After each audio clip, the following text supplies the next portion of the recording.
Freya. The phone screen glowed beneath my fingers as I quickly scrolled through their chat history. My heart sank with each message that loaded. Every morning, without fail, Isabella would message Aurora first thing.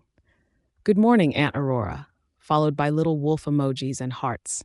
Their conversations stretched for hours, spanning topics that should have been shared with me, her mother. Celine growled low in my chest, a possessive sound I couldn't quite suppress. This was my daughter, our daughter. Yet another woman had somehow claimed her affections so completely. When the elevator chimed, I quickly placed the phone back exactly where Isabella had left it, my movements fluid from years of efficient pack management. I turned away, pretending to check my purse. Isabella bounded into the entryway, snatching up her phone with that eager anticipation I once saw directed at me. Her small face lit up instantly as she read Aurora's latest message.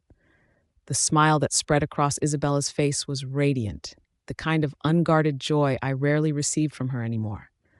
Something twisted painfully in my chest as I turned away, pretending not to notice her happiness. I could feel Isabella's eyes darting to my back, checking if I'd noticed her excitement. I kept my gaze forward, shoulders relaxed in practiced nonchalance as I walked toward the garage. Let her have her secrets. Let her have this connection she clearly cherished. In the car, Isabella settled into the back seat, no longer wanting to sit up front with me like she used to. The constant tapping of her fingers against her phone screen filled the silence between us. Every few moments, she'd glance up, checking if I was watching her. I kept my eyes fixed on the road, giving her the privacy she so clearly wanted. Our packed territory stretched far, and the elite private school was nearly 30 minutes away. After about half that time, the tapping ceased. Isabella had apparently finished her morning chat session with Aunt Aurora. The silence stretched between us until Isabella suddenly spoke, her voice lighter than it had been all morning. "Mom, are you free this afternoon?" I kept my eyes on the road, though Celine perked up hopefully at the unexpected question. "What's up?" I asked, careful not to sound too eager. Isabella didn't answer directly. Instead, she asked playfully, "What do you think?" "There's a lot going on recently," I replied truthfully. "I'm busy. Why?" From the rearview mirror, I caught Isabella's triumphant smile. Nothing. Nothing at all. Something about her quick acceptance sent warning signals through me. Isabella never gave up that easily when she wanted something. Celine whined softly, sensing the deception before I could fully process it. Isabella wasn't disappointed that I was busy. She was relieved, which meant she had plans that didn't include me. At the school, I walked with Isabella toward her classroom after a brief conversation with her homeroom teacher about her progress. Just as we reached the classroom door, a sweet little voice called out, "Aunt Freya!" I paused, turning toward the sound. A small figure suddenly launched herself at me, arms outstretched. Instinctively, I bent down to catch her, worried she might fall. When she looked up at me with those big, innocent eyes, recognition dawned. "Amy?" The little girl beamed at me. It was the child I'd saved from a dog attack just days ago. Her hair was done up in two adorable braids, her cheeks rosy with excitement. She looked even sweeter than I remembered.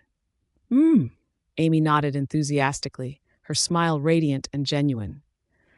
Something in my chest softened at her unfiltered delight. This was how children should greet someone who'd helped them, with pure, uncomplicated gratitude. My voice gentled automatically. "Amy, are you studying here too?" Before I could finish my sentence, a forceful push sent Amy stumbling sideways. I quickly steadied her, preventing her from falling. "Amy, are you okay?" I asked, concern washing over me. Amy shook her head, lower lip trembling as she looked up at Isabella with hurt confusion. "Why? Why did you push me?" I turned to face my daughter, shocked at her behavior. Isabella's face had transformed into a mask of cold disdain as she stared at Amy. Her eyes darted between Amy and my hands, which were still steadying the smaller child.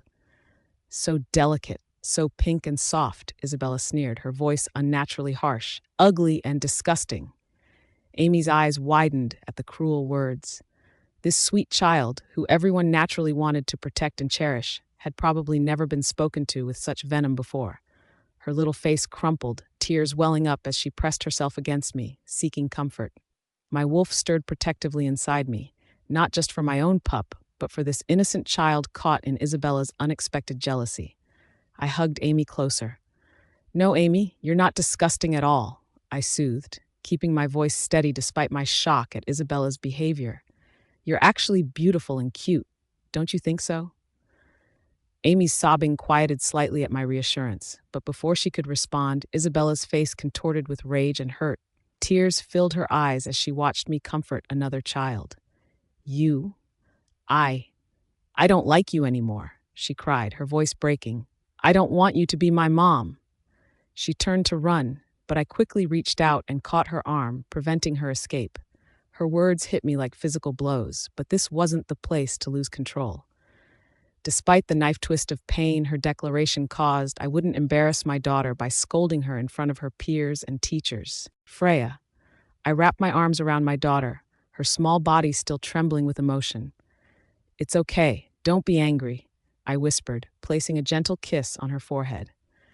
Though Isabella was still upset, I felt her tension ease slightly at my touch, but instead of calming down completely, her expression crumpled further, as if my affection had only intensified her feelings of betrayal. Tears suddenly streamed down her face as she made a desperate demand. "Then, you can't hug her anymore, and you can't say she's cute." Understanding dawned on me like the first rays of sunrise. Jealousy. Pure, primal jealousy. My little wolf was marking her territory. Despite her declaration moments ago that she didn't want me as her mother, she couldn't bear seeing someone else receive my affection. The irony wasn't lost on me. This same child who eagerly sought Aurora's maternal attention was now fiercely guarding her claim on me. I bit back the small smile threatening to form. This wasn't the time for amusement, even if there was something sweetly possessive about her reaction. Isabella seized the momentary distraction to forcefully push Amy out of my arms. The smaller girl stumbled back, her eyes wide but not tearful this time. Though young, Amy seemed to instinctively understand the complex dynamics at play. She cast a wary glance at Isabella's fierce expression before taking another cautious step back. I kept my hold on Isabella and spoke softly, choosing my words carefully. "Bella, Mommy knows you're feeling cool right now, but everyone has different tastes. You like being cool and handsome, but some people also like being sweet and cute, like Amy." My daughter's intelligent eyes locked with mine as I continued. "You can't say others are ugly or disgusting just because their tastes are different from yours. We should respect everyone's preferences. Do you understand what Mommy is saying?" Most children her age might struggle with such concepts, but Isabella was different. She had alpha blood running through her veins, and with it came a natural understanding of leadership principles, including respect for others in the pack. Isabella's expression shifted subtly as she processed my words. The fury in her eyes dimmed, replaced by reluctant understanding. She knew she'd crossed a line. Celine sensed her acceptance before I did, calming inside me as Isabella's wolf did the same. "It's okay to make mistakes," I said gently, wiping away her tears with my handkerchief, "as long as you correct them. But you can't say those things about others again, all right?" My continued tenderness seemed to finally break through her defensive walls. Isabella's shoulders relaxed as she leaned into me, wrapping her arms around my neck. She nodded against my shoulder, her voice small but sincere. "Got it." I kissed her cheek before turning to Amy, who stood watching us with cautious eyes. "Amy, this is Bella, my daughter. She knows she was wrong. Will you forgive her?" Amy glanced between us, clearly still intimidated by Isabella but drawn to me. After a moment's hesitation, she nodded, her voice soft but steady. "I will. Thank you, Amy." I smiled warmly before turning expectantly to Isabella. "Bella, what should you do?" My daughter lifted her head from my shoulder, her eyes meeting Amy's. "I'm sorry," she said simply, the words carrying a sincerity that belied her young age. Amy's face brightened with a shy smile.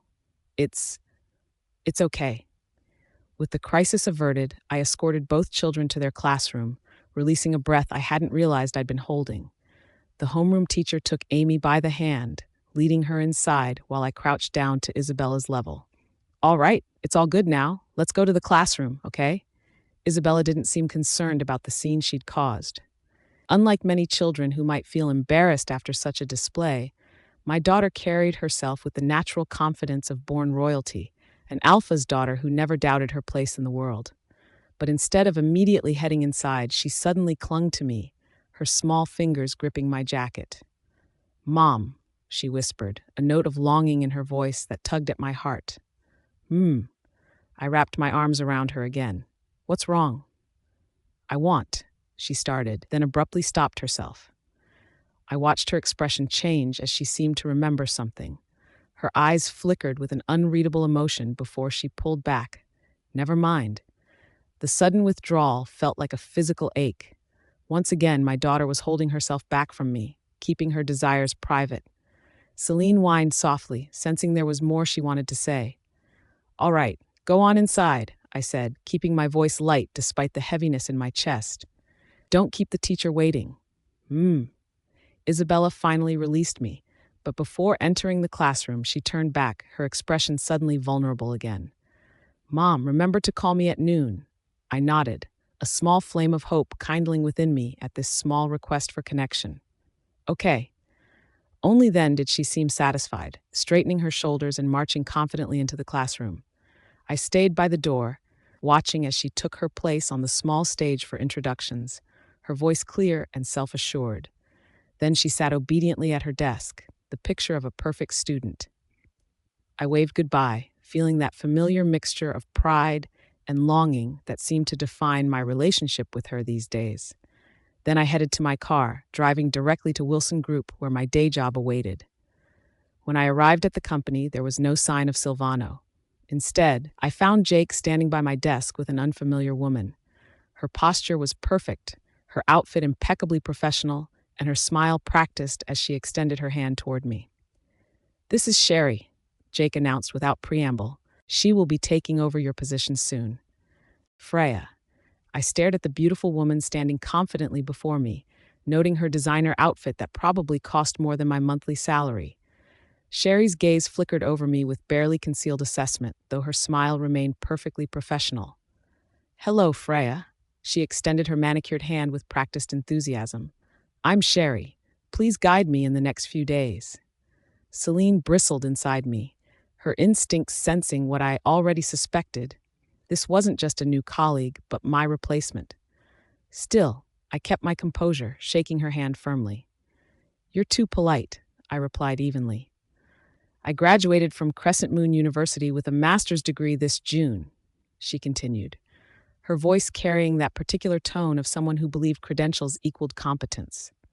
"Freya, which school did you graduate from? You?" She'd only graduated a few months ago, and they were already positioning her to replace me? Perhaps she had unique strengths I wasn't aware of. After all, there were plenty of employees with master's degrees in the office, yet I'd earned my position as team leader through proven ability, not just education. "Sherry," I interrupted gently but firmly, "we have a meeting in a bit, so let's talk about work first." She gave a coquettish little laugh that made Celine's hackles rise. "Ah, look at me. I almost forgot about the main business. Let's talk about work first." As we walked toward the meeting room, she leaned closer, her voice dropping to a conspiratorial whisper. "Freya, I heard that Alpha Moretti is incredibly handsome. Is it true?" The familiar tightness gripped my chest at the mention of my mate. Even now, after everything, hearing someone else speak of Silvano's identity with that interested tone made my wolf stir possessively. I nodded, keeping my response deliberately brief. "Hearing you say that makes me even more excited to meet Alpha Moretti," she gushed. "It's a pity that Secretary Jake said Alpha won't be coming to the company today." That was news to me. Silvano hadn't mentioned he wouldn't be at group today, but then again, we barely communicated anymore. My mate had many personal businesses outside the company. Still, the fact that Jake had informed Sherry before me stung more than it should have. By lunchtime, Sherry practically dragged me to the cafeteria. After collecting our meals, I pulled out my phone to make my promised call to Isabella. "Calling your boyfriend?" Sherry teased, watching me with curious eyes. "No, I'm calling my daughter." Her eyebrows shot up in surprise. "Your daughter? Are you married?" "Yes." "Isabella." I twirled around in my new dress, enjoying how the fabric swished against my legs. First day of school wasn't so bad after all. The teachers were nice, and even though some of the kids stared at me funny because I'm the alpha's daughter, At least they weren't mean. When lunchtime finally came, I was super excited because Dad had promised to call. I rushed to the children's lounge, where we were allowed to use our phones during breaks. My teacher helped me set up the video call, and my heart did a happy jump when Dad's face appeared on the screen. But he wasn't alone. Auntie Aurora was sitting next to him, looking all pretty like always. They were at a restaurant, eating without me. "You guys are bad," I complained, sticking out my lower lip. "You secretly ate together without taking me." Aurora smiled that smile that always makes Dad look at her funny. "Because you're going to school, sweetheart. After class, Auntie will pick you up and we'll have dinner together later, okay?" That made me feel better right away. That's more like it. I looked at Dad, hoping he'd say something too. He picked up some food with his fork and fed it to Aurora before turning to me. "What would you like to eat tonight?" Dad asked in his deep voice. "I'll have someone prepare it for you." I started listing all my favorite foods: the special pasta with cheese sauce, those tiny meatballs Dad's chef makes, chocolate cake with raspberry filling. Dad just listened and nodded, cutting his steak into perfect little squares like he always does. Even when he's eating human food, he's so alpha-ish. "The clothes you're wearing today look really good," Aurora said, changing the subject. "They suit you perfectly." "Really?" I asked, straightening up. "Of course, they do," Aurora smiled. She leaned closer to the screen. "How was your day at school? Did you get along with the other kids?" It was easy talking to Aurora. She never made me feel like a baby, and she always listened like what I said was super important. Dad didn't say much, but he was there, eating his lunch carefully with his knife and fork like he was at one of those fancy packed dinners. A waiter walked by and smiled at them. I bet he thought they were a family. Dad, Aurora, and me on the screen. Sometimes I wondered what it would be like if Aurora was my mom instead. She never got mad or made rules about what I could eat or when I had to go to bed. Then I noticed another call coming in. It was Mom. I bit my lip, suddenly remembering I'd asked her to call me at noon. This morning, when I saw her hugging that other girl, I felt so angry and jealous.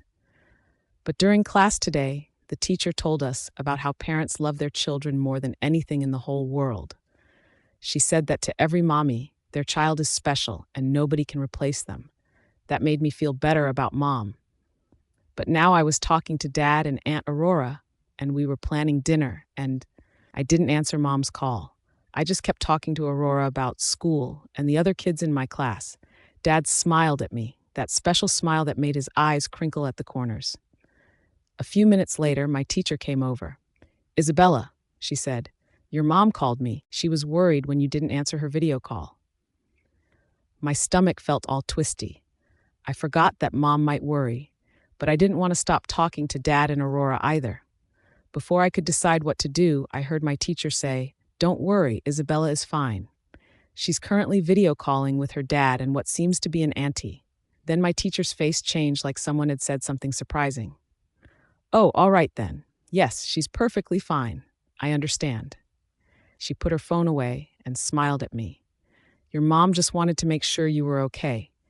She said to enjoy your lunch and she'll see you after school." I nodded. I went back to talking with Dad and Aurora, but it wasn't as fun anymore. I wondered if Mom's feelings were hurt, but then I remembered how she was hugging that other little girl this morning, and I felt less bad. Maybe Mom didn't need me anymore either. "Isabella?" Aurora's voice pulled me back. "Are you okay, sweetheart?" You looked sad for a moment. I shook my head. "I'm fine. Can we have ice cream for dessert tonight too?" Dad nodded, but he was looking at me with his special alpha look, like he could see inside my head. Sometimes I forgot he could feel things through our pack bond. "Bella," he said quietly, "did something happen at school today?" I shook my head quickly. "No, Dad. Everything's perfect." Perfect. That's what Mom always said when she was lying about being sad. Freya.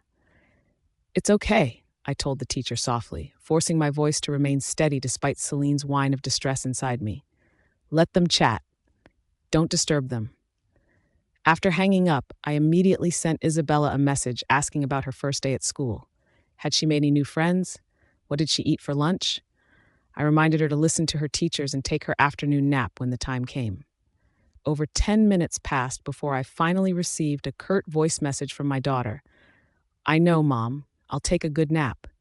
Celine whimpered within me, sensing the dismissive tone even as I tried to convince myself I was being oversensitive. My cub was just busy with her new school. That was all. "Your daughter sounds adorable," Sherry commented, having observed my exchange. "How old is she?" "5," I answered, unable to keep the pride from my voice despite everything else. "She just started school today." The afternoon dragged on as I showed Sherry around the office, introducing her to our workflow and colleagues. She proved to be lively and sociable, quickly charming everyone she met. I had to admit she was competent, perhaps too competent for my comfort. By 6 p.m., I was gathering my things to head home when Sherry appeared at my desk. "Freya, I'd love to take you to dinner," she said with that practiced smile. "As a thank you for all your guidance today." "This is part of my job," I deflected politely. "You don't need to be so formal, Sherry." She was insisting when my phone rang. The screen displayed a name that made me blink twice in disbelief. Maria Moretti. Why would she suddenly call me? "Maria," I answered cautiously. "York has secretly been racing cars lately, and I'm worried about him," Stella said without greeting, her voice clipped and businesslike. "I'll send you the address. Go and bring him back." Before I could respond, she'd hung up. Seconds later, an address appeared on my phone, an outdoor racetrack on the outskirts of the city. I turned to Sherry with an apologetic smile. "Sorry, I have an urgent family matter to attend to. I need to leave now." The racetrack was buzzing with activity when I arrived over an hour later. The air smelled of gasoline, burned rubber, and the distinctive musk of excited wolves. Music pounded from speakers, nearly drowned out by the roar of high-performance engines. I called York several times, but he didn't answer. With no choice, I pushed my way through the crowds, scanning for Silvano's younger brother. After nearly 20 minutes of searching, I finally spotted him near the front of the spectator area, bouncing on his toes with excitement. "York," I called, touching his shoulder. He spun around, eyes widening. "Freya, what are you doing here?" I explained Maria's concerns about his racing activities, and he immediately raised his hand as if swearing an oath. "It's not like that at all," he protested. "Today my idol, Eos, the #1 female racer in North America, is competing for the first time since coming back to the country. I couldn't miss it." His eyes sparkled with admiration. "I promise, after I watch the race, I'll go straight home. I won't do anything reckless. So don't worry, you can head back now." "But your sister," I began, only to be interrupted by the crowd erupting into thunderous cheers and chants of "Eos, Eos, Eos." York completely forgot my existence, joining the frenzied shouting.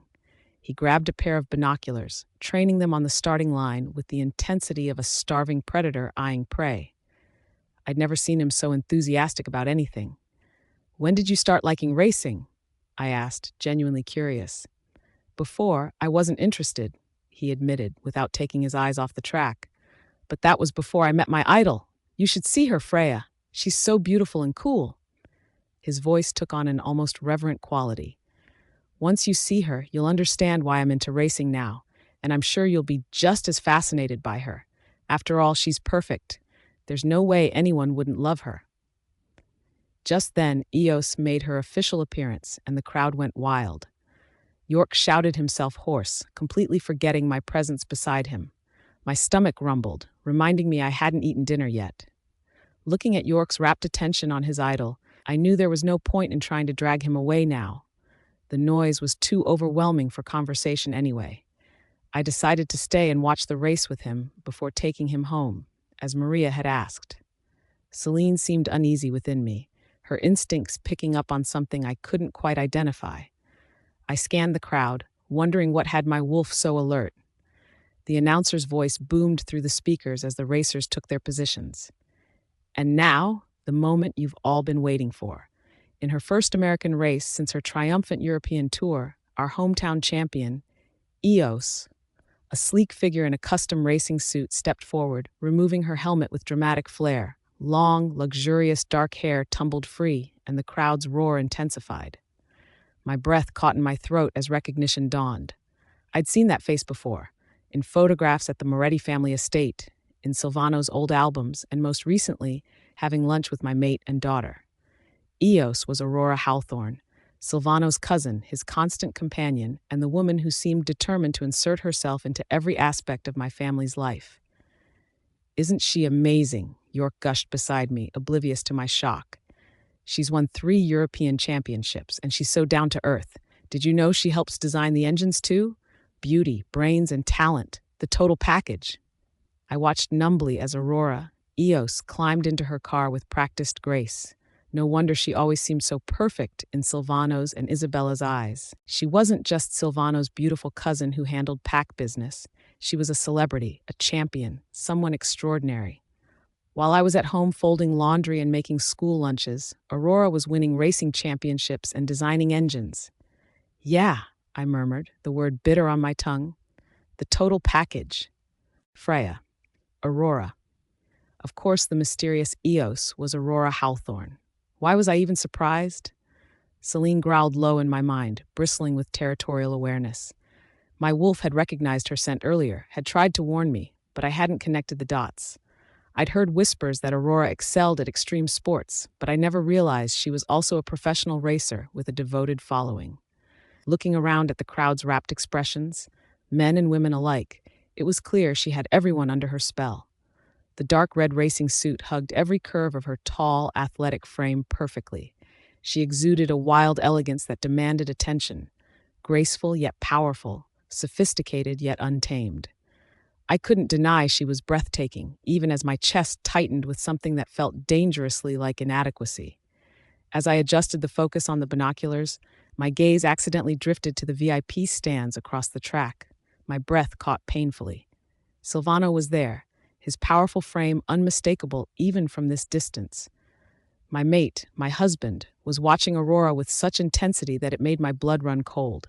I'd rarely seen that expression on his face, that complete and utter focus.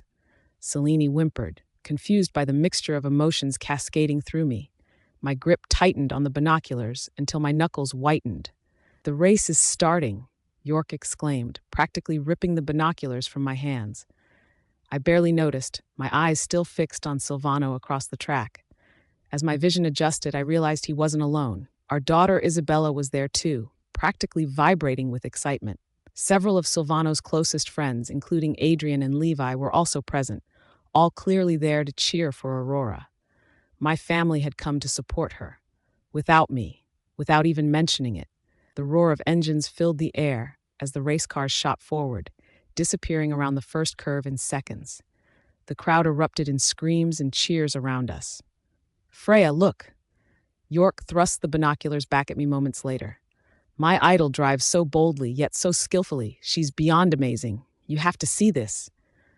I took them mechanically, finding Aurora's car again just in time to witness her execute a hair-raising overtaking maneuver at a dangerous curve. It was reckless, brilliant, and perfectly timed. Gasps rippled through the crowd. Even I, with zero interest in motorsports, could appreciate the stunning display of skill and courage. I stood frozen, suddenly understanding why everyone, including my mate, was so captivated by her. She wasn't just beautiful and intelligent. She was fearless, extraordinary. Looking back toward the VIP stands, I caught Silvano's normally stoic expression transformed by unmistakable admiration. Even little Isabella and usually reserved Levi had jumped to their feet in excitement. York reclaimed the binoculars as the race reached its climax. When the cars paused briefly between laps, with Aurora firmly in first place, I asked York to return the binoculars. He handed them over with a grin. "You're hooked on my idol too, aren't you?" he crowed triumphantly. "I knew it. No one can resist her. Man or woman, everyone falls under her spell." I offered a small smile, but said nothing, lowering my eyes. The urge to call Silvano suddenly overwhelmed me. I wanted to hear his voice, to remind him of my existence. I wondered what he would do if he saw my name on his screen right now. Probably reject the call without hesitation, as he so often did these days. The thought made me pause. What was the point? Why did I keep reaching out when he clearly preferred Aurora's company to mine? But something in me, either stubbornness or masochism, made me take out my phone anyway. Just one last time, I told myself. One final test. I dialed his number as I raised the binoculars again, watching him through the lenses. Through the magnified view, I saw Silvano glance at his phone, his expression shifting to something like annoyance. Without a moment's hesitation, he declined the call and returned his attention to Aurora on the track, his focus absolute. Celine howled mournfully inside me, but outwardly I remained calm. I took a deep breath, smiled faintly, and handed the binoculars back to York with steady hands. I didn't watch the rest of the race. I didn't look toward Silvano again. What would be the point? When Aurora crossed the finish line in first place, York's excitement was boundless. He and his friends immediately began discussing how they might get her autograph.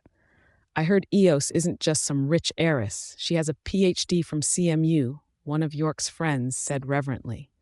Racing is just her hobby. She doesn't care about fans and never plays to the crowd. Usually leaves right after races without signing anything. This is a private event, though, another friend argued.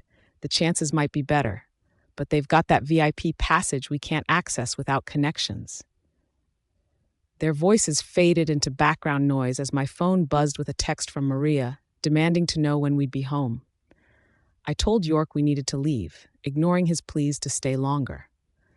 Before we left, I needed to use the restroom. The facilities were crowded with excited fans discussing Aurora's victory, their voices grating against my frayed nerves.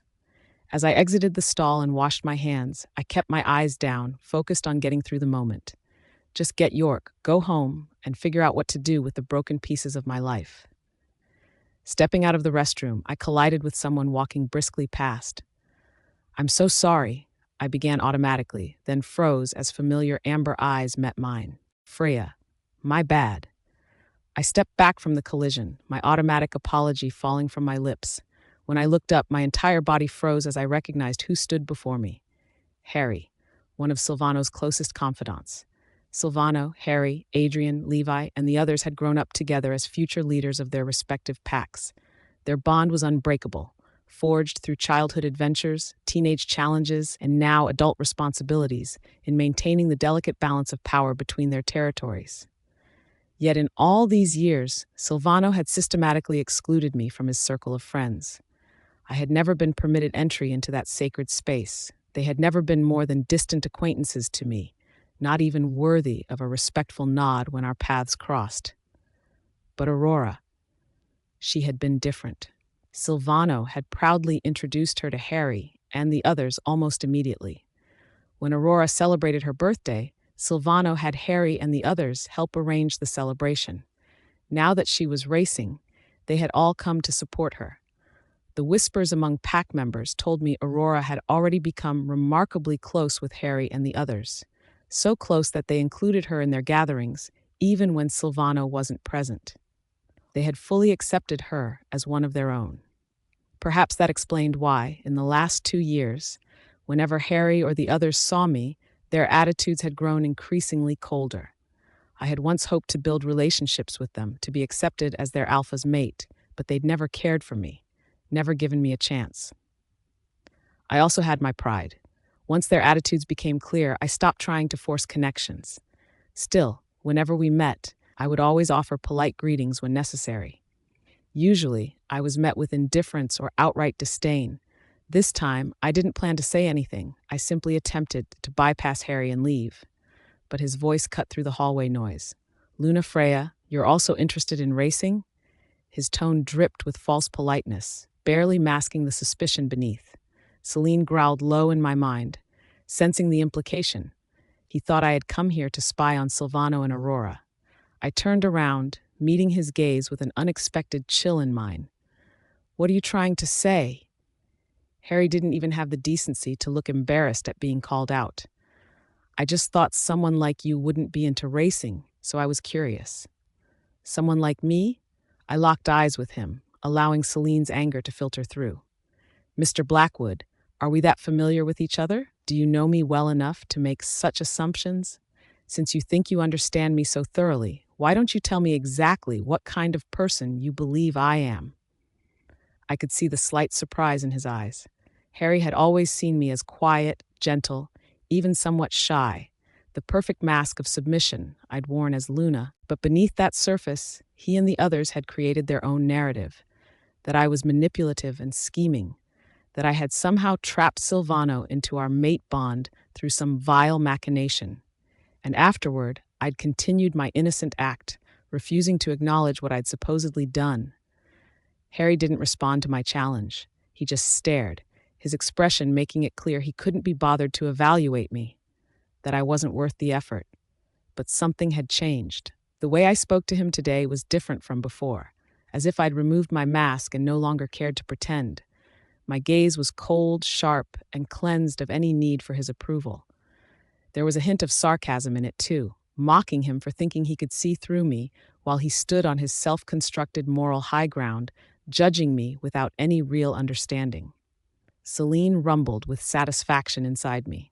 Finally, we were done playing nice. I didn't care what Harry thought anymore. I withdrew my gaze and turned to leave without another word, my wolf's pride restored by this small act of defiance. York had a place near the university, rented by his sister Stella. By the time I drove him back to the area, it was already 11 p.m. Despite having eaten dinner, York was hungry again. The appetite of a young wolf was truly something to behold.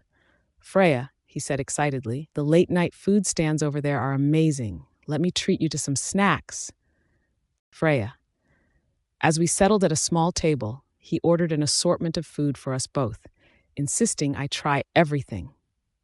His kindness was refreshing.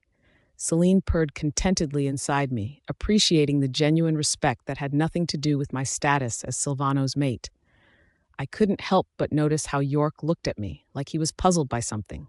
Perhaps he was comparing what he saw with the rumors that circulated among the younger pack members.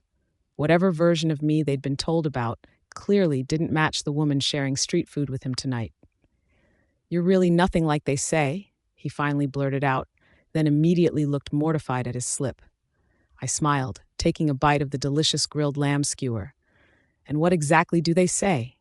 York fidgeted uncomfortably. "Nothing important, just pack gossip." I let him off the hook, but Celine was fully alert now. So there were stories about me circulating among the pack youth, stories different enough from reality that York was surprised by the real me. As we ate, I wondered what Silvano was doing. Had he even noticed I wasn't home yet? It was nearly 1 a.m. when I returned to my new apartment. The small space felt wonderfully mine. No household staff hovering, no judgment, no need to maintain the perfect Luna facade. I kicked off my shoes and stretched out on the sofa, feeling Celine's approval rumble through me. This is what freedom feels like.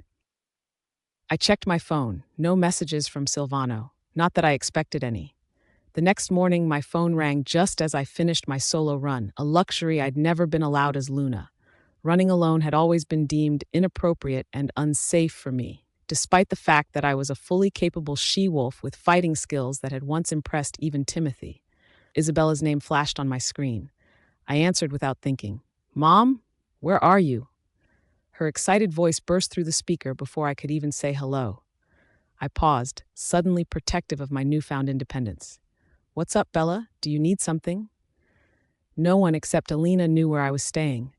This solitude, this space to breathe and rediscover myself, I wasn't ready to give it up yet, not even for Isabella. "I miss you, Mom," she whined, her voice taking on that playful, demanding tone she used when she wanted something.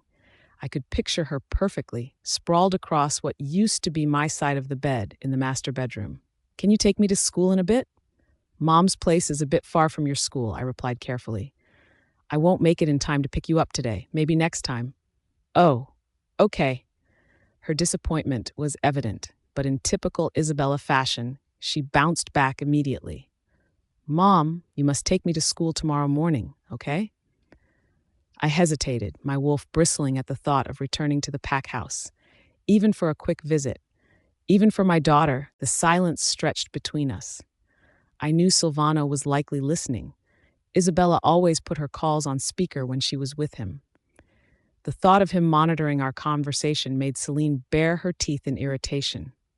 "How about letting Dad take you instead?" I suggested. "No, I want you to take me," Isabella insisted, her voice taking on that teary quality she'd perfected over the years. "You haven't taken me to school in a while, except for yesterday." I sighed. This was motherhood. The responsibility didn't disappear just because I needed space. My wolf and I might be reclaiming our independence, but we still had obligations to the cub we'd brought into this world. Okay, Mom will take you tomorrow, I conceded. Her tone immediately brightened. I heard Silvano's voice in the background, reminding her about breakfast and being late for school. Ah, I haven't brushed my teeth or washed my face yet, Isabella exclaimed. Mom, I'm going to brush my teeth and wash my face first. I'll talk to you later. She hung up before I could respond. Typical Isabella, always in a rush, never quite finishing conversations properly. I stared at the phone, a mixture of emotions washing over me. Tomorrow I would have to face Silvano again. Tomorrow. After arriving at the conference room, I settled into my seat alongside the other staff. We waited more than 10 minutes before Silvano finally made his entrance. The moment he walked in, Sherry gasped audibly beside me, her eyes lighting up with undisguised admiration. She couldn't tear her gaze away from him, her wolf's reaction to an attractive alpha male painfully obvious. It wasn't until the meeting officially began that she snapped back to reality. She tugged at my sleeve, whispering excitedly, Alpha is really handsome. I had barely glanced up when Silvano entered. My wolf, Selene, remained completely unmoved, a stark contrast to how she once responded to Silvano's presence. At Sherry's comment, I didn't even lift my head, offering only a perfunctory, Sherry seemed surprised by my lack of interest. But then understanding dawned on her face. I was married with a child who wasn't exactly young anymore. Of course, I wouldn't be swooning over my boss. Throughout the meeting, Sherry's attention remained fixed on Silvano, her wolf practically preening.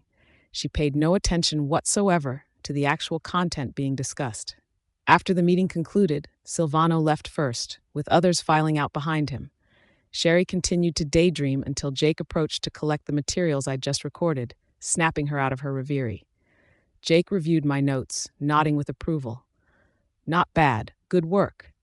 It's nothing, I replied, my wolf quietly proud of the professional recognition that had nothing to do with my status as a Luna. Once Jake departed, Sherry suddenly realized she hadn't been paying attention during the meeting and quickly asked me to share my notes.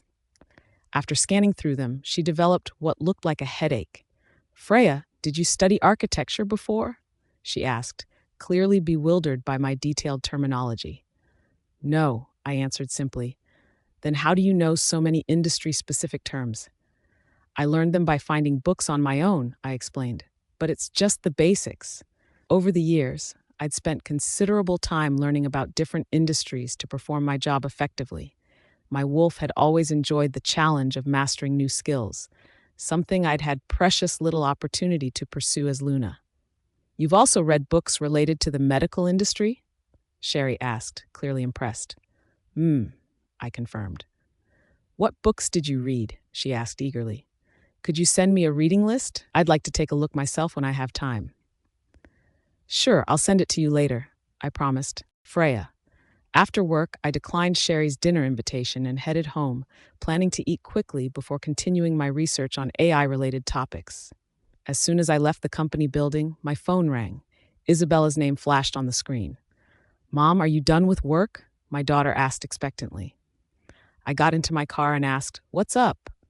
I want crab cake and sushi, she declared in that demanding tone she'd perfected. Can you come home and make it for me? I paused, considering my options. I hadn't officially divorced Silvano yet, and he hadn't asked me to move out. If I returned to cook for my daughter, I doubted he would mind. But Celine growled softly inside me, reminding me of my newly reclaimed independence. I was feeling tired, and I had my own plans for the evening. Isabella was my responsibility, yes, but I also had my own life now. I wouldn't sacrifice my time unconditionally anymore, not even for my daughter. Mom has something to do today, I replied firmly. Maybe next time. In the past, I'd always prioritized Silvano and Isabella in my plans. I almost never said no to either of them. But today, I'd refused them twice. Though Isabella didn't seem to notice this shift, simply assuming I was truly busy, it was unprecedented for her to be turned down like this. Mom, why have you been so busy lately? She whined, her voice taking on that wounded tone that usually made me cave instantly. I don't care. I want crab cake and sushi. Bella.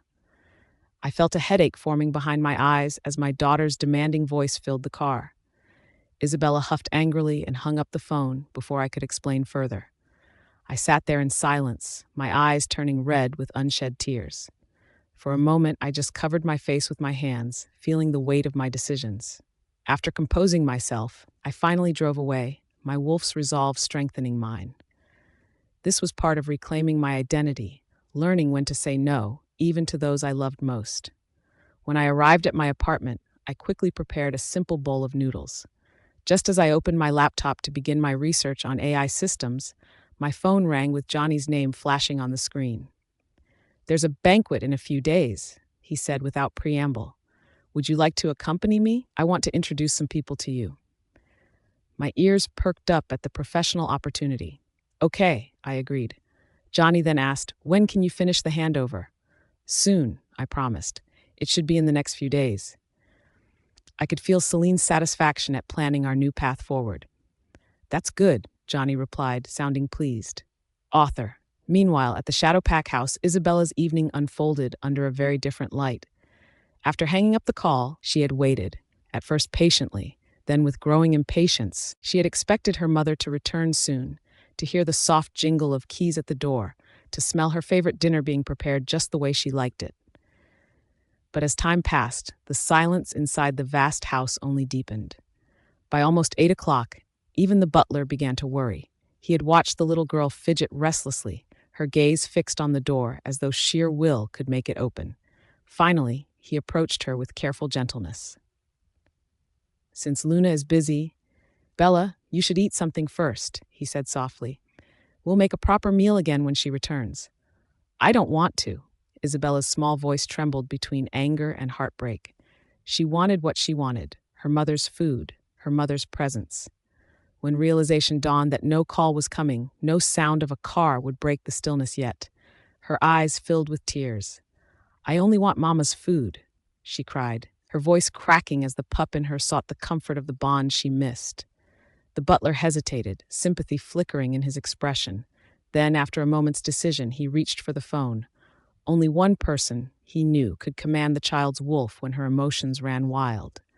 He dialed Silvano. It took several rings before the alpha answered. "What is it?" His voice, low and resonant, carried the steady weight of authority. The butler explained quickly, his tone cautious. "Give the phone to her," Silvano ordered. Isabella clutched the phone with both hands, sniffling. "Daddy, eat first," came Silvano's calm, commanding reply, an alpha's tone that brooked no argument. Isabella hesitated, her wolf bristling instinctively against the command. She stayed silent, her little jaw tight. Silvano said nothing either. The silence between them was a quiet duel, father and daughter testing will through the bond that tied their blood and wolves alike. When she began to cry harder, her favorite tactic for swaying her mother, Silvano didn't waver. His tone remained even, unshaken. "I'll take you somewhere fun this weekend," he said finally. "You pick the place." The tears stopped instantly. The pup's curiosity and excitement flickered to life. "Really? Eat first." The bargain was struck as naturally as any between alpha and cub. "Dad, have you eaten?" she asked softly, the earlier tantrum replaced by concern. "I'm at a social event," came his answer. Distant sounds of conversation and clinking glasses faintly audible in the background. "Oh." The disappointment in her tone was small but unmistakable. "Go eat," Silvano repeated, gentler this time. "Got it," she murmured before hanging up, and finally she obeyed.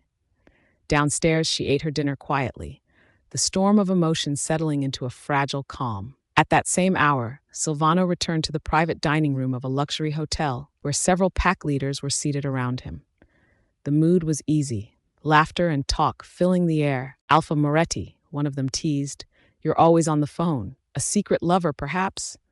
Silvano took a sip of his wine, a faint smirk ghosting across his lips.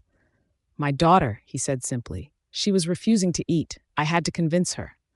The table chuckled, but none dared to push further.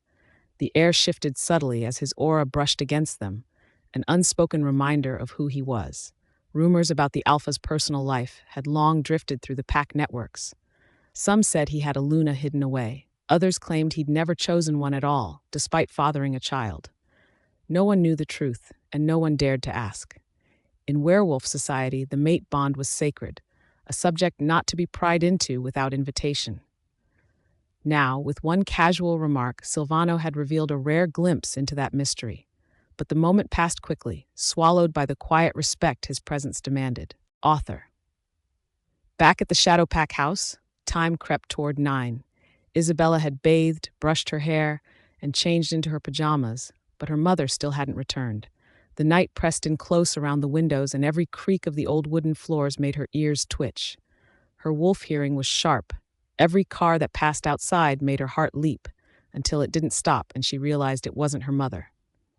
At 10 o'clock, she finally heard the sound she'd been waiting for, an engine pulling up outside. Her face lit up, joy bursting through her as she ran down the stairs.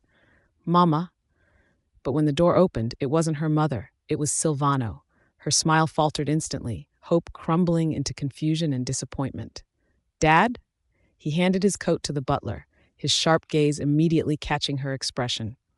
"What's wrong?" he asked, though he already knew the answer. "I thought it was Mama," she whispered. Silvano's expression softened, the corners of his mouth easing into something between patience and quiet resignation. "She's probably busy. Didn't she promise to take you to school tomorrow morning? Go to bed early. You'll see her then." The reminder worked like a gentle leash on her restless wolf. Isabella nodded slowly, her spirit lifting a little. "Okay," she murmured and padded upstairs. Silvano watched her go, then turned toward his study. The night stretched long as he buried himself in pack business, reports, alliances, decisions only an alpha could make. By the time he looked up, midnight had come and gone. He rose from his desk, expecting to find the house quiet but complete, his Luna finally home. Instead, the master bedroom was empty, the sheets untouched. A flicker of unease stirred his wolf. Something about the silence felt wrong, though his reason told him otherwise. He stood there for a long moment, the moonlight filtering across the floorboards, before sighing quietly and heading for the shower. The alpha of the shadow pack, formidable to the world, looked a little smaller in that solitary light. The next morning dawned crisp and clear over Shadowpack territory. Freya woke early in her apartment, knowing she needed to take Isabella to school. Celine, her wolf spirit, stretched lazily within her consciousness as Freya prepared for the day ahead. The butler noticed her arrival and quickly emerged from the grand entrance. "Luna, you've returned," he greeted with the traditional respect afforded to an alpha's mate. Freya paused at the formal address, the title now feeling ill-fitting, but ultimately decided not to correct him. The mating bond between her and Silvano technically remained intact, even if their relationship had fractured. "Where's Isabella?" she asked, keeping her voice steady. "Miss Isabella should still be asleep," the butler replied with a slight bow. It was almost time to leave, and if Isabella didn't come down for breakfast soon, they would be late. Rather than venturing upstairs herself, into the private spaces she had once shared with Silvano, Freya asked Aunt Sarah to wake her daughter. The butler gestured toward the dining room. "Have you eaten, Luna? Breakfast is ready if you'd care to join." "No need," Freya interrupted with a faint smile that didn't reach her eyes. "I've already eaten." "I understand," the butler nodded, respecting her boundaries. At that moment, heavy footsteps sounded on the stairs, and Silvano appeared, his powerful presence immediately filling the entrance hall. His dark hair was still slightly damp from his shower, and his woodsy scent, always so intoxicating to Freya's wolf, drifted through the air. Freya merely looked at him, offering nothing but a faint nod of acknowledgement. Silvano paused mid-step, his intense gaze taking in every detail of her appearance. Before he could speak, their moment was interrupted by the patter of small feet as Isabella bounded down the stairs and launched herself into Freya's arms. "Mama!" she cried joyfully, her wolf pup instinctively seeking the comfort and security of her mother's embrace. Freya caught her daughter, holding her close and breathing in her sweet scent. "It's getting late, sweetheart," she said, gently ruffling Isabella's hair. "Hurry and have your breakfast." Isabella nodded enthusiastically. Just as she'd hoped, her mother was the first person she saw that morning. She snuggled deeper into Freya's arms, drawing comfort from her familiar scent, then tugged at her hand. "Mom, come have breakfast with me." "I've already eaten," Freya replied, remaining standing. You go ahead." Isabella's lower lip jutted out in a practiced pout, she using the tactic that usually worked on her mother. "Then at least talk to me while I eat." While mother and daughter spoke, Silvano had already seated himself at the head of the dining table, his movements deliberate and controlled as he spread a napkin across his lap. Unable to resist Isabella's pleading eyes, a weakness Silvano had often pointed out, Freya eventually joined them at the table, taking a seat across from her mate rather than beside him as she once would have. The butler poured her a glass of water. Freya sipped it quietly, listening to Isabella excitedly recount her school adventures from the previous day. As for Silvano, she acted as though he wasn't even there, though her wolf remained acutely aware of his every movement. Silvano noticed the change in Freya's demeanor immediately. The last time they'd been together in the pack house, she had shown the same cold detachment, a stark contrast to the warmth she had once freely given him. His wolf bristled at being ignored by his mate, and a frown creased his forehead as he paused mid-bite. Just then, his phone rang with a distinctive tone. Freya glanced over instinctively and caught sight of the caller ID displaying "baby" in bold letters. The two words sliced through her heart like silver blades. She had believed herself beyond caring about such things, had told herself repeatedly that her feelings for Silvano were dying embers rather than roaring flames. But after loving someone for so many years, after bearing his child and sharing his den, could it really be that easy to let go? The mating bond between them pulsed with a dull ache, and she quickly averted her gaze, not wanting him to see the hurt that flashed across her face. The pain in her eyes didn't escape Silvano's notice, yet he didn't hesitate to answer the call right in front of her. His voice dropped to that soft, gentle tone Freya had once believed was reserved only for her. "What's wrong?" he asked the caller. Isabella perked up, recognizing the tone. In her young memory, her father only ever showed this kind of tenderness when talking to Aurora. For a moment, she forgot that Freya was there, her excitement overriding her caution. "Daddy, is that Aunt Aurora on the phone?" she asked eagerly. "Yes," Silvano answered calmly, his eyes still watching Freya's reaction. Isabella was about to ask if she could speak to Aurora as well, but then remembered that her mother didn't like the other woman. The words caught in her throat. Her good mood deflated like a punctured balloon. She furrowed her little brows, thinking to herself, if only Mommy and Aunt Aurora could get along like real packmates should. On the other end of the line, Aurora seemed to say something that caused immediate concern. Silvano's expression darkened, his protective alpha instincts visibly engaging. He didn't even finish his breakfast before rising from the table with purpose. "I'll be right there," he said into the phone before ending the call. To Freya and Isabella, he merely nodded. "I need to go."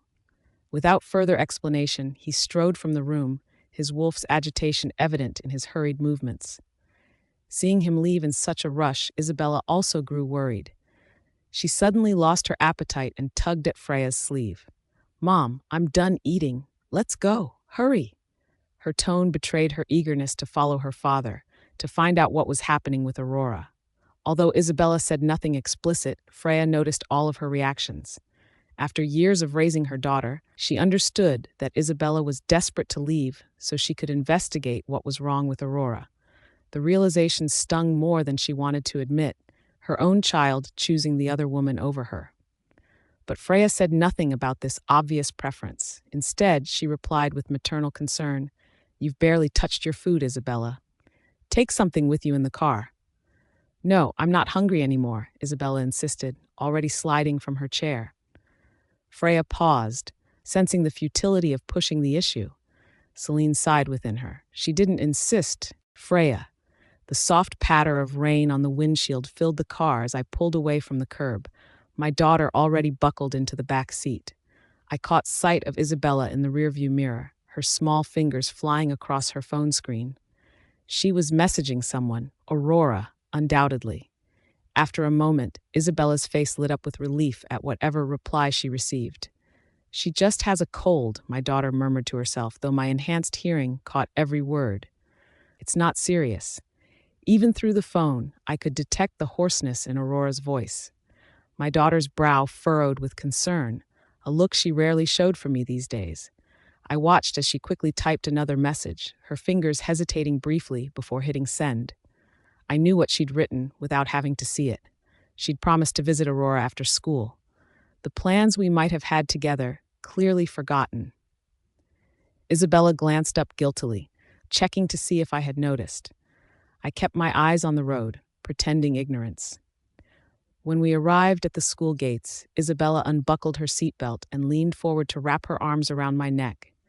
"Mom, I'm going inside now," she said, her voice bright with the excitement of seeing her friends, and later Aurora. Was all I could manage in response. The distance between us seemed to stretch wider with each passing day, but Isabella didn't seem to notice my detachment as she skipped happily toward the school building, her backpack bouncing with each step. I watched her disappear through the doors before pulling away from the curb, a hollow feeling settling in my chest. Celine paced restlessly within me, upset at the growing divide between us and our pup. My phone chimed with a message from Jake. Silvano had something urgent to attend to, postponing our 10 a.m. meeting until the afternoon. I didn't need to be told what that urgent matter was. Silvano was rushing to Aurora's side to tend to her illness personally. The knowledge should have hurt, perhaps, but I found myself remarkably numb to it all. I focused on my work, reviewing contracts and preparing reports until Jake messaged everyone again around 2 p.m.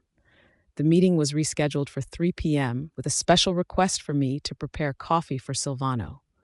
When Silvano finally strode into the conference room at precisely 3 o'clock, I paused mid-keystroke.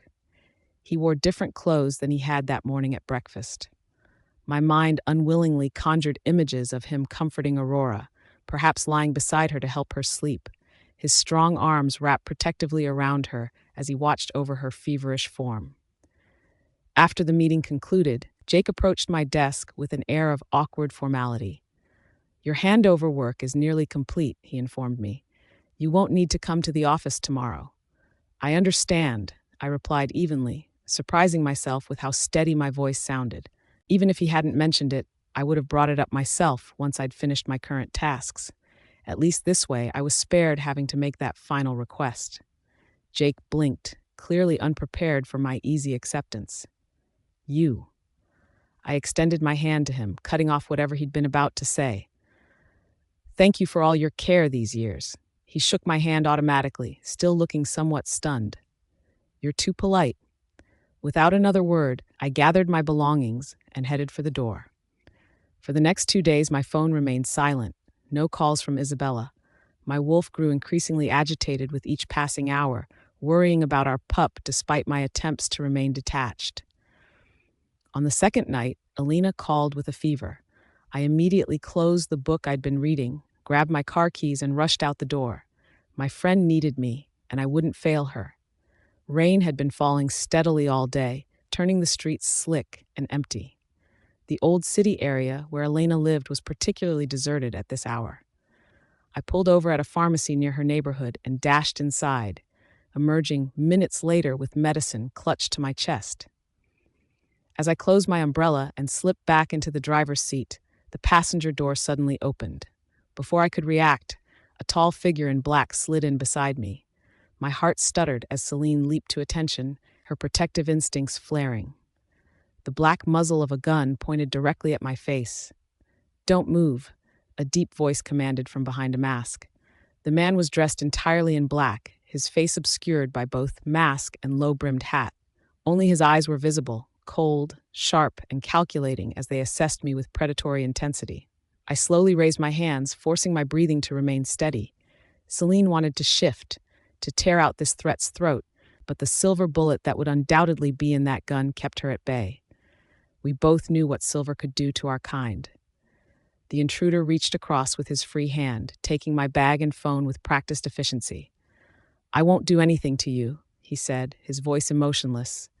"After you take me to my destination, you can leave." Before I could even process what was happening, the gun pressed harder against my ribs. "Drive," he ordered coldly. "Freya." The cold steel of the gun pressed against my ribs as the scent of blood filled my nostrils. Celine growled internally, protective instincts warring with survival sense. This man was injured, the metallic smell growing stronger by the minute. I started the engine, keeping my voice steady. "Where to?" "Straight ahead, to Santa Pier," he instructed, his voice tight with what I recognized as pain. "I'll tell you how to get there." "No need, I know the way." The car filled with silence as I drove through the deserted streets. Santa Pier was about 30 minutes away, tucked against the coastline, where most packs avoided due to its neutral territory status. I kept my breathing even, my hands steady on the wheel, despite Celine's urge to either attack or flee. The injured man watched me with increasing curiosity as I navigated the roads without hesitation or error, never missing a turn. My mind raced through possible scenarios. Was this a targeted attack on the Shadow Pack, or merely bad luck? The gun remained pointed at me, but I could smell his blood loss worsening. "Park under the banyan tree ahead," he finally directed, his voice slightly weaker than before. "Okay," I replied, pulling smoothly to the curb. As he prepared to exit, I reached for my bag that he'd taken earlier. Instead of attempting escape, I calmly began searching through it. "I have some first aid supplies here." He paused, clearly surprised by my offer. Our eyes met briefly, his narrowed with suspicion, mine steady and unafraid. After a moment's consideration, he declined my help by simply stepping out of the car and disappearing into the darkness. I didn't call after him or insist. Some wolves preferred to lick their wounds in private. I simply turned the wheel and drove away, Celine finally relaxing her guard as we put distance between us and the armed stranger. When I arrived at Elena's apartment 30 minutes later, she was already looking better, sitting up in bed with an empty bowl of porridge beside her. "The medicine worked quickly," I observed, setting my bag down. Elena's nose wrinkled as I approached. "Why do I smell blood? Freya, are you hurt?" Her wolf senses, though dulled by her fever, were still sharp enough to detect what humans would miss. "No," I assured her, realizing too late that my bag and phone carried the scent of the injured man's blood. I'd wiped them down when I first got back in the car, but clearly not well enough to fool another wolf's senses. "Just had an interesting encounter. Nothing to worry about." Elena looked unconvinced but was too exhausted to press further. I stayed until morning to make sure her fever didn't return, then headed home to prepare for tomorrow evening's banquet, the one I'd been dreading since the invitation arrived. Velvet Moon, one of the most exclusive boutiques in the territory. As I entered, I noticed the manager and several attendants fussing over a magnificent gown on a display form. "Sorry, miss. How can I help you?" the manager asked when she finally noticed me standing there. "I'll just have a look," I replied, feeling suddenly out of place. Since I used to frequently attend public events as Jasper's Gamma, after becoming the Luna of the Shadow Wolf Pack in order to protect my privacy and safety, Silvano would not let me participate in any pack affairs. I was usually left at home to keep Isabella company. Thanks to Elena's work in luxury fashion, I'd developed at least a basic appreciation for fine clothing. Still, the array of stunning gowns before me was overwhelming. I didn't need anything spectacular, just something appropriate that wouldn't embarrass Silvano or the pack. My eyes kept returning to the gown the staff had been adjusting when I arrived, a breathtaking creation of light purple semi-sheer chiffon with a perfectly cinched waist and delicate floral embellishments. It was paired with an elegant necklace that complemented its ethereal design, combining weightlessness with unmistakable luxury. Without thinking, I approached it, my fingers reaching out to feel the fabric. Suddenly, a hand clamped around my wrist with surprising force. I winced, pulling back reflexively as Celine bristled at the unexpected contact. The manager quickly released her grip. "Sorry, miss. I didn't mean to hurt you," she said, though her eyes remained protective of the gown. "It's just that this dress is a custom design for our VIP client. It's one of a kind, and the price is quite substantial. If anything happened to it, we would be liable." The implication was clear.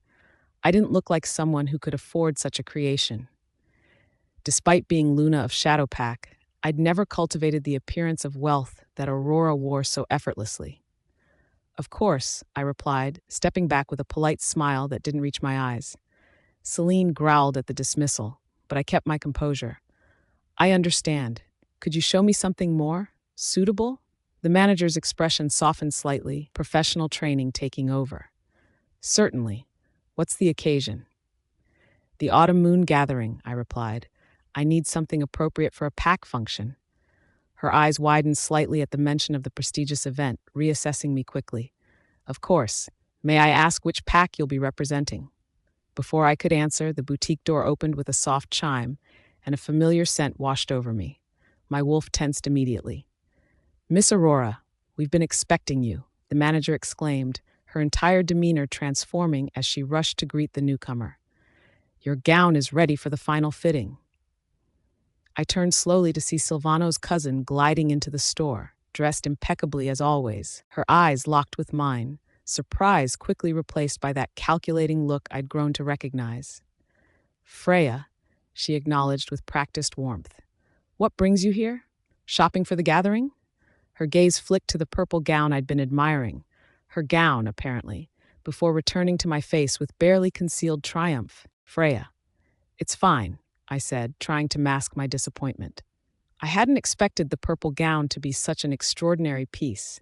Even as I browsed through the rest of the boutique's collection, items that ranged from tens to hundreds of thousands of dollars, nothing quite captured the ethereal beauty of Aurora's custom creation. I finally selected an off-white silk gown with delicate floral embroidery. It was elegant, understated, and perfectly appropriate for the mate of an alpha attending the autumn moon gathering. The bodice hugged my curves modestly while the skirt flowed gracefully to the floor, not attention-grabbing but dignified. While the salesperson was carefully wrapping my purchase, I couldn't help but overhear two employees talking nearby. That necklace and gown together cost over $3 million, one whispered incredulously. It's like wearing a villa around your neck. These wolves with old money are really something else. I know, the other replied with a sigh, and she'll probably only wear it once before it disappears into some climate-controlled closet. $3 million. The figure stunned me. Even if I had that kind of money at my disposal, I couldn't imagine spending it on a single outfit. I shook my head and left the store with my much more reasonable purchase. Later that afternoon, Elena arrived at my apartment, makeup kit in hand. When she'd called earlier and learned about my attendance at the autumn moon gathering, she'd immediately insisted on coming over to help with my styling. You can't just show up to the biggest inter-pack event of the season without proper preparation, she declared. Those wolves will eat you alive if you don't look the part. I'd laughed at her dramatic phrasing, but I appreciated her help. While I had a decent eye for fashion, Elena was truly gifted with makeup and styling. Under her skilled hands, the simple elegance of my gown transformed. She created a soft, luminous makeup look that emphasized my best features without appearing overdone. When she finally let me look in the mirror, I barely recognized myself. The woman staring back wasn't just presentable, she radiated quiet confidence and natural beauty. My wolf hummed with approval, recognizing the strength in our appearance. There, Elena said proudly. Now you look like someone who belongs at that table. Johnny arrived precisely at 7, and his expression when I opened the door was worth every minute of Elena's meticulous work. You look beautiful, he said, eyes widening appreciatively. This gown suits you perfectly. Thank you, I replied with a genuine smile. The compliment felt good, especially after feeling so inadequate in that boutique. As we settled into his car, Johnny brought up work. So, you're officially returning to the company tomorrow. Yes, I confirmed, feeling a flutter of excitement. After years of being relegated to household duties and childcare, returning to my professional life felt like reclaiming a lost part of myself. Perfect timing. Aurora will also be officially joining the company tomorrow. I'll introduce you to her. He paused, seeming to realize I might not know who he was referring to. She's the genius in algorithms I mentioned last time. My body went rigid. Aurora? You're telling me her name is Aurora? Aurora Hawthorne? Johnny nodded, clearly surprised by my reaction. Yes, do you know her? She's Silvano, mistress, I said coldly. The car jerked to a sudden stop at the side of the road. Johnny stared at me, clearly processing this bombshell. You, he began. I'm fine, I interrupted, keeping my expression neutral while Celine growled inside me. I just don't want her joining our company. Call it nepotism or personal bias if you want, but I don't approve of it." Johnny's expression grew serious. Without hesitation, he nodded. "I respect your decision." A warm feeling spread through my chest at his immediate support. "Thank you," I said softly, then added after a brief pause, "but this means you'll be losing a genius." Johnny shook his head with a slight smile. "She's indeed talented in algorithms, but compared to you," he caught my gaze, his expression turning serious, "she's worthless." I blinked in surprise, thinking he must be exaggerating to make me feel better. He must have read my thoughts because he chuckled and said, "I'm being honest." As we resumed driving, I frowned, my mind working through the possibilities. She's been interviewing for quite some time. Why hasn't she joined the company yet? She said there were some things she needed to take care of, Johnny replied with a shrug. I didn't pry into the details. About 10 minutes later, we arrived at the venue, but I was still lost in thought.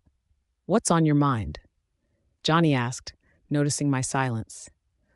"I just don't understand why she would want to join our company specifically," I admitted. While our firm was successful and growing, there were certainly larger tech companies in the country. With Aurora's qualifications and background, she could have her pick of employers. My status as a major shareholder was kept deliberately low profile. There was no reason for her to know about my connection to the company. Johnny stroked his chin thoughtfully, then suddenly smiled with realization. When we were chatting that day, she mentioned being particularly interested in our programming language. She specifically said she was fascinated by QOP. My breath caught. QOP was my creation, a programming language I designed and developed with my team when I was just 17.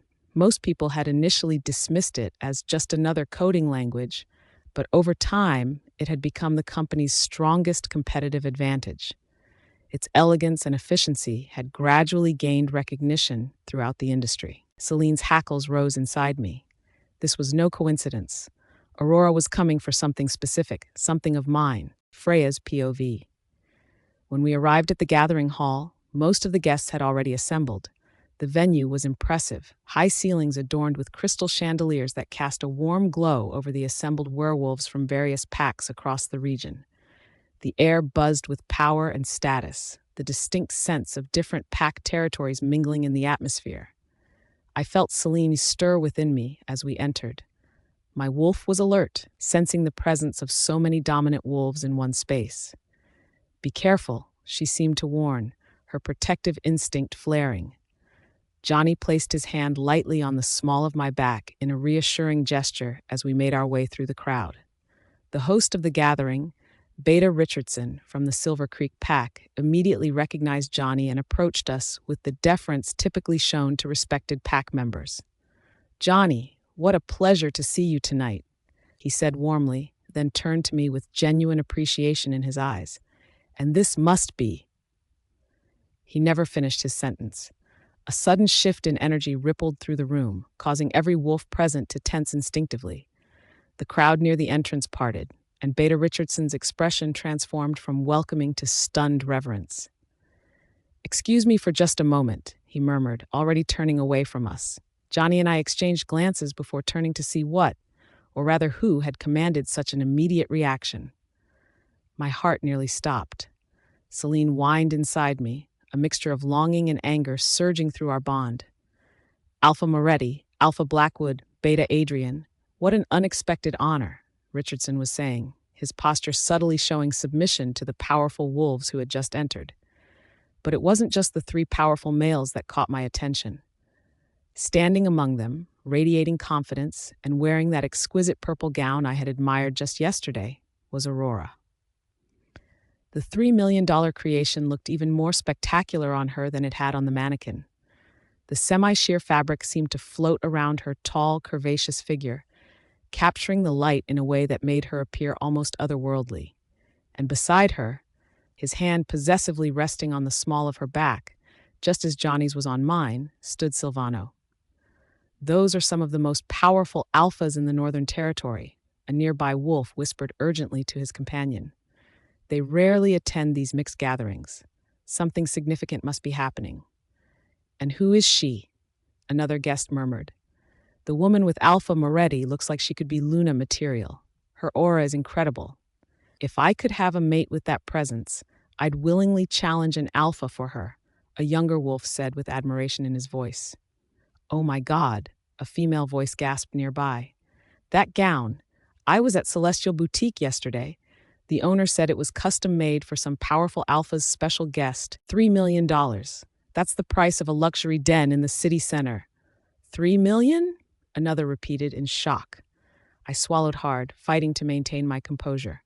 When I had first spotted Aurora wearing the gown, a searing pain shot through my chest. Despite the Hawthorne family's considerable wealth, spending millions on a single garment would be excessive even for them.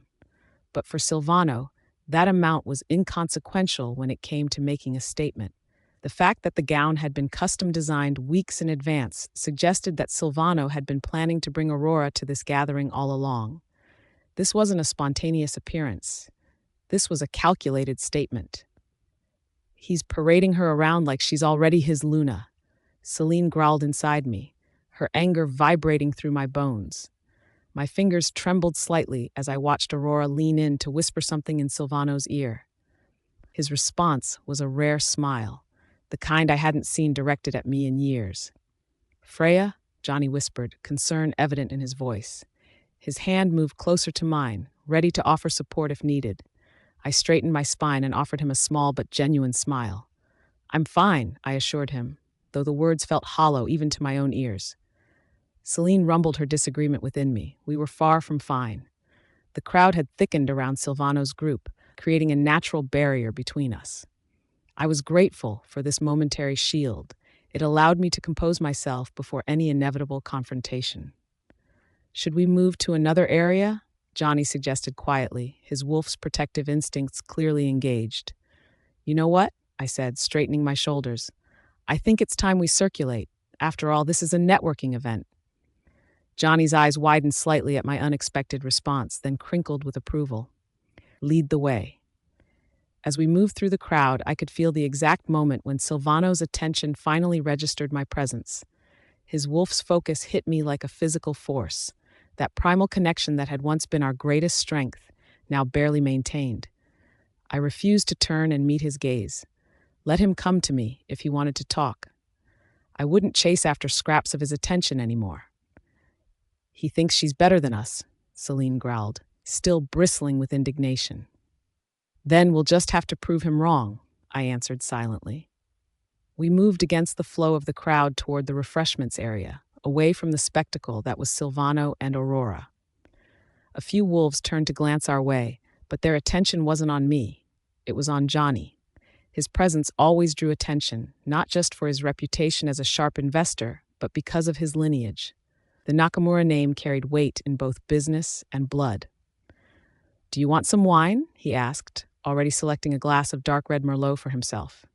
Just a little, I said, accepting the glass he poured for me. Only half filled, the aroma was full-bodied, but I barely tasted it. My nerves hadn't entirely settled. John, you're here too? Came a voice from the left, deep and familiar. Freya's POV. Johnny's expression lit up the instant he spotted Professor Nolan. Professor Nolan, he greeted, warmth threading through his voice. I was just about to look for you. Hard to believe a man of your stature can disappear in plain sight. The professor's brows rose, amusement glinting in his eyes. Really, Johnny? Flattery already? Johnny laughed easily. More true than moon pearls. Professor Nolan chuckled. That saying's ancient. I haven't heard it since my first symposium. I keep it alive for special occasions, Johnny said smoothly, then turned slightly toward me. Speaking of special, there's someone you need to meet. The professor's gaze followed his gesture, settling on me. Sharp, intelligent, but not unfriendly. Freya Stone, Johnny introduced. We went to university together. She was technically my junior, but in practice, she was the one tutoring me half the time. I laughed softly, deciding to meet the tone instead of hiding behind formality. Only because you were too busy charming the professors to finish your projects, I teased, extending a hand. It's a pleasure to finally meet you, Professor Nolan. I've admired your neural mapping papers for years. Your early work on dual conscious feedback was one of my references in SUAP's design. Professor Nolan blinked, his interest clearly piqued. You worked on Quep? She built Cup, Johnny said, smirking. From scratch. I gave him a mock glare. From a lot of sleepless nights and bad coffee, yes. That earned a genuine laugh from the professor. That protocol holds half of our internal communication framework. You're that Miss Jane Doe? I nodded modestly. Guilty as charged. You just solved one of our biggest mysteries, Nolan said. I've been citing your paper without realizing the author was sitting right here. Johnny lifted his glass, his grin lazy but proud. See? Told you she was the real deal. That opened the floodgates. Professor Nolan launched into questions, detailed ones, but friendly. How did you manage the logic compression on that scale? And I've been dying to know how your mesh system handles hybrid packs without losing data accuracy. It's a combination of adaptive frequency mapping and predictive caching, I replied easily, though the real trick was convincing the test subjects not to rip out the neural sensors. He laughed, delighted. I know that feeling. My last alpha subject threatened to bite me. Mine actually did, I said lightly. That's when I started adding hazard clauses in all my consent forms. Celine stirred with me, a ripple of pride running through my veins. This was what I'd missed. No Luna duties, no reputation games, just knowledge, alive and exhilarating. Johnny lingered nearby, silent but steady, his presence like an anchor in a storm of academic energy. When I caught his eye, he smiled, a wordless "you've got this." Then his posture changed. A subtle straightening, I followed his gaze. Aurora. She moved through the crowd like she owned the floor, gown a cascade of ice blue silk, every glance calculated. Mr. Johnny, she greeted smoothly, tone honeyed and cool. Her gaze flicked to me, and the warmth vanished. One look. That was all it took to deliver the message. You don't belong here. Aurora raised her glass, not to me but to Johnny. A quiet social gesture, elegant and lethal, the kind that could erase someone's presence without a single word. Johnny's voice cut the tension before I could. This is Miss Hawthorne, he said, turning fully toward me. Freya, my old university friend, and soon-to-be partner at my company. So, Aurora said at last, her voice still smooth but her eyes hard, I suppose that means I won't be needed at the SFAI Solutions meeting tomorrow? Johnny's answer was effortless. Bingo. Aurora's smile cooled another few degrees. You seem awfully invested, Johnny. Didn't think tech conferences were your idea of entertainment. Johnny tilted his head, unbothered. Oh, they're not. But watching intelligent people dismantle outdated systems? That's always a good show. Her eyes flicked to me. How convenient that your intelligent people happen to include your old university friend. I met her stare head on, my voice calm but sharp. Maybe it's just hard to ignore competence when you see it. I hear that can be unsettling. Aurora's fingers tightened around her glass. Confidence suits you, Miss Hawthorne. I hope it lasts once the board's asking harder questions. Oh, I'm counting on it, I said with a small smile. I tend to do my best work under pressure. It's a trait some of us had to earn. Johnny's chuckle broke the standoff. Well, now that introductions are complete, perhaps we can all agree the future of AI is in good hands and good manners. Aurora's answering smile didn't reach her eyes. Good manners are easy. The real challenge is knowing when to use them. Spoken like someone who rarely does, I replied lightly. For a moment, silence. Then Aurora's gaze turned to Johnny again, too polished to reveal the sting. Then I'll adjust my schedule, she said coolly, and walked away. Her perfume lingered, sharp as winter air. I let out a slow breath. Thanks, I murmured. Johnny's lips curved slightly. You didn't need me, but it's nice to have backup when someone tries to turn a gala into a battlefield. Before I could respond, movement caught my eye, 3 wolves near the tall windows. Levi, Adrian, Silvano. Levi and Adrian exchanged a confused glance. They hadn't expected me here, much less sparring with Aurora under Nolan's watch. But Silvano, his eyes locked on mine, steady and unreadable. No anger, no amusement, just the calm of someone who'd seen the storm coming long before it hit. Celine went quiet inside me. For a moment, everything else, the laughter, the chatter, the music, faded to static. I felt his gaze like a pulse under my skin. The same energy that used to anchor me now pressed like weight. Then he looked away, and all the air I'd held inside me rushed out in one shaky exhale. What's wrong? Johnny followed my gaze. Celine let out a low growl. We don't need his approval anymore, she said. We never did. I turned back to Professor Nolan. Now, about the multi-phase adaptation you mentioned. Did you try isolating each data stream with a hard buffer sync before merging the alpha inputs? He blinked, then gave a short laugh. I haven't, but now I will. Freya's POV. When Professor Nolan eventually excused himself to greet other guests, I took a measured sip of my champagne, letting the bubbles settle on my tongue. As I lowered my glass, I caught Levi staring at me from across the room, his expression hovering somewhere between amusement and challenge. When Levi noticed my gaze, he raised his eyebrows and lifted his crystal tumbler in a mock toast. I frowned, trying to decipher the message. Why would Levi, Granite Ridge Alpha's son and supposedly one of Silvano's closest friends, be giving me loaded looks across a crowded room? Then it clicked. He thinks we bullied Aurora, Celine growled, her instincts sharper than mine. As if that ice queen couldn't hold her own. Of course. In their eyes, Johnny and I had cornered poor precious Aurora, the perfect she-wolf who could do no wrong in their circle, and now Levi was silently promising retribution on her behalf. I narrowed my eyes slightly. Let him try. Half an hour later, our host, Mr. Thompson, a beta with connections throughout the Eastern Territories, finally circled back to us after greeting what seemed like every guest in attendance. Mr. Nakamura, he addressed Johnny after exchanging pleasantries. Do you know Miss Hawthorne well? Johnny's smile was careful. Somewhat. Why do you ask? Fascinating woman, Thompson said, lowering his voice conspiratorially. I've been making inquiries. She's originally from Northern Territory, not from here in Central. Her family holds significant sway there, quite powerful within their region, but here in the capital? He made a dismissive gesture. They barely register compared to packs like the Morrisons or the Blackwoods. Johnny raised an eyebrow. And your point is? Families like hers typically struggle to penetrate our inner circles, Thompson continued, clearly enjoying playing social analyst.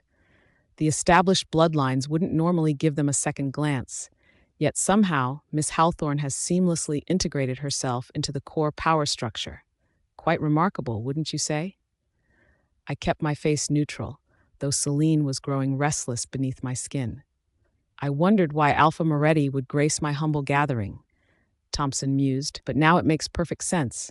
He was personally introducing Miss Hawthorne to key contacts. Had he brought Adrian and Levi with him specifically for that purpose? He sipped his drink, eyes gleaming. When an alpha of Moretti's caliber personally facilitates someone's social connections, it speaks volumes. He wouldn't expend such effort for a casual acquaintance. The Hawthorne pack is undoubtedly poised for significant advancement within our hierarchy. Johnny maintained his poker face, offering neither confirmation nor denial. Thompson sighed, a hint of envy coloring his tone. To have a daughter like that, the Hawthornes must have been blessed by the moon goddess herself. Truly fortunate. I bit the inside of my cheek, tasting blood. Celine's anger rippled beneath my skin, a low growl building in her consciousness. When I lifted my gaze again, I noticed Silvano's group had already departed. They'd slipped away without so much as acknowledging my presence, as if I were a stranger rather than the mother of his only child. 30 minutes later, Johnny and I also made our exit. The night air felt cool against my heated skin as we walked to our separate cars. Just as I reached my vehicle, my phone vibrated. Silvano's name flashed on the screen. I paused, my finger hovering over the answer button. He's calling to lecture us, Celine predicted darkly, to defend his precious Aurora from our attack. After a steadying breath, I answered with practiced neutrality. Hello, come back. Silvano's voice was ice, the alpha tone he never used to direct at me. I hesitated, steeling myself. If you have something to say, just say it. Isabella has a fever. She's asking for you. The line went dead before I could respond. My heart clenched. Not bothering with goodbyes to Johnny, I grabbed my keys, slammed my car door, and peeled out of the parking area, my tires squealing against the asphalt. I arrived at the villa in record time, rushing upstairs without even looking for Silvano. Isabella's room was my only destination, my only thought. My daughter lay small and fragile in her oversized bed, an IV drip attached to her tiny arm. When she spotted me, her fever-bright eyes widened. Mom, she whimpered, reaching for me with her free hand, the one without the needle mark. My heart fractured as I carefully gathered her into my arms, mindful of the IV line. "How high is her fever?" I asked Aunt Sarah, the nanny who'd been with us since Isabella's birth. "It spiked to 103 about an hour ago," Sarah explained, worry etched into the lines of her face. "She's eaten a little, but couldn't keep anything down." I frowned, consulting with the pack doctor hovering nearby about her condition before turning my attention back to my daughter, who nestled against me as if I were her anchor in a storm. "Are you hungry, baby?" I murmured, stroking her hot cheek. "Mommy will make you some of that special porridge you like. You can have it once the medicine is finished, okay?" She hummed weakly against my chest. This was our ritual. Whenever illness struck, only my porridge would do. Other pack members had tried, but Isabella insisted it tasted wrong unless it came from my hands. It was one of the few things that remained exclusively mine in her world. She wrinkled her little nose, her eyes searching the room. "Where's Daddy? Isn't he back yet?" "Working, Bella, but I'm here now." I held her tighter. "Have you taken your medicine?" She nodded weakly. "Hurts, Mommy." "I know, baby." I rocked her gently. "I'm going to make you that porridge now, okay?" Isabella nodded again, her eyes drifting closed. I laid her back against her pillows and hurried downstairs to the kitchen. Hours later, when Isabella's fever finally broke, I heard the front door open downstairs. Silvano's scent, pine and winter frost, powerful and unmistakable, drifted up the stairs. My wolf stirred within me, Celine's awareness prickling along my skin at the proximity of our mate, even as my human side struggled to remain indifferent. "Stay calm," I told myself as his footsteps moved through the house with that confident stride that once made my heart race for entirely different reasons. As I reached the second-floor landing, I caught sight of Silvano standing at the end of the hallway by the window, his broad shoulders silhouetted against the night sky as he spoke into his phone. "Her fever's broken now," he said in that deep, commanding voice. "No need to worry." I froze mid-step. Was he talking to Aurora? Freya's POV. Would she actually care about Isabella's well-being? "Don't make assumptions," I chided myself, turning away before he could notice me eavesdropping. I slipped into Isabella's bedroom, forcing my emotions back under control. Isabella lay sleeping peacefully, the IV finally removed from her tiny arm. Sarah was gently patting our daughter's forehead with a cool cloth, wiping away the sweat from her fever breaking. When she spotted me, she immediately moved aside, offering me the washcloth, expecting me to take over as I always had in the past. I shook my head slightly. Sarah paused, confusion flickering across her weathered features before she resumed her ministrations, carefully changing Isabella into dry pajamas. I settled onto the small sofa in the corner of the room, watching my daughter's chest rise and fall with each breath. Only when Sarah had finished did I speak. "Is the doctor gone?" I asked quietly. "Yes," Sarah nodded. "What did he say? Will her fever return?" I was calculating whether I needed to stay overnight, weighing my desire to protect my pup against the emotional minefield of being in this house again. "The doctor said it's unlikely," Sarah replied, adjusting Isabella's blanket one last time. "That's good." Relief washed through me. If Isabella was truly on the mend, I could likely leave before morning, before having to face more of whatever was happening between Silvano and Aurora. Remembering the porridge still simmering downstairs, I excused myself after sitting with Isabella a while longer. As I reached the kitchen, Sarah was already there tending the pot. "I can watch this, Luna," she said, the formal title still slipping out despite everything that had changed. "You must be exhausted. Please, rest a while." I stepped out of the kitchen and immediately spotted Silvano sitting in the living room, his powerful frame somehow making our oversized leather sofa seem small. He was reading what appeared to be territorial reports, his dark brows drawn together in concentration. He glanced up as I entered, our eyes meeting briefly before he deliberately returned his attention to the papers. The bond between us hummed with tension, with all the things unsaid. I hesitated. Once, I would have crossed the room without hesitation, settling beside him, content to simply be in his presence even if we didn't speak. I would have brought him coffee, exactly how he liked it, or maybe just rested my hand on his shoulder as I passed. But now, there was nothing left to say between us. nothing that wouldn't lead to more pain. I turned toward the stairs, and Silvano made no move to stop me. Strangely, he hadn't mentioned the incident with Aurora at all. I'd expected his alpha voice, demanding explanations about how Johnny and I had supposedly cornered his precious assistant. But there was nothing, just this heavy silence. Before I'd reached the top of the stairs, Isabella's door opened. She emerged looking pale but determined, her small face brightening when she spotted me. "Mom, I'm hungry," she said, her voice still raspy from her illness. "Is the porridge ready?" "Almost," I assured her as Sarah appeared behind her to check her temperature. "No fever," Sarah announced with a smile. "She's doing much better." Relief flooded through me. I headed back to the kitchen to check on the porridge and 5 minutes later called out, "Bella, it's ready." I ladled the steaming porridge into a bowl and turned toward the doorway, startled to find Silvano standing there beside our daughter, his hand resting protectively on her shoulder. "Mommy, you only brought one bowl," Isabella pointed out, frowning. "Daddy eats with me too." I hadn't expected Silvano would join us.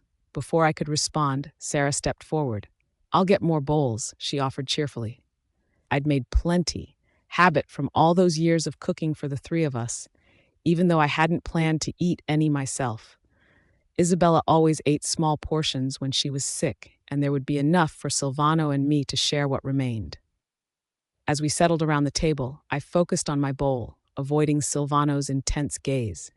He'd removed his watch, his long fingers elegantly holding the spoon as he stirred the porridge. Isabella took a spoonful and sighed contentedly, her eyes closing in pleasure. "I've missed this so much. It smells amazing." "Now that you're back home, you can have it whenever you like," Sarah said with a smile. "Yes," Isabella agreed enthusiastically. I tensed at the implication but remained silent, sensing Silvano's gaze on me from across the table. Neither of us spoke as Isabella chattered on, the tension between us a living thing.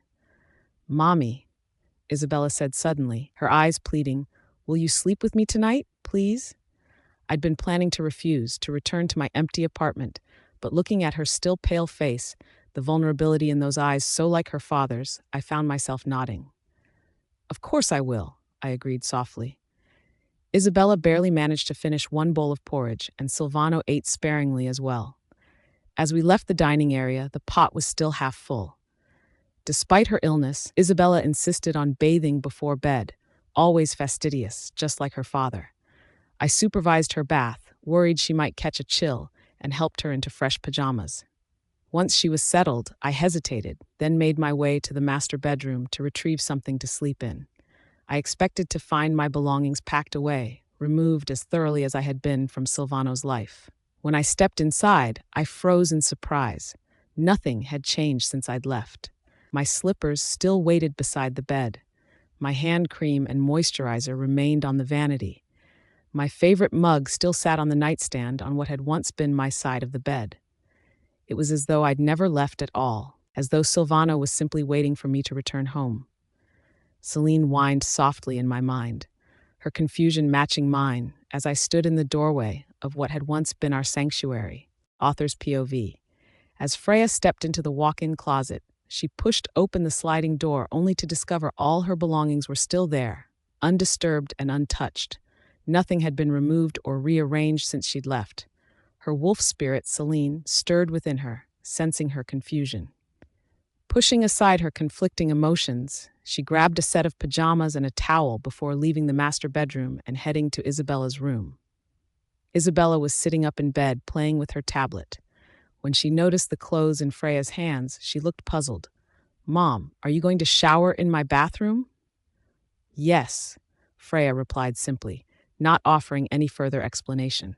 She hadn't been in the bathroom long when Silvano entered Isabella's bedroom. His powerful presence immediately filled the space, his wolf senses automatically searching for Freya. Noticing his gaze drift toward the bathroom door, Isabella explained, "That's Mom showering in there." Silvano acknowledged, his expression unreadable. The bond between them hummed with tension even through the closed door. "Did you ask her to shower here?" "No," Isabella replied, looking confused. "She brought her clothes over on her own." Silvano didn't pursue the matter further. He He sat on the edge of the bed and chatted with Isabella briefly about her day before instructing her to rest soon and then leaving the room. Though Freya heard movement and voices outside, the running water muffled their conversation. Her wolf's heightened senses picked up Silvano's distinctive scent, lingering in the room when she emerged, but she didn't comment on it. Isabella was still battling her illness, and the medication made her drowsy. Seeing it was getting late, Freya slipped into bed beside her daughter after her shower. Isabella immediately nestled against her mother, burrowing into the crook of Freya's neck. "Mom smells so good and feels so soft," she murmured contentedly. In that moment, Isabella felt that her mother's embrace was the most comfortable place in the world, even more comforting than Aunt Aurora's. However, knowing Freya's dislike for Aurora, she kept this comparison to herself. Isabella fell asleep quickly, her small body relaxing completely against Freya's. Despite her own exhaustion, Freya found herself slipping into the familiar routine of motherhood. Throughout the night, she woke several times to cover Isabella, who had a habit of kicking off her blankets when sick. Each time, she would carefully tuck the covers around her daughter's small frame before allowing herself to drift back to sleep. By morning, Freya had slept poorly but woke with the first light. Isabella was still sound asleep. Moving quietly, Freya rose from the bed and approached the window.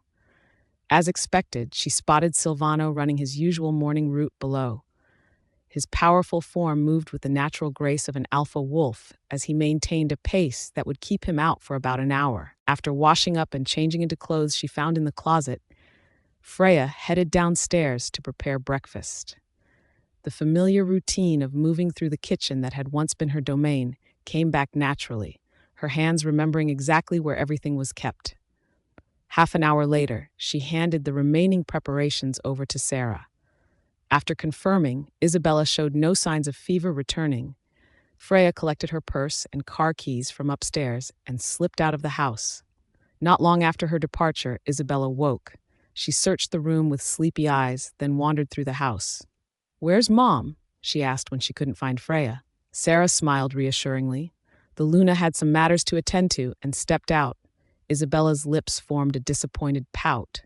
"Oh, but," Sarah added quickly, "she prepared your breakfast before leaving." This brightened Isabella's mood considerably. Though still recovering, her appetite had returned. After washing up, she made her way downstairs to eat. Moments later, Silvano descended the stairs, his dark hair still damp from his shower. When he didn't see Freya, he paused briefly. "Where is?" He hesitated before using her formal title, the Luna. "She left Alpha," Sarah replied simply. Silvano nodded, his expression carefully neutral as he joined Isabella at the table, though his wolf spirit stirred restlessly within him. Meanwhile, Freya had returned to her apartment. After eating a light breakfast, she packed her computer and essentials, preparing to report to her new job. Just as she was about to leave, the doorbell rang. Checking the security monitor, she saw her neighbor, Mrs. Winters, standing there with her young daughter, Amy. Freya opened the door to find Mrs. Winters looking anxious. "Miss Freya," the woman began hurriedly, "Amy's grandmother has fallen ill, and I need to take her to the hospital. Would you mind dropping Amy off at school?" Since the preschool was on Freya's route to work, she agreed to help. 20 minutes later, as they approached the school entrance, Freya spotted 3 familiar figures: Silvano, Aurora, and Isabella. Isabella appeared to be in good spirits, skipping happily while holding Aurora's hand. Silvano walked protectively beside them, his tall frame effectively shielding both females from the morning crowd and traffic. The 3 of them looked like the perfect family unit, with Aurora's stunning beauty complementing Silvano's commanding presence. "Freya, look, it's Isabella!" Amy exclaimed, pointing excitedly. Freya lowered her gaze. "Yes, I see her," she replied softly, the mating bond in her chest aching despite her attempts to ignore it. "Who's that pretty lady holding Isabella's hand? Is she Isabella's mom too? Does Isabella have 2 mommies?" Amy asked innocently. Freya didn't answer the question directly. Instead, she gently stroked Amy's head and said, "Amy, could you do me a favor and not mention to Isabella that I brought you here today?" Amy nodded earnestly. "I know. Last time when I hugged you, Isabella got really angry with me. She scares me a little. She always glares at me. I see, the teacher said, visibly relieved. She hesitated before adding delicately, it's just that Isabella arrived earlier with... I know, Freya interjected, her smile never faltering despite the turmoil Celine was expressing through their bond. The teacher still seemed puzzled by the situation, but didn't press further, seeing Freya's apparent acceptance of the arrangement. As Freya returned to her car, her phone rang. It was Johnny. What time will you arrive? He asked when she answered. About 10 minutes. About 10 minutes, starting the engine. Perfect. When Freya arrived at SFAI Solutions, Johnny was already waiting for her at the entrance. As soon as she approached, he opened his arms and embraced her warmly. Welcome back to the team, he said with genuine pleasure. Freya smiled and returned the hug, feeling a sense of purpose she hadn't experienced in months. At that same moment, Danny was leaning against the corridor window inside the building, making a phone call. He glanced outside and was immediately struck by Freya's beauty, her pale skin seeming to glow in the morning light. However, he quickly averted his gaze when his call connected to Aurora. Aurora, good morning, he said cheerfully. When will you be arriving at the office? Whatever Aurora said on the other end caused Danny's expression to fall. By the time he returned to his workstation, his colleagues noticed his troubled demeanor. Danny, what's wrong? Are you feeling sick? One coworker asked. Danny silently shook his head, unable to explain the sudden change in plans. Shortly afterward, other employees began arriving, and excited whispers circulated through the office. I just saw Mr. Nakamura bring a gorgeous woman into the building, one colleague said in a hushed tone. Really beautiful. Don't exaggerate, another replied skeptically. I'm serious. She's more beautiful than any celebrity, with skin so fair it practically glows. Absolutely stunning. Danny immediately thought of the beautiful woman he'd glimpsed embracing Johnny at the entrance.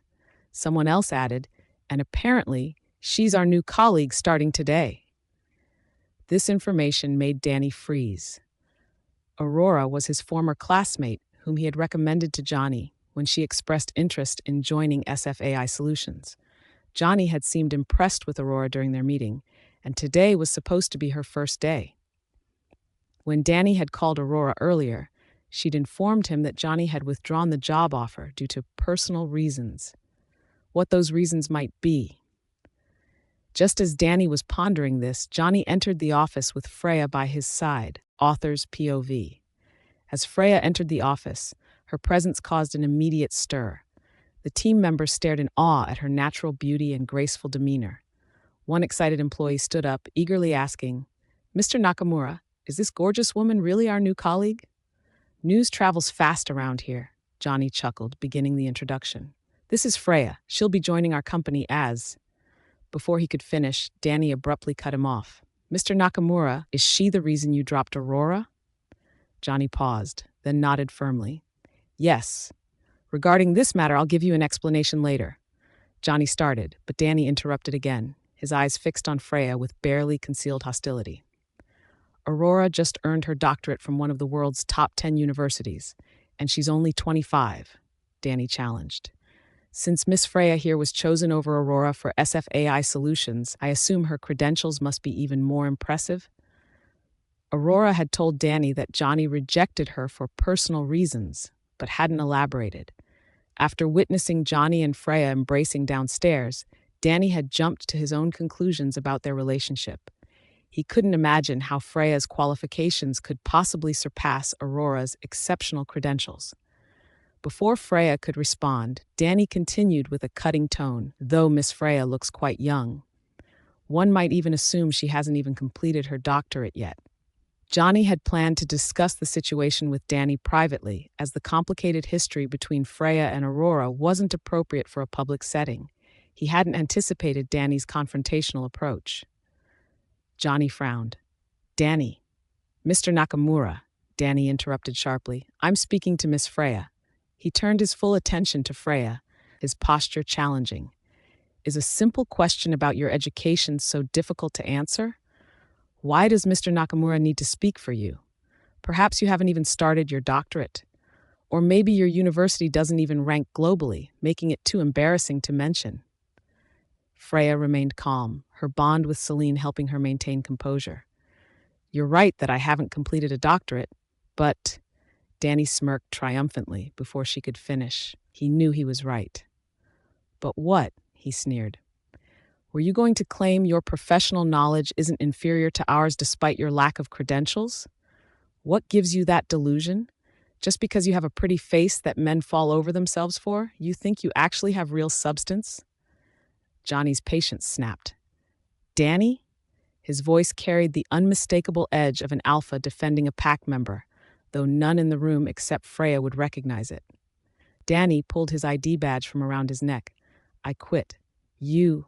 Johnny stared in disbelief at his impulsive reaction. Danny gave Johnny a hard look. Miss Nakamura, I always believed you valued talent and kept personal matters separate from business.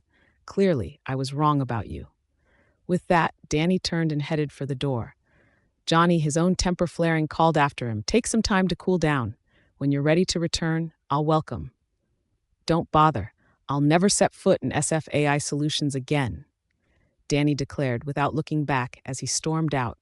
Danny was indeed skilled, and Johnny regretted losing such talent. However, he'd noticed Danny's special feelings for Aurora during their first meeting. While Johnny normally wouldn't concern himself with an employee's personal life, Danny's emotional reaction, jumping to negative conclusions about Freya without any evidence, was simply unacceptable. Moreover, the CUAP core technology involved government collaboration and was under strict confidentiality agreements. Freya's true identity couldn't be revealed within the company. Given Danny's emotional volatility regarding Aurora and his unrealistic elevation of her abilities, Johnny doubted Danny would ever truly respect Freya's superior skills. He'd likely always believe Aurora could have done better. It was inevitable that Freya would eventually outshine Danny professionally. If Danny interpreted this as favoritism, he could easily become vulnerable to manipulation, potentially destroying not only his own career, but also causing serious damage to the company. Seeing that Johnny had considered all these factors, Freya felt reassured. Johnny cleared his throat and addressed the remaining team members. While Freya doesn't have a doctorate, I can personally guarantee her professional capabilities are more than sufficient for this position. The other employees exchanged uncertain glances.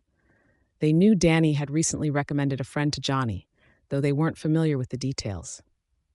A similar situation had occurred the previous year when a high-level executive had brought in his mistress. The young woman had been sweet-faced, confident, and articulate, claiming to be a graduate student from a top domestic university with solid fundamentals. In reality, she knew nothing, not even basic industry terminology. The team had eventually questioned whether she'd attended university at all. Now, with history seemingly repeating itself, and Johnny rejecting someone with impressive credentials in favor of Freya, they could understand Danny's frustration. Like him, many suspected Johnny of mixing personal feelings with professional decisions. Johnny noticed their skepticism but remained unruffled. What projects was Danny working on recently? He asked. Jack, who had been collaborating with Danny, briefly outlined their current workload. Johnny nodded and turned to Freya. Would you mind taking over Danny's remaining tasks? Of course, Freya agreed without hesitation. She turned to address the team with genuine warmth. I look forward to working with all of you in the days ahead. The others smiled politely and offered courteous responses, though none dared to truly guide her as she had requested. They could only hope she actually possessed some skills and wouldn't dump all the work on them. Jack seemed particularly concerned, his expression tense, but he managed to maintain professionalism. All the materials are here, he told Freya. Please feel free to ask me if you have any questions. Thank you. I appreciate that, Freya replied with sincere gratitude. Jack said nothing more, thinking to himself that at least her attitude seemed good. Silvano's POV. I leaned back in my chair at Shadowpack headquarters, the evening's twilight casting long shadows across my office. The scent of pine and forest that always accompanied our territory couldn't penetrate the glass walls surrounding me. My wolf paced restlessly within me, agitated by the prolonged separation from our mate. Bring me some coffee, I told Chad without looking up from the documents spread across my desk. Quarterly reports from our northern territories showed promising growth, but I couldn't focus. Every few minutes, my thoughts drifted to Freya and our daughter Isabella. My chest ached with a familiar hollowness that had been my constant companion since Freya left. "Right away, Alpha," Chad responded, his voice carrying that careful tone my team had adopted lately. Minutes later, Chad returned with the steaming cup. I set aside the financial projections and picked up the coffee, giving it a gentle stir as I'd done thousands of times before. The moment I brought it to my lips, however, something felt wrong. The scent was off. Despite my instinct to reject it immediately, I took a small sip. My wolf growled in disapproval. "Have her make it again," I said, setting the cup down firmly. Chad hesitated but nodded. Of course. When the second cup arrived, I didn't even need to taste it. One whiff was enough to know it wasn't right. It wasn't her. "What's going on?" I demanded. Chad shifted uncomfortably. "Rebecca is probably nervous about making coffee for you the first time, Alpha. She may have misjudged the brewing time." I frowned, the wolf inside me suddenly alert. "Rebecca? Who is Rebecca? Where's Freya?" Chad's expression told me everything before he even spoke. "Freya resigned from the company last week, sir. You didn't know." The silence between us stretched for several heartbeats. My mind raced through possibilities, scenarios, explanations. No, I hadn't known. Despite our mate bond, despite my position as Alpha, despite everything between us, I hadn't known. I remembered Chad's complaints about Freya's work attitude. I'd been aware he wanted to terminate her employment, but I never imagined she'd actually leave. Not my Freya. Not my stubborn, determined mate who never backed down from anything. When did she leave? My voice remained steady, betraying none of the turmoil beneath. "Last Thursday. I see. She had left, but I convinced myself this was temporary. Freya would return. She always did. This was just another of our disagreements. She needed space, perhaps. Time to cool down before coming back home. To me, to our daughter, to our pack." "What about the coffee?" Chad asked cautiously. "Take it away. Bring me water instead." "Yes, Alpha."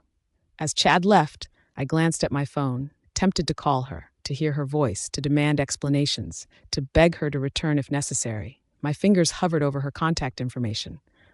But I couldn't. Not yet. The situation with the Northern Territories was too precarious. The challenge to my leadership too fresh. My enemies would see any sign of weakness, any indication that my mate had left me, as an opportunity to strike. And there was Isabella to consider.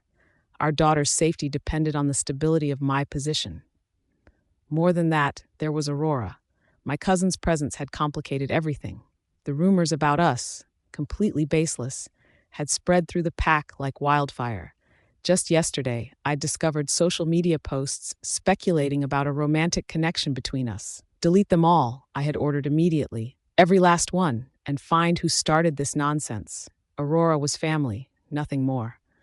My heart had belonged to one woman since the moment I caught Freya's scent in that conference room 3 years ago. No, I couldn't reach out to Freya yet. Not until I'd secured our position. Not until I could guarantee her safety and Isabella's. I would wait. I would plan. And then, when the time was right, I would bring her home where she belonged. Freya's POV. I inhaled deeply as I settled at the solitary table in the company cafeteria during lunch. Johnny had gone out for a business meeting, leaving me to navigate my first day alone. The other department members offered polite nods as they passed, their cautious distance evident in their body language. I didn't mind their hesitation. They'll come around once they see what we can do. After finishing my meal, I returned to my workstation, focusing intensely on the projects Jack had handed over. Danny's abandoned tasks that would have typically taken weeks to complete. My fingers flew across the keyboard as hours passed, my mind piecing together solutions with practiced ease. By late afternoon, just after 5, I approached Jack's desk with my completed work. "I've finished most of it. Would you mind taking a look?" I asked. "What?" Jack looked confused. As he reviewed what I'd sent, his expression transformed from confusion to utter disbelief, his eyes widening with each scroll. You completed everything?" His voice held the unmistakable tone of someone whose expectations had been shattered. "Yes," I replied simply, hiding my satisfaction behind a neutral expression. Celine, however, preened with pride within me. Jack sat frozen, seemingly unable to form a coherent response. I completed what would have taken Danny nearly 2 weeks, but I'd added innovations he hadn't considered. Other team members, noticing Jack's stunned silence, wandered over. As they learned what had happened, their expressions mirrored Jack's astonishment. Finally recovering, Jack looked at me with newfound respect and curiosity. "Are you really just a graduate student?" I hesitated briefly, deciding honesty was best. "I never attended graduate school," I admitted. The collective shock was palpable. "Why didn't you pursue higher education?" "Financial difficulties?" one of them asked. Though I could tell from their expression, they'd already noted my well-made clothing and professional demeanor contradicted that theory. I lowered my eyes slightly. "No, just personal reasons." Looking up with a small smile, I added, "I might consider further education in the future, when circumstances allow." After helping several team members with technical questions they'd been struggling with, I finally left the office around 7. Johnny was waiting by the entrance, his expression knowing. "First day on the job, and you've already demolished their prejudices and earned their respect," he remarked. "I expected nothing less from you." I laughed lightly. "Can I treat you to dinner as thanks?" He raised an eyebrow playfully. "Why else do you think I've been waiting here?" Freya's POV. 20 minutes later, as we approached the restaurant, a child darted past me on the stairs. Stepping back to avoid collision, I lost my balance. Johnny quickly caught me by the waist, preventing what would have been an embarrassing fall. As I regained my footing, my heart stopped.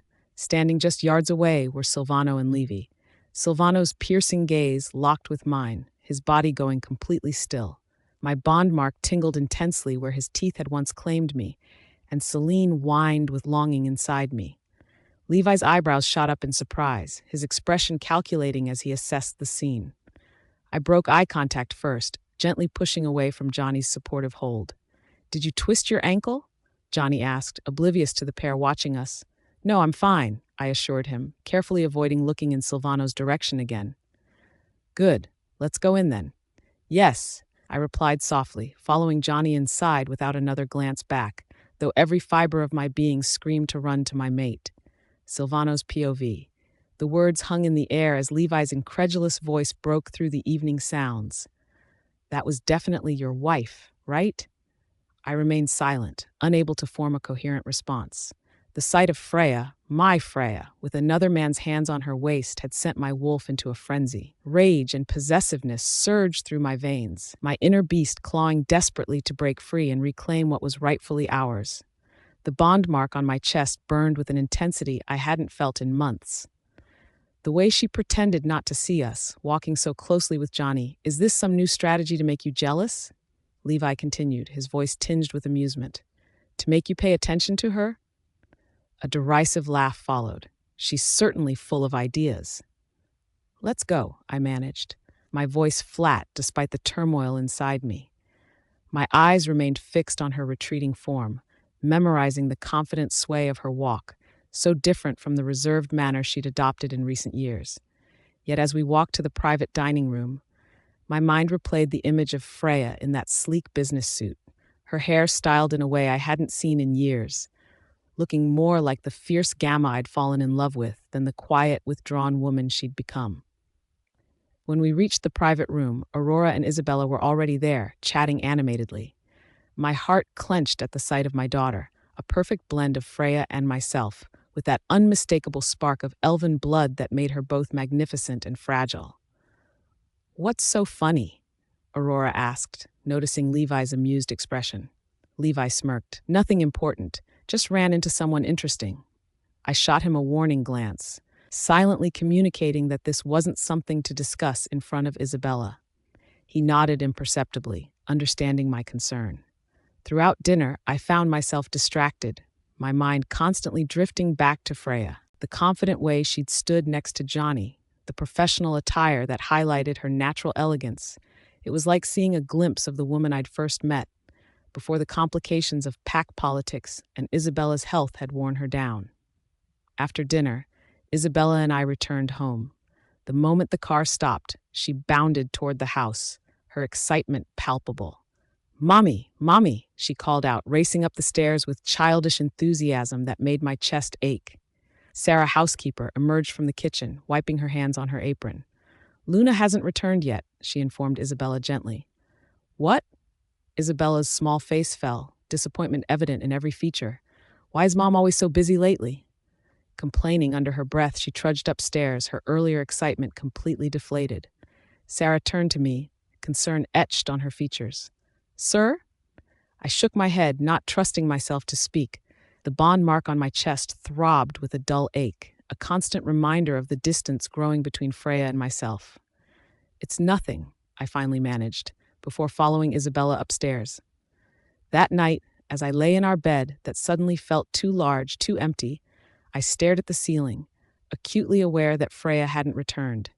My wolf paced restlessly within me, urging me to find her, to bring her back where she belonged. But the alpha in me knew I needed to respect her space. Whatever game she was playing, I would not be the first to break. The next morning, Isabella bounded down to breakfast, clearly expecting to find her mother's carefully prepared meal waiting for her. Her face fell when she saw the simple spread Sarah had prepared instead of Freya's loving creations. Mom didn't make breakfast today? She asked, brow furrowed in confusion. Madam isn't home, Sarah explained gently. Isabella looked puzzled, her young mind trying to make sense of this disruption to her routine. Where did Mom go? Did she visit grandmother again? Probably, Sarah replied, though her uncertain tone suggested she knew as little as the rest of us. Isabella turned to me, her eyes wide with questions. Dad. I continued eating methodically, maintaining the calm demeanor expected of an alpha, despite the storm raging inside me. If you want to know, call her yourself, I suggested, keeping my voice even. I'll ask her night then, Isabella decided, though the worry in her eyes mirrored my own unspoken concerns. As I sipped my coffee, I couldn't help but wonder if this was just another of Freya's attempts to gain attention, or if something fundamental had changed. The confident woman I'd glimpsed last night seemed capable of walking away permanently, and that thought terrified both the man and the wolf within me more than I cared to admit. Freya's POV. The morning sunlight streamed through the windows of my temporary apartment, casting a warm glow that contrasted with the storm of emotions brewing inside me. I carefully applied my lipstick, examining my reflection in the mirror. After finishing a quick breakfast, I headed to SFAI Solutions, the company where Johnny had given me the opportunity to utilize my data engineering skills again. Walking through those doors felt like stepping into a world where I was valued for my mind rather than my status as Luna. Johnny was waiting for me by my office, coffee in hand. Morning, genius. Ready to revolutionize pack management systems today? I accepted the coffee with a genuine smile. Always, the Artemis Systems integration tests are showing promising results. We were discussing the new product development when Johnny's phone rang. He glanced at the screen before answering, then switched to speakerphone when he heard the urgency in the caller's voice. Your company pissed off the Shadow Pack recently? The voice asked without preamble. What? Johnny's eyes widened as he looked at me. Someone from the Shadow Pack is trying to cause trouble for your company. We intercepted the attempt. My fingers curled into tight fists, nails digging painfully into my palms as the implications hit me, a calculated business move to punish me for daring to stand up to Aurora. The mating bond on my chest throbbed painfully, but I ignored it. Of course, he wouldn't bother speaking to me directly. Of course, he'd resort to flexing his power to put me back in my place. The realization sent a wave of bitter disappointment through me. Johnny placed a comforting hand over mine. Don't worry, we have strong government contracts. They can't touch us. Right, I managed, forcing a calm I didn't feel. As the call ended, I couldn't help but wonder what would have happened if Johnny's company didn't have such powerful connections. Would Silvano have destroyed an entire business just to punish me for opposing his precious Aurora? The thought made my wolf growl with indignation. He chooses her over us, always, Celine snarled. The day passed in a blur of meetings and coding, the work providing a welcome distraction from my personal turmoil. As evening approached and I was preparing to leave, my phone vibrated with Isabella's face lighting up the screen. Mom, when are you coming home? I'm starving. My daughter's voice whined through the speaker, pulling at my heartstrings despite my resolution to maintain distance. "Didn't Sarah make you anything?" I asked, already feeling the familiar tug of maternal guilt. "But I want your cream of mushroom soup," she pleaded, reminding me of the meal she'd requested before everything fell apart, before I'd witnessed yet another example of Silvano and Isabella's preference for Aurora. I rubbed my temples, hesitating. The last thing I wanted was to return to that house, to sleep in that bed while my mate's scent surrounded me, reminding me of everything I was walking away from. "Dad's gone on a business trip," Isabella added. "I'm so bored, Mom. Please come home." My heart skipped a beat. Silvano was away. The house would be free of his overwhelming presence, his judgmental gaze. I sighed, conflicted. While Silvano and I were headed for separation, Isabella was still my responsibility. Until she turned 18, I had a duty to care for her, regardless of how she sometimes treated me. "All right," I conceded. "I'll be there soon." That night, I cooked Isabella's favorites, sweet and sour ribs, and the soup she'd been craving. I found a strange comfort in the familiar routine, the kitchen that had become my domain over the years. Even as I prepared to walk away from this life, these small moments of nurturing my daughter felt precious. The next morning, Isabella was already awake and brushing her teeth when I went to tidy her room. As I picked up her discarded pajamas, I noticed her tablet light up with a message. "Is Bella awake yet? Auntie will be back this afternoon. We'll have dinner together and tomorrow I'll take you out for fun. How does that sound?" Aurora's message was overly familiar, presumptuous, acting as if she had every right to make plans with my daughter. I averted my gaze quickly, carrying Isabella's pajamas to the laundry without comment. When I returned, Isabella was clutching her tablet protectively, angling it away from me as if I might confiscate it. The gesture hurt more than I wanted to admit. This secretive bond she shared with Aurora, this complicity in excluding me. Instead of confronting her, I simply announced, "The dumplings are ready. Come down for breakfast." Her face lit up as she bounced off the bed. "It's been so long since I've had Mom's dumplings. Yay!" The weekend passed without a word from Isabella. She was undoubtedly having too much fun with Aurora to remember her mother existed. I tried not to let it bother me, focusing instead on preparing for the week ahead at SFAI Solutions. By Monday, I was back in my element at work, throwing myself into coding sessions and strategy meetings. As the day wound down, Elena called, inviting me to dinner. "I've missed you," she said, her voice warm with genuine affection. "Let me spoil my best friend for once." The restaurant Elena chose was upscale but comfortable, reminding me of our college days when we'd save up for months to enjoy a single fancy meal together. We talked about everything and nothing, carefully avoiding the subjects of Silvano and the pack. Halfway through dinner, I excused myself to use the restroom. As I was washing my hands, the door opened, and a familiar figure entered. My breath caught in my throat as I found myself face to face with Alpha Xander of the Eastern Ridge Pack. His eyes widened slightly in recognition. "Luna Moretti," he said, his deep voice carrying a note of surprise. "I wasn't expecting to see you here, especially not alone." The emphasis on alone didn't escape my notice. In wolf society, a mated Luna was rarely seen without her alpha, particularly in public settings. I straightened my shoulders, meeting his gaze directly. "It's just Freya, Alpha Xander," I replied, my voice steadier than I expected. "I'm having dinner with an old friend." His eyes flickered to my neck, where my mating mark would be visible if not concealed by my blouse's collar. The question in his gaze was clear, but he was too politically savvy to ask it directly. "I see," he said, studying me with newfound interest. "Well then, just Freya. It's been a while since we've had a proper conversation, hasn't it? Last time was at the Northern Alliance Summit, I believe." I nodded, remembering how I'd been relegated to entertaining the other Lunas while Silvano and the Alphas discussed important matters. How I'd bitten my tongue when I heard them making strategic errors in their approach to the territory disputes, errors I could have helped avoid with my analytical skills. "It has been a while," I agreed, "and much has changed since then." Alpha Xander's lips curved into a slight smile. "So I've heard.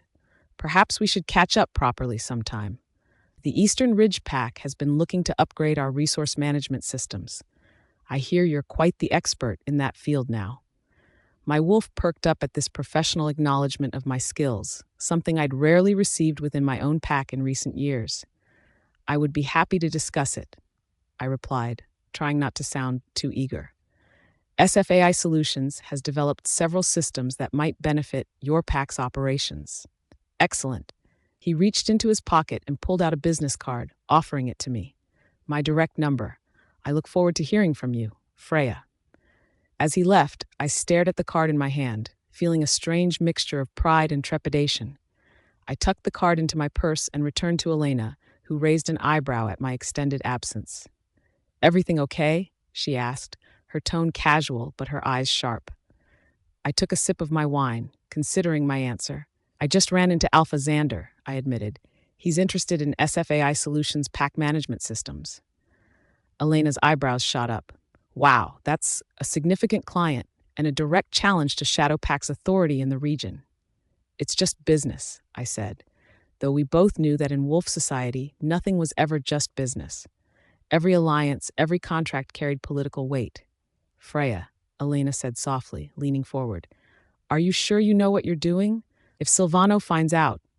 "If Silvano finds out, he'll have to deal with it," I interrupted, surprising myself with my boldness.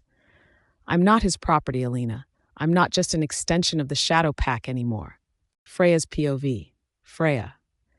Elena wrapped me in a comforting hug, her eyes filled with concern. I managed to force a smile but remained silent. It was okay. I'd already decided to move forward. I just needed a little time. I could do this. "Want to get a drink?" Elena suggested, clearly thinking I needed to relax. I shook my head. "No, thanks." Rather than alcohol, I preferred to go home and immerse myself in my data research. That's where I found peace, where I could truly relax and rediscover myself. Elena didn't push the issue. We headed toward the parking lot together, and just before getting into our cars, my phone rang. Isabella's face flashed across the screen. The hint of a smile that had begun forming on my lips faded immediately. I hesitated for 2 or 3 seconds before answering. "Hello." "Mom, when are you coming home?" Isabella's voice came through, whining in that way that used to melt my heart. Instead of answering directly, I asked, "What's wrong?" "I'm so bored all alone at home. Can you come back and keep me company?" "Mom has things to do," I replied coolly. "Maybe next time."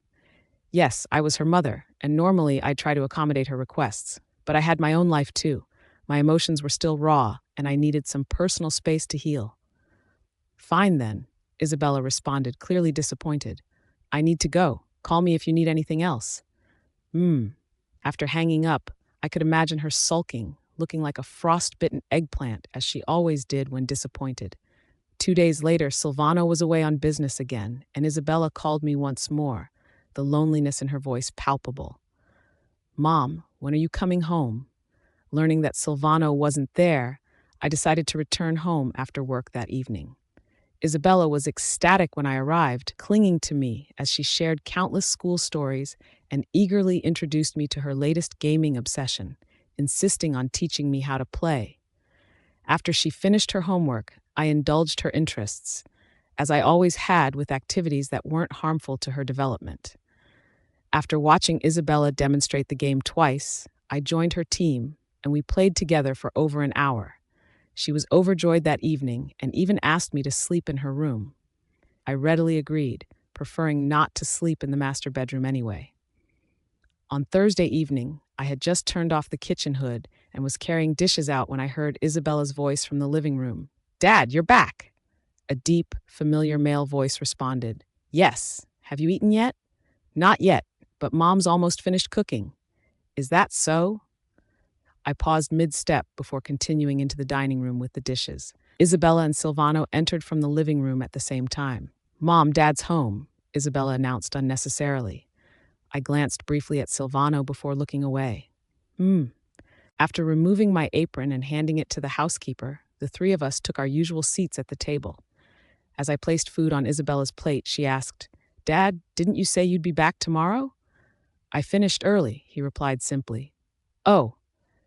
Our family didn't have many mealtime rules. Isabella chattered freely, and though Silvano spoke little, he always responded to her.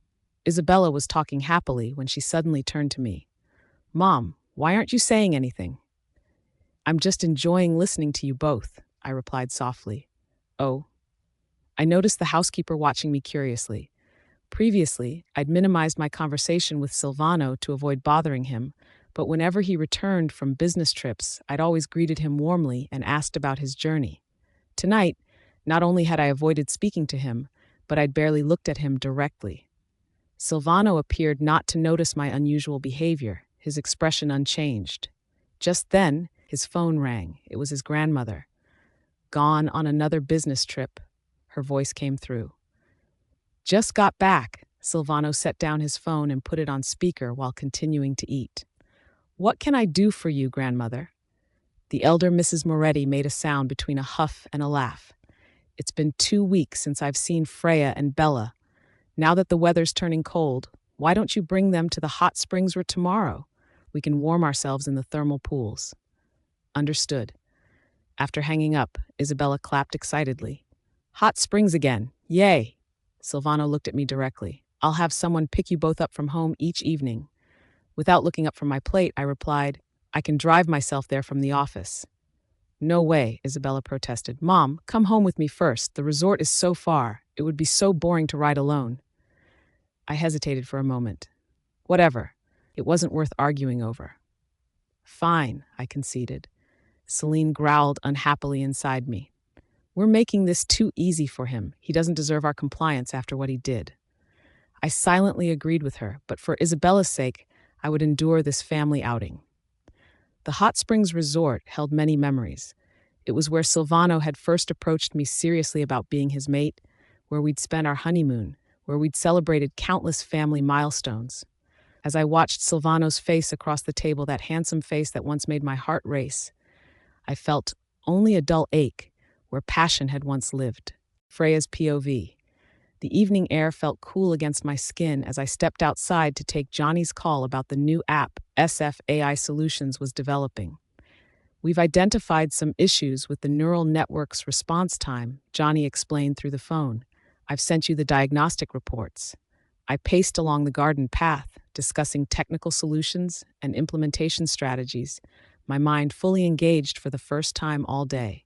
30 minutes passed in what felt like moments before we wrapped up the call.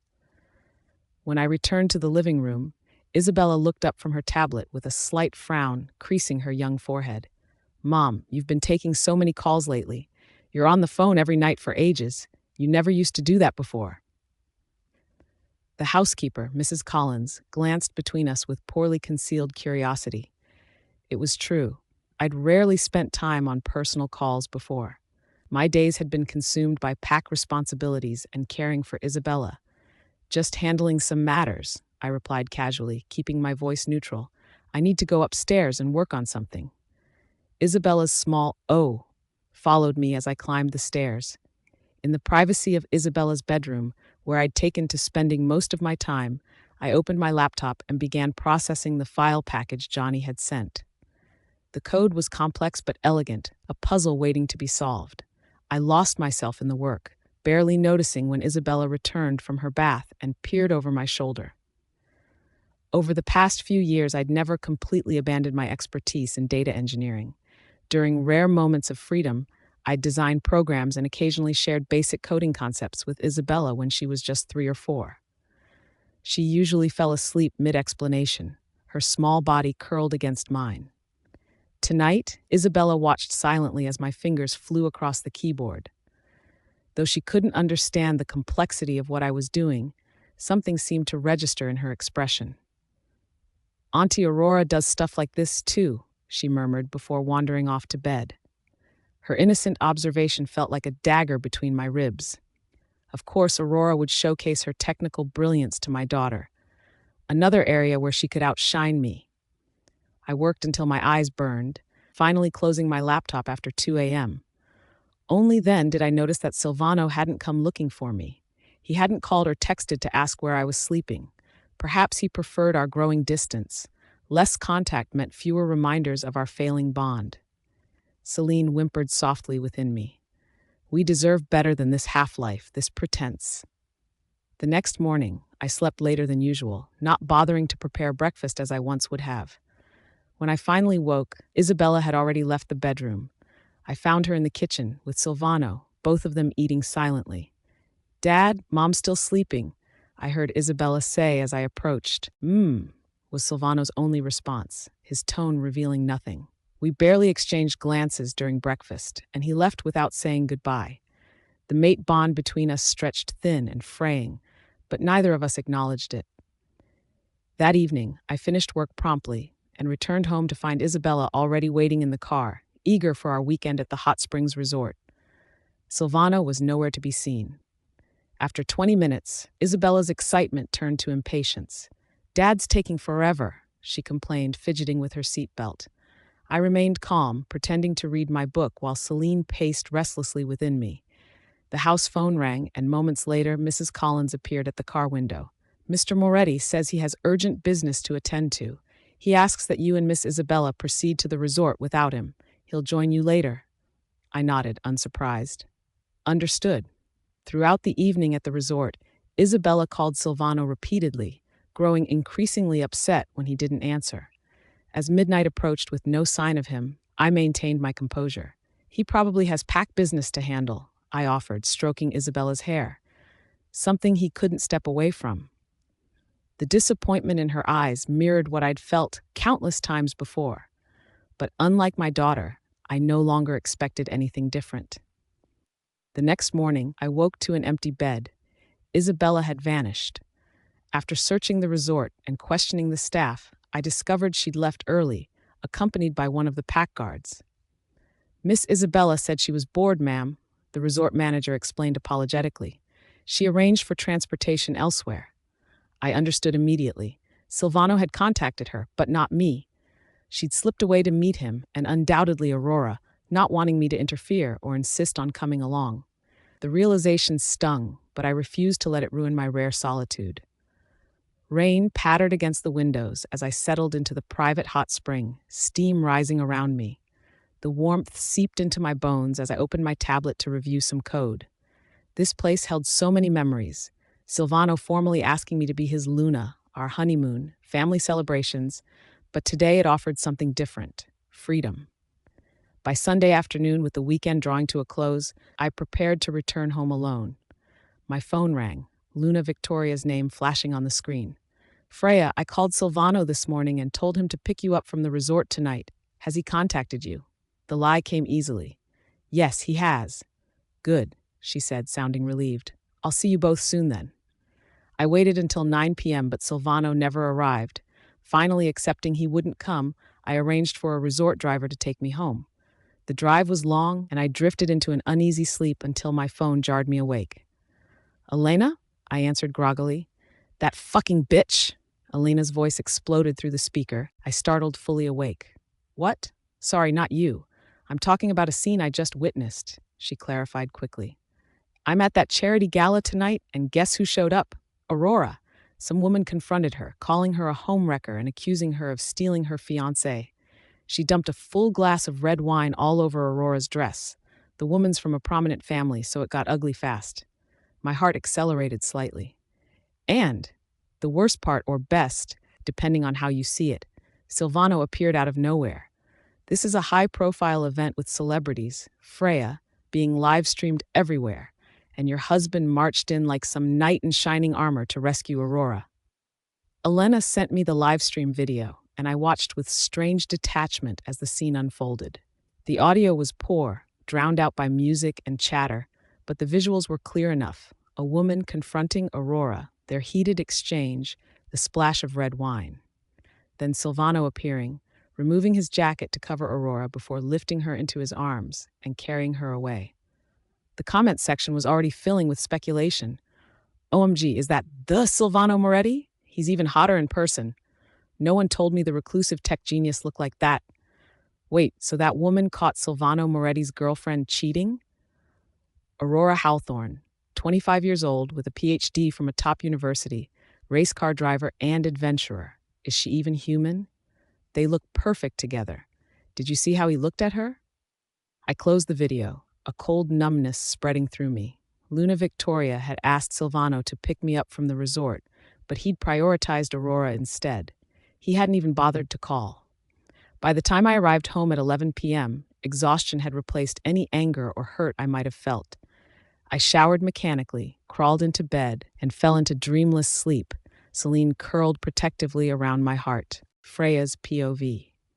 I woke the next morning feeling strangely light, as if a decision had been made while I slept. Celine stirred within me, her presence stronger than it had been in years. I went through my morning routine mechanically, eating a quick breakfast before heading to work as usual. The offices of SFAI Solutions were becoming a sanctuary for me, a place where I was valued for my mind rather than my status as Luna or mother. My colleagues nodded respectfully as I passed, some stopping to discuss ongoing projects. Here, I wasn't defined by my connection to the Shadow Pack Alpha. Around noon, while I was eating lunch in the break room and reviewing some diagnostics on my tablet, my phone vibrated. Isabella's name flashed on the screen, the first time she'd called since sneaking away from the Hot Springs resort. "Mom?" Her small voice came through, a hint of uncertainty in her tone. I answered neutrally, keeping my voice even. "Have you eaten?" "Just finished." Her voice immediately brightened, relief evident in her tone. As she chattered away, I could piece together what had happened. That morning at the resort, she had received a call from Aunt Aurora saying that her father was with her and asking if Isabella wanted to join them. My daughter had jumped at the opportunity and slipped away while I was distracted. Isabella went on about how much fun they'd had, only returning to the city yesterday afternoon. They hadn't come home last night. She'd called me from school this morning, clearly worried I might be angry about her disappearance. My wolf growled softly at the thought of Aurora calling my daughter behind my back, but I pushed the anger down. "Not worth it," Celine reluctantly agreed. I sensed Isabella's surprise at my lack of questioning about where she'd been or what she'd done. The truth was, I simply didn't have the energy to fight battles I couldn't win. My daughter had noticed the change in me, how I no longer called her multiple times a day or constantly monitored her whereabouts. She seemed pleased by this development, interpreting it as newfound freedom rather than my gradual withdrawal. After discussing her schoolwork for a few minutes, I ended the call without asking about her weekend adventures with Silvano and Aurora. What would be the point? Back in my office, Johnny knocked on my door, poking his head in with an excited expression. "Tomorrow's the Tech Expo," he reminded me. "Everyone's meeting here first and heading over together. You're still joining us, right?" I smiled genuinely for the first time that day. "Of course." The next morning, I dressed carefully in a sleek gray pantsuit that I hadn't worn since before Isabella was born. It felt good to wear something that represented my professional identity rather than my roles as mother or Luna. I had barely driven 10 minutes from my house when my car suddenly stalled in the middle of a busy intersection. Before I could restart it, a vehicle behind me crashed into my rear bumper, triggering a chain reaction of minor collisions. Horns blared as frustrated drivers shouted obscenities. My car wouldn't move, completely blocking a lane of traffic during the morning rush. After apologizing to the drivers behind me, I quickly called emergency services and waited for help to arrive. The situation was going to take hours to resolve. Anxiety bloomed in my chest as I realized I might miss the expo entirely. I was reaching for my phone to call Johnny when a tall figure approached from the pedestrian walkway.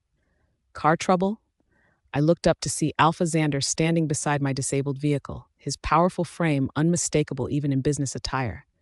My wolf immediately tensed, remembering our past encounters.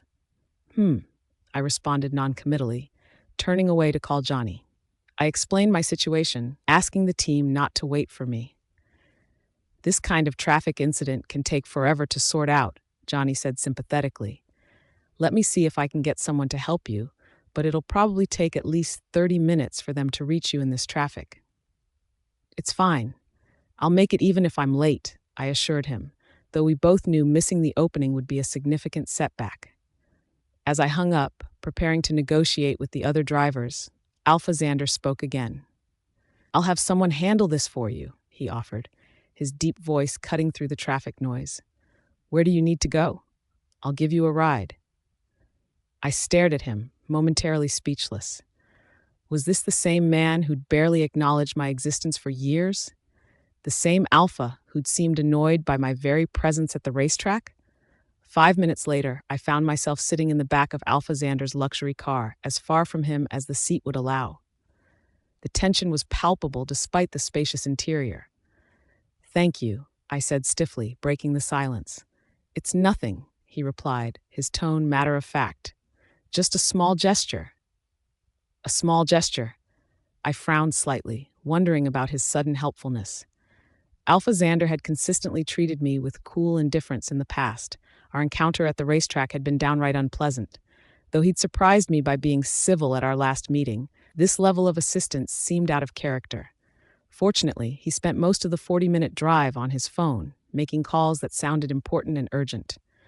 I was grateful for the distraction. Sitting in such close proximity to an unfamiliar Alpha made my wolf restless.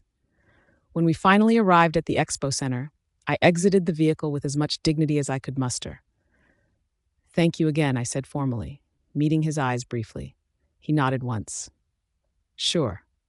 I gave him a polite nod in return before walking away, my heart rate gradually returning to normal as I put distance between us. Johnny and the rest of the team were waiting by the entrance, looking relieved to see me arrive on time. "You made it," Johnny exclaimed, then leaned close to whisper in my ear.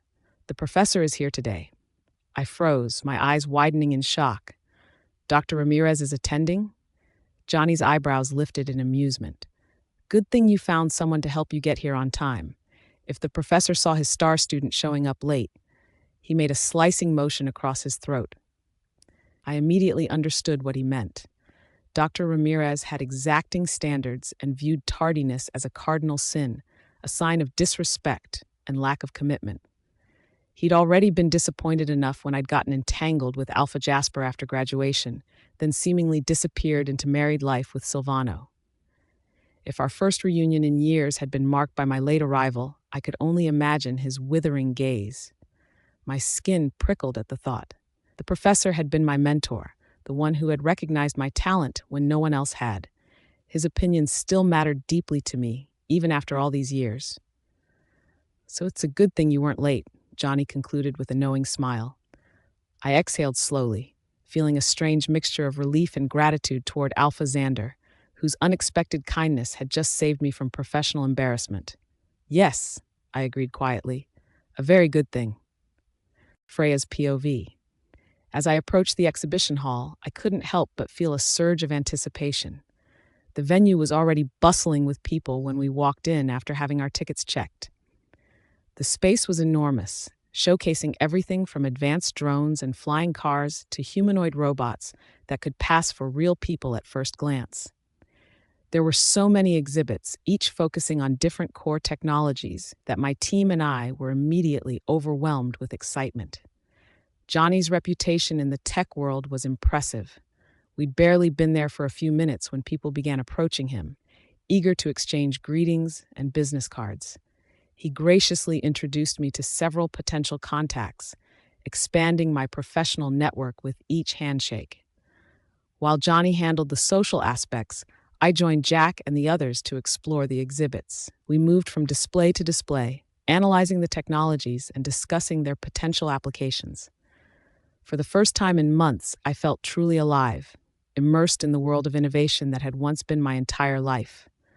I don't know how much time had passed when Johnny suddenly appeared at my side, tapping my shoulder and pointing toward the other end of the hall. Silvano. So he had come after all.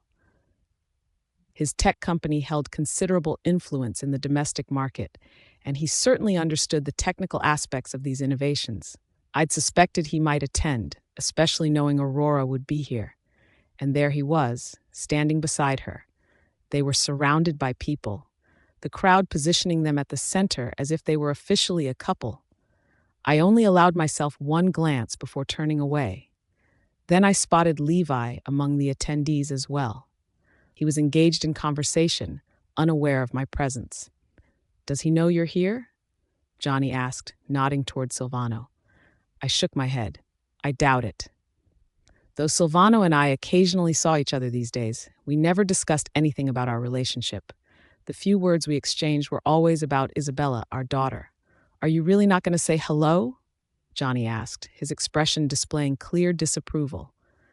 I knew what he was suggesting. Silvano and I weren't divorced yet.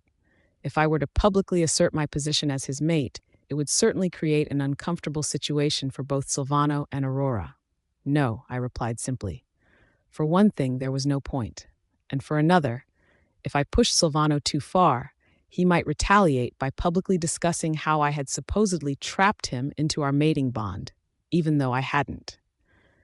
Without evidence to prove my innocence, I'd be the one humiliated in front of countless business owners and tech innovators. That could damage my business irreparably. I wasn't willing to satisfy a momentary impulse at such a cost. As Jack called me over to help explain a particularly complex exhibit, I turned away, no longer concerned with what was happening in Silvano's corner of the hall. Silvano's POV. Over there, your mate is here too, Levi murmured, nudging my side with his elbow while gesturing toward Freya's direction. I glanced where he pointed and immediately spotted her. She was holding a tablet, explaining something about an exhibit to Jack and his team. They were all completely engrossed in the discussion, oblivious to our gaze. Who are those people with Freya? Levi asked, clearly surprised.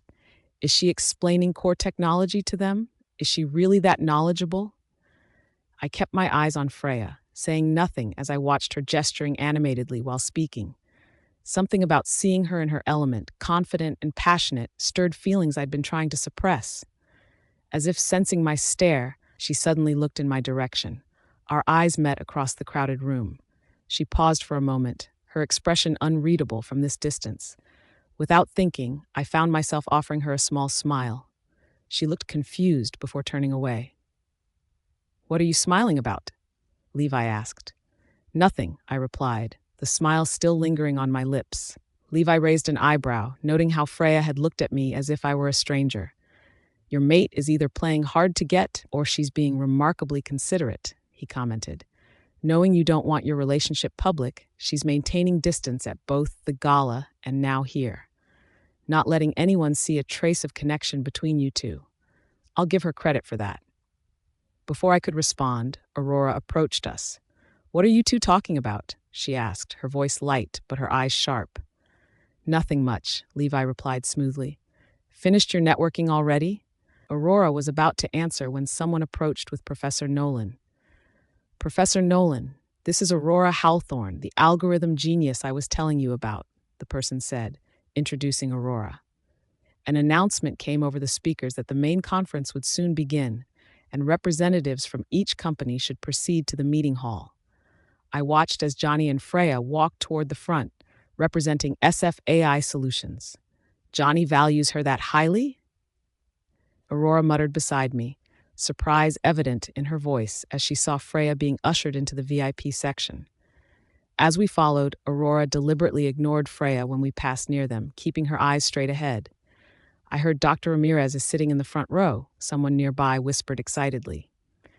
Sitting up front means you'll actually get to speak with him. So lucky. Indeed, another person replied. I couldn't help but stare at Freya walking confidently alongside Johnny. A strange mixture of pride and unease settled in my chest. Was this her way of showing independence from me? Of building a life completely separate from our bond? Is she planning to betray the pack? I muttered under my breath, knowing how ridiculous it sounded even as I said it. My wolf growled possessively inside me, disliking seeing my mate so comfortable with another male, even in a professional context. Calm down, brother, Levi whispered, noticing my agitation. She's just doing her job. Weren't you the one who wanted her to have her own interests outside the pack? That was before she started pulling away entirely, I replied, keeping my voice low as we found our seats. I'm not sure what game she's playing anymore. Maybe she's not playing any game, Levi suggested thoughtfully. Maybe this is just who she is when she's not defined by being your Luna. His words hit harder than he probably intended. Was that it? Had I been so focused on what Freya represented to the pack that I'd forgotten to see who she truly was? As the lights dimmed for the presentations to begin, I found my eyes repeatedly drawn to her profile, illuminated by the stage lights. Something told me I was seeing the real Freya for the first time in years. and she was magnificent. Freya's POV. While everyone else scrambled for Dr. Ramirez's attention, like eager pups seeking approval from the alpha, Johnny and I hung back. We didn't need to join that fawning parade.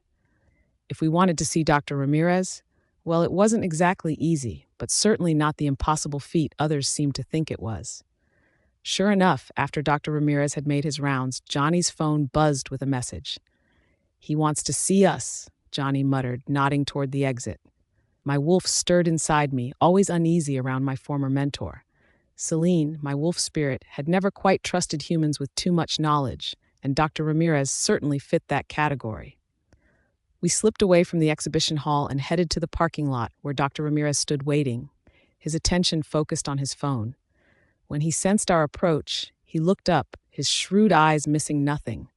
I stopped a respectful distance away. "Professor," I greeted, keeping my voice neutral despite the way my wolf bristled. Was his only acknowledgement, cold and clipped as always. Dr. Ramirez surveyed us with the clinical detachment that had intimidated generations of doctoral students. "I saw your exhibition. Passable. But," his gaze swept over us with Arctic chill, "3 years, and this is all you've managed to accomplish?" Johnny jumped in quickly. "We're developing a new prototype. Should be ready by next year." "I see, Doctor." Ramirez's tone could have frozen summer. "Don't bother visiting me until it's complete." Johnny and I responded in unison. "Yes, sir." Dr. Ramirez's lips thinned. "I want your analysis of today's exhibition. In my inbox tonight." Johnny and I exchanged a quick glance, immediately understanding what he meant. A comprehensive technical assessment of every innovation we'd seen today. "Yes, sir," we echoed. Johnny hesitated before adding, "Professor, one night might be challenging." Challenging was putting it mildly. The exhibition featured hundreds of innovations, each requiring detailed technical evaluation. A complete analysis would run tens of thousands of words. "A month, perhaps?" Johnny suggested cautiously. Dr. Ramirez didn't speak. He just stared at us with that penetrating gaze that made even my wolf want to bare her throat in submission. For a human, he had the unnerving dominance of an alpha predator. Johnny straightened immediately. "Understood. We'll have it done." I remained silent, knowing better than to argue. As the conversation reached its natural conclusion, Dr. Ramirez turned his attention specifically to me. I stiffened. "Professor? And what sort of mate have you chosen?" he asked, casting a disapproving glance in the direction of the hall where Silvano was undoubtedly still holding court with Aurora at his side. Without waiting for my response, he turned and walked away, his disappointment palpable. I stood frozen, the words hitting harder than they should have. Johnny chuckled beside me.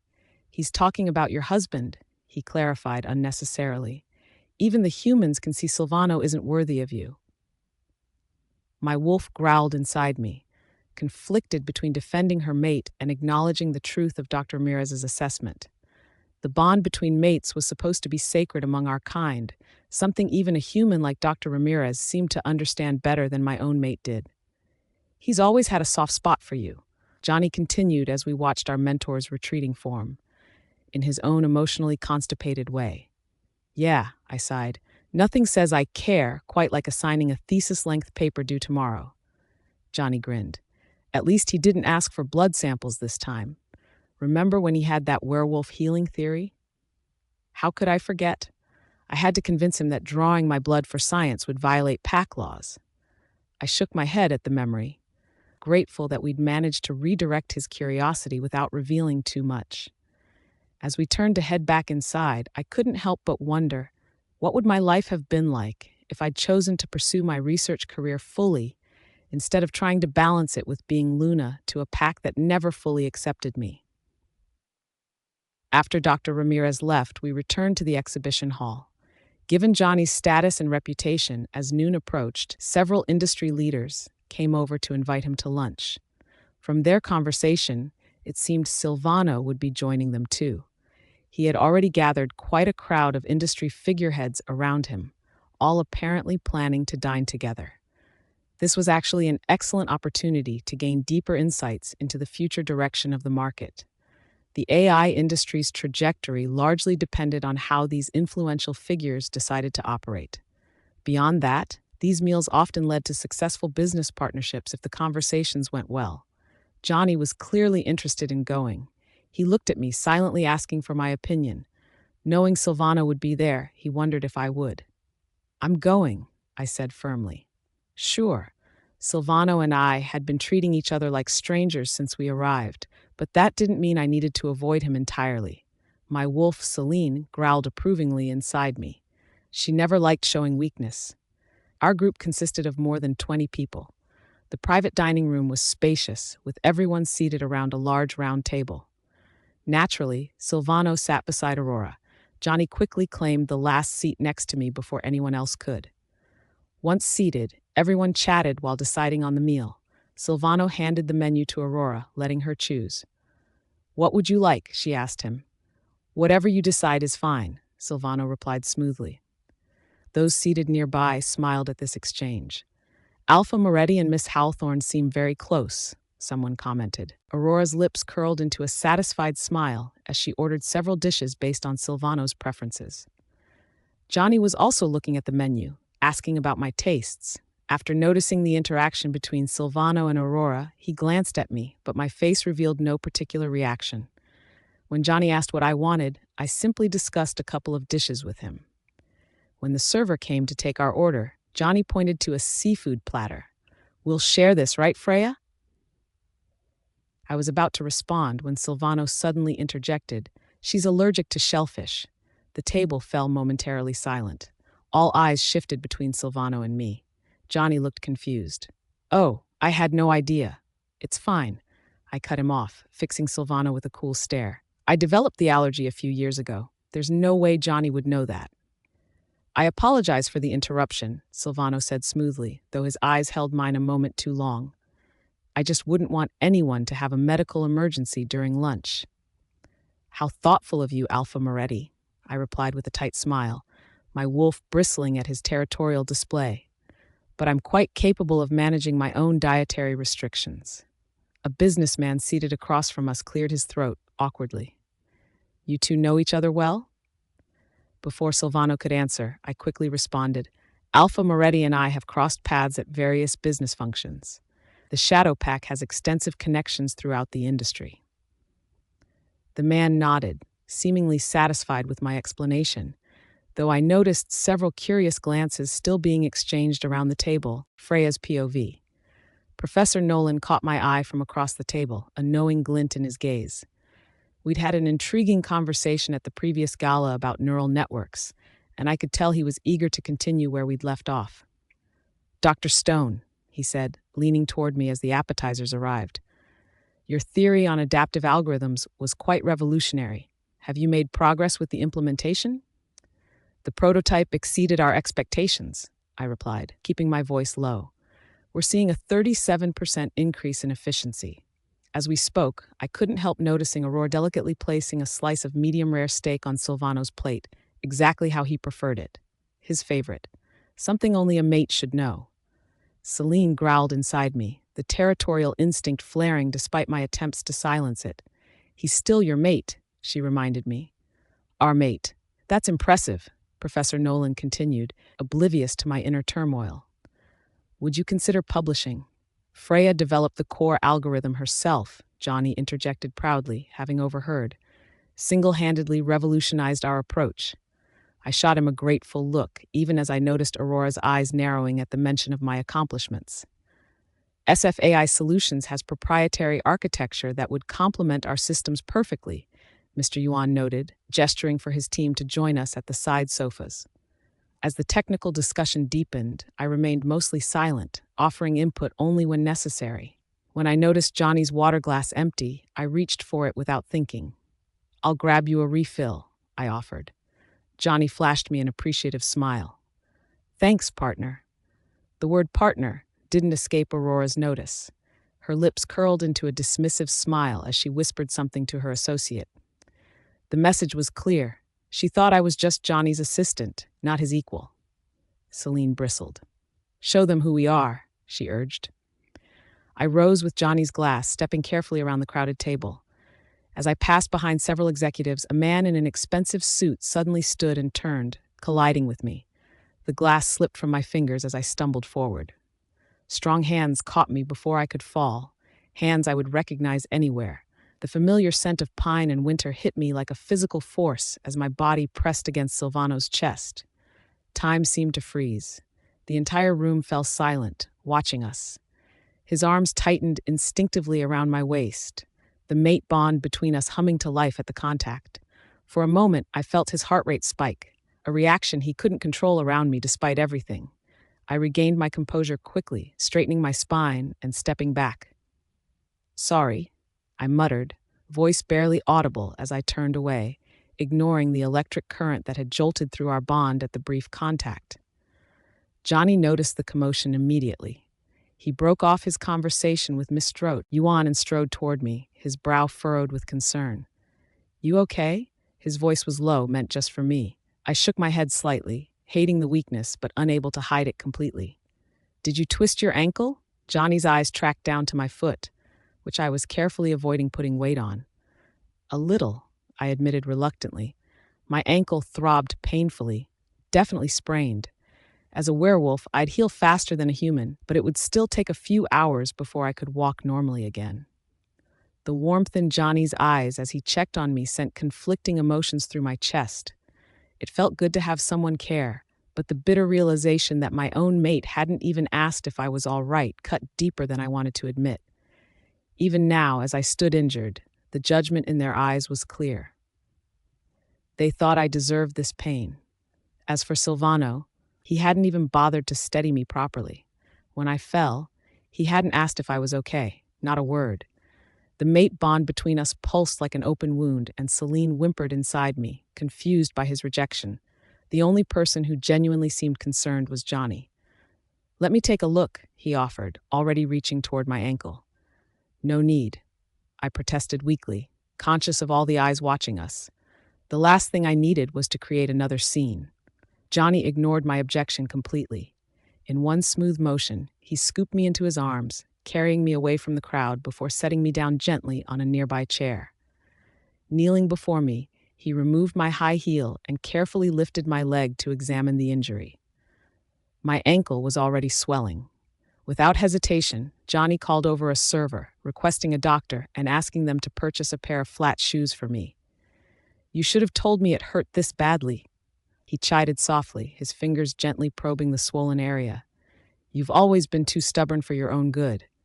I managed a weak smile. "Part of my charm." "Debatable," he teased, but his eyes remained concerned. The crowd's reaction was immediate, surprised glances and whispered conversations. I could practically see the recalculation happening in their minds. Johnny's obvious care for me was shifting their narrative from desperate ex-Luna throwing herself at her former mate to something else entirely. From across the room, I caught Silvano's gaze for just an instant. Something dark and possessive flashed in his eyes before Aurora placed her hand on his arm, drawing his attention back to her. Celine growled inside me, but I silenced her. That part of my life was over. "The doctor will be here soon," Johnny assured me. "And don't worry about the meeting with Mr. Yuan. I've got it handled." "I'm not an invalid," I protested, but the relief in my voice betrayed me. "I can still contribute to the discussion." Johnny gave me a knowing look. "Always the warrior, aren't you? Fine, but you're staying off that foot. I'll bring them over here if you insist on working through your injury." As Johnny arranged for the business discussion to continue with me included, I couldn't help but notice Aurora whispering something to Silvano. His posture stiffened, and he deliberately turned away from our direction. The mate bond tugged painfully, but I ignored it. I had a business deal to focus on and a future to build, one that didn't depend on a mate who couldn't even ask if I was okay when I fell. Freya's POV. The hotel's on-call doctor arrived quickly, his expression professionally neutral as he examined my ankle. After a thorough assessment, he prescribed some anti-inflammatory medication and recommended rest. "The sprain is moderate," he explained. "With your unique healing abilities, you should recover in about 12 hours, but I'd advise staying off it completely for at least 6. Johnny nodded seriously while I fought the urge to roll my eyes. A simple sprain was nothing compared to what I'd endured before. The doctor left the medication and bandages with us, and as soon as he departed, Johnny knelt before me again. "Give me your ankle," he instructed, already opening the cream. I reached for the tube. "I can do it myself." Johnny fixed me with a stern glare that reminded me of our graduate school days when he'd catch me coding for 36 hours straight without food. Celine whimpered in amused recognition. She remembered too. I raised my hands in surrender. "Fine, have at it, Nurse Johnny." "That's Dr. Nurse Johnny to you," he quipped, his fingers surprisingly gentle as they worked the medication into my swollen skin. "There," Johnny said finally, securing the bandage. "Good as new. Well, almost." A server approached, holding a shopping bag. "The flats you requested, sir." Johnny thanked him and helped me slip them on. They were simple black ballet flats, practical and infinitely more comfortable than my previous heels. I stood carefully, testing my weight on the injured foot. "Not bad. I can walk." "That's something at least," Johnny sighed, still looking concerned. "But no more exhibitions for you today. I've had someone photograph all the displays. You can review them later." Disappointment flashed through me. I'd been looking forward to seeing the new security technology firsthand. "But—" "No buts," Johnny interrupted firmly. "The deal with Yuan is almost locked anyway. Nothing you see in those exhibition halls is worth aggravating your injury." He was right, of course, but it still felt like another small defeat in a long chain of them. After informing the others of our early departure, Johnny escorted me to his car, his hand hovering protectively near my elbow. I couldn't help wondering if Silvano had even noticed us leaving. "He noticed," Celine confirmed, her voice sad. "He always notices us." I silenced her firmly. Those days were over. Johnny drove me home, the conversation light but careful, neither of us mentioning the elephant in the room, Silvano's complete disregard for my injury. When we arrived at my apartment, Johnny helped me inside but declined my offer of coffee. "I've got to get back and finalize some things with Yuan," he explained. "Rest that ankle. I mean it, Freya." After he left, I sank onto my bed, the exhaustion of the day finally catching up with me. My plan was to rest until Johnny finished his meetings, then discuss Professor Nolan's latest assignment for our AI project. I placed my phone on the nightstand and closed my eyes, only to be startled by its sudden ringing. An unknown number. I hesitated, then answered cautiously. "Hello?" "Xander." The deep voice on the other end was unmistakable. I sat up immediately, my wolf stirring with interest at the dominant energy that came through even over the phone. "Alpha Xander?" With everything that had happened today, I'd completely forgotten about my car troubles from this morning. Celine perked up, suddenly alert at the Alpha's voice. "Your car has been repaired," he continued without preamble. "You can pick it up whenever you're ready. If you're otherwise occupied, I can have someone deliver it to you." His efficiency was impressive, but his offer of special treatment made me uncomfortable. I'd spent too long fighting to stand on my own. "That won't be necessary," I replied quickly. "I can pick it up myself." My refusal was firm, perhaps too abrupt. A silence stretched between us. "Alpha Xander?" I prompted. "Very well," he finally responded. "I'll text you the repair shop's information." "Thank you for your help," I said, trying to soften my earlier tone. Without another word, he ended the call. I stared at the phone, Celine's curiosity piqued. "Strong alpha," she observed. "Different from our mate. More controlled." "Stop it," I muttered aloud. The last thing I needed was my wolf developing an interest in another alpha. With my ankle in its current state, driving wasn't an option. I called Johnny, who promised to retrieve my car once he finished his meetings. Later that evening, I'd just finished my takeout dinner when my phone rang again, Isabella's face lighting up my screen. My heart squeezed painfully at the sight of my daughter's name. "When are you coming home, Mom?" she asked, her voice small and young despite her attempts to sound grown up. I took a deep breath, steeling myself. "I've sprained my ankle, sweetheart. I'm resting away from home for now. You should get some sleep soon." Her reaction was immediate, concern flooding her voice. "You're hurt? Is it bad? Does it hurt a lot?" The genuine worry in her tone made my throat tighten. Despite everything, despite her preference for Aurora, she still cared. "It hurts," I admitted honestly, "but it's not serious. I'll be better in a few days." "Okay." Her relief was palpable through the phone. "Where are you staying? Dad will be home tomorrow. We could come visit you." That's not necessary, I said firmly. I can take care of myself. You focus on school, okay? If you're sure, her voice trailed off. We chatted for a few more minutes about her day and homework before saying goodnight. As I ended the call, I leaned back against my pillows, a familiar ache spreading through my chest. She still loves us, Celine whispered. Yes, I murmured, but she loves Aurora too. Isabella's POV. I stared at my phone long after Mom's call ended, my fingers tracing the dark screen where her face had been moments before. The way her voice sounded different, strained but determined, bothered me more than I wanted to admit. She's hurt, I whispered, clutching my stuffed wolf, the one Mom had given me on my 4th birthday. She'd hand-sewn special silver thread into its fur that matched the unusual silver flecks in my eyes, a trait she said came from Dad's bloodline. Since she left, I'd been sleeping with it every night, though I made sure to hide it whenever Aurora came around. Aurora always wrinkled her nose at my childish toys, saying a future alpha needed to grow up faster than other kids. The sound of the front door opening downstairs pulled me from my thoughts. I recognized Dad's heavy footsteps immediately. He always walked with purpose, like every step mattered. I jumped off my bed, racing down the hallway and stairs. Dad, I called out, excitement bubbling up despite my worry about Mom. Before he could even respond, I blurted out, Mom hurt her ankle. She's resting somewhere away from home.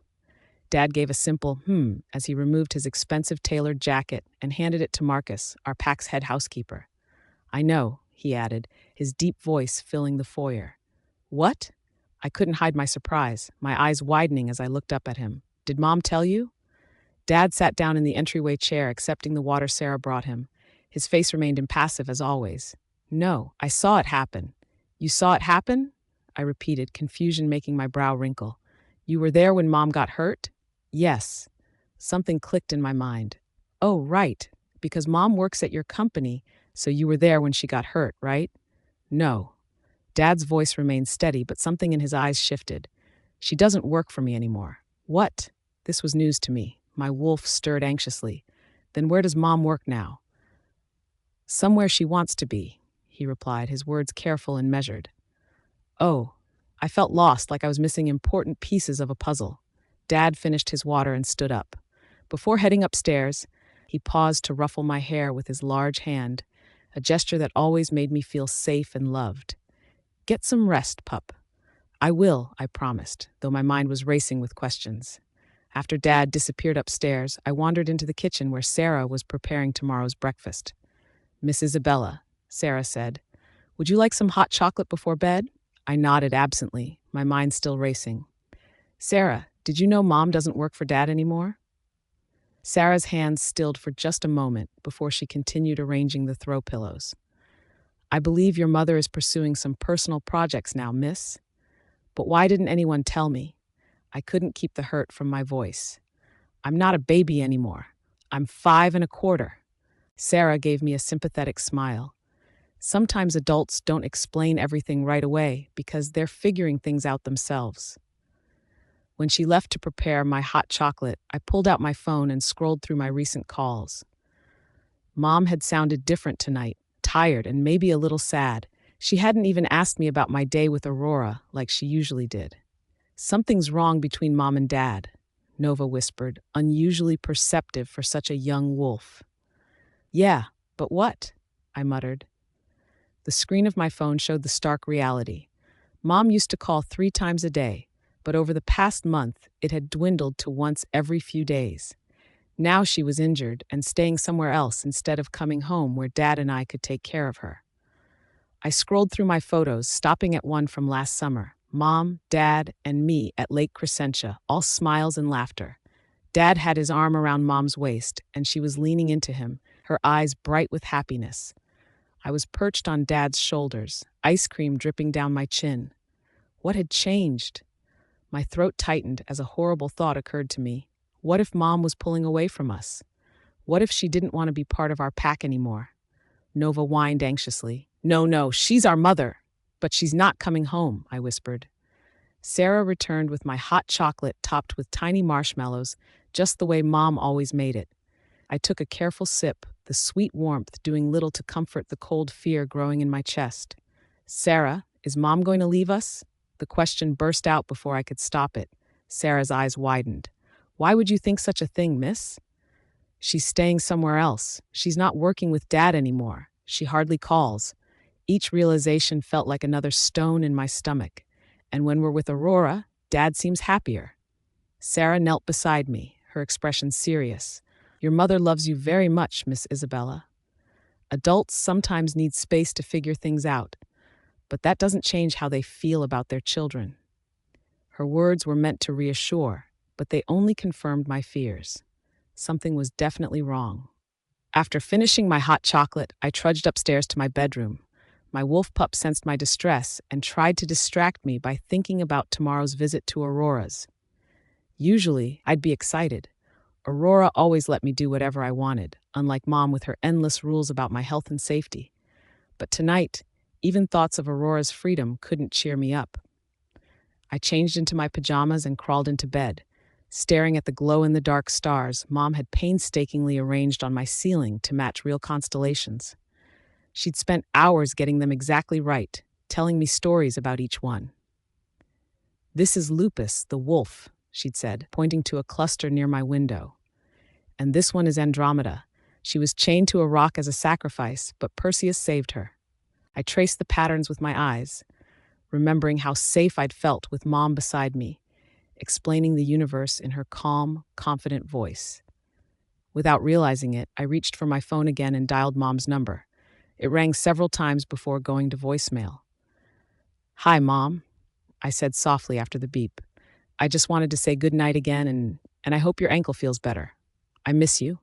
Maybe I could come see you tomorrow instead of going to Aurora's? Just call me back. Love you. I hung up and hugged my wolf plush, the one Mom had given me on my 3rd birthday. It still smelled faintly of her lavender perfume. What if she doesn't call back? Nova worried. She will, I whispered fiercely. She has to. But as I drifted off to sleep, my dreams were filled with images of Mom walking away, getting smaller and smaller until she disappeared completely, her scent fading like morning mist under the summer sun. Freya's POV. The evening wrapped around me like a familiar shawl as I stood outside my apartment, waiting. Just after 8, Johnny pulled up with my car. The familiar rumble of the engine was a welcome sound after the day's chaos. Here you go, he said, tossing me the keys. I caught them with my good hand, my ankle throbbing dully despite the painkillers. Thanks. How much was the repair bill? I'll reimburse you. Johnny flopped onto my sofa with the casual familiarity of a longtime colleague, stretching his long limbs. No idea. What do you mean? My brow furrowed. You didn't pay to pick up the car? Nobody asked for money. He shrugged. They just handed over the keys when I said I was picking up your car. I froze, my wolf Celine immediately alert in my mind. Someone paid for us. There was only one person who could have authorized that, Alpha Xander. Everything okay? Johnny asked, noting my expression. I forced my features into neutrality. Fine. Then let's get started on our homework, he groaned. I'm beat after today. Need to finish this and get home to crash. The homework he referred to was Dr. Ramirez's assignment, analyzing the technology exhibits we'd seen earlier. But first, I needed to clear this debt. I need to make a quick call, I said, pulling out my phone. Alpha Xander answered almost immediately. Hello. My wolf's ears perked up at his deep voice, a natural response to an alpha's authority. Alpha Xander, it's Freya. I know. His tone was neutral. What can I do for you? I kept my voice professionally cordial. I've gotten my car back, and I understand you covered the repair costs. How much do I owe you? I'd like to transfer the money immediately. There was a weighted pause on the other end. I'll send you my account details. Thank you, I replied formally, and I truly appreciate your help today. It was unexpected, but very kind. No problem, he answered, ending the call abruptly. Johnny watched me curiously. The guy who helped with your car today? Almost immediately, my phone pinged with a message containing account details and a photo of the repair invoice. I nodded while opening my banking app. Yes. I could tell Johnny was curious about my interaction with Alpha Xander. He knew we were acquainted, but probably assumed our relationship was purely professional and distant. He wasn't wrong. Alpha Xander and I had barely exchanged more than formal greetings at pack functions before today. After transferring the exact amount and sending a final thank you message, I turned to Johnny. Ready to analyze some groundbreaking tech? We worked on our presentation for hours, documenting the core technologies of each exhibit we'd seen. Despite my attempts to keep focused, my mind kept drifting back to the day's events. Silvano's surprise appearance, the tension when he'd seen me with Alpha Xander, the way my daughter hardly called anymore. Celine whined softly in my mind. You miss them. I miss who they used to be, I corrected mentally. By the time we finished and sent everything to Dr. Ramirez, it was past 2 in the morning. Johnny looked ready to collapse, dark circles prominent under his eyes. You should head home, I told him, seeing him stifle another yawn. Thanks for staying so late. After he left, I hobbled to the bathroom, wincing as I put weight on my injured ankle. The hot shower helped ease some of the day's tension, but my mind remained troubled. Johnny had suggested I take a few days to rest my ankle before returning to the office. For once, I decided to listen to someone else's advice. Working from home would give me space to think, away from the constant reminders of what my life had become. The next morning, I just finished making coffee when my phone rang. Isabella's name flashed on the screen, sending a bittersweet pang through my chest. Mom? Her voice sounded smaller over the phone. Is your ankle feeling any better? I tested my weight gingerly while I poured my coffee. A little better, thank you. That's good. Then silence fell between us, heavy and uncomfortable. My wolf whimpered at the awkwardness. There had been a time when Isabella couldn't stop talking to me, when her words tumbled over each other in her excitement to share every detail of her day. Now, these stilted conversations had become our norm. The change had been gradual, then suddenly stark. First, Isabella had started sharing her little secrets with Aurora instead of me. Then came the preference for Aurora's less structured guidance over my careful boundaries. Before I knew it, my daughter's warmest smiles were reserved for someone else. Her concern about my injury seemed genuine but superficial. The Isabella I'd raised would have been desperate to see me, would have cried at the thought of me being hurt. She would have insisted on coming over, on being my little nurse with exaggerated care and boundless affection. That maternal bond had been redirected. I'd seen it happen with my own eyes, how quickly Isabella had rushed to Aurora's side during her recent illness, sending secret messages of concern and arranging visits the moment school ended. If she truly worried about me now, she would have pushed to get my address and would have convinced her father or a driver to bring her to me. But she hadn't. I heard muffled conversation on her end of the line, then Isabella's voice brightened. Dad, do you want to talk to Mom? My heart clenched. I braced myself to hear Silvano's voice, wondering what my mate, my increasingly distant mate, would say to me now. Silvano watching me fall without offering his hand, his coldness toward my injury. Why would he care now? He hadn't bothered to help me up when I was right in front of him. Was he afraid of how it might look to Aurora? In his heart, Aurora's feelings always came first, didn't they? Whether I lived or died seemed irrelevant to him. Otherwise, how could he have remained so detached when I was injured right before his eyes? My expression hardened, and I was about to decline when Silvano's voice came through faintly. Ask your mother. Isabella relayed, Mom, Dad wants to know if you'd like to talk to him. I pressed my lips together, my wolf bristling. That's not necessary. I have things to do. Oh, Isabella's disappointment was barely perceptible. Dad, Mom says no. I heard Silvano's vague acknowledgement in the background. Well, bye, Mom, Isabella said, already sounding distracted. Goodbye, I replied, ending the call. I set down my phone and leaned against the counter, suddenly exhausted despite having just started my day. Celine nudged at my consciousness, reminding me that we were stronger than this, that we had survived worse.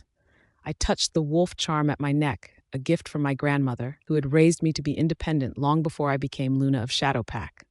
We'll be fine, I whispered to myself as much as to my wolf. For the first time in years, I was answering to no one but myself. The realization was both terrifying and exhilarating. I opened my laptop and began to work, pushing thoughts of Silvano and Isabella to the back of my mind. They had chosen their path, Freya's POV. In the days that followed, I continued to work from home, my ankle healing gradually. Just as I had predicted, Isabella called me daily to ask about my injury, her concern carried through the digital connection, but never crossing the threshold of my new apartment. Every conversation followed the same pattern: initial concern, brief small talk, then a hasty goodbye when Aurora or Silvano entered the room. My wolf, Celine, would pace restlessly in my mind during these calls, sensing the bond with our pup stretched thin across the distance between us. "She still loves us," Celine would whine. "But not enough to come see us," I'd remind her. 2 days after the tech exhibition, Dr. Ramirez responded to the analysis Johnny and I had submitted. What we had considered confidential-level technological insights, Dr. Ramirez had torn apart as barely scratching the surface.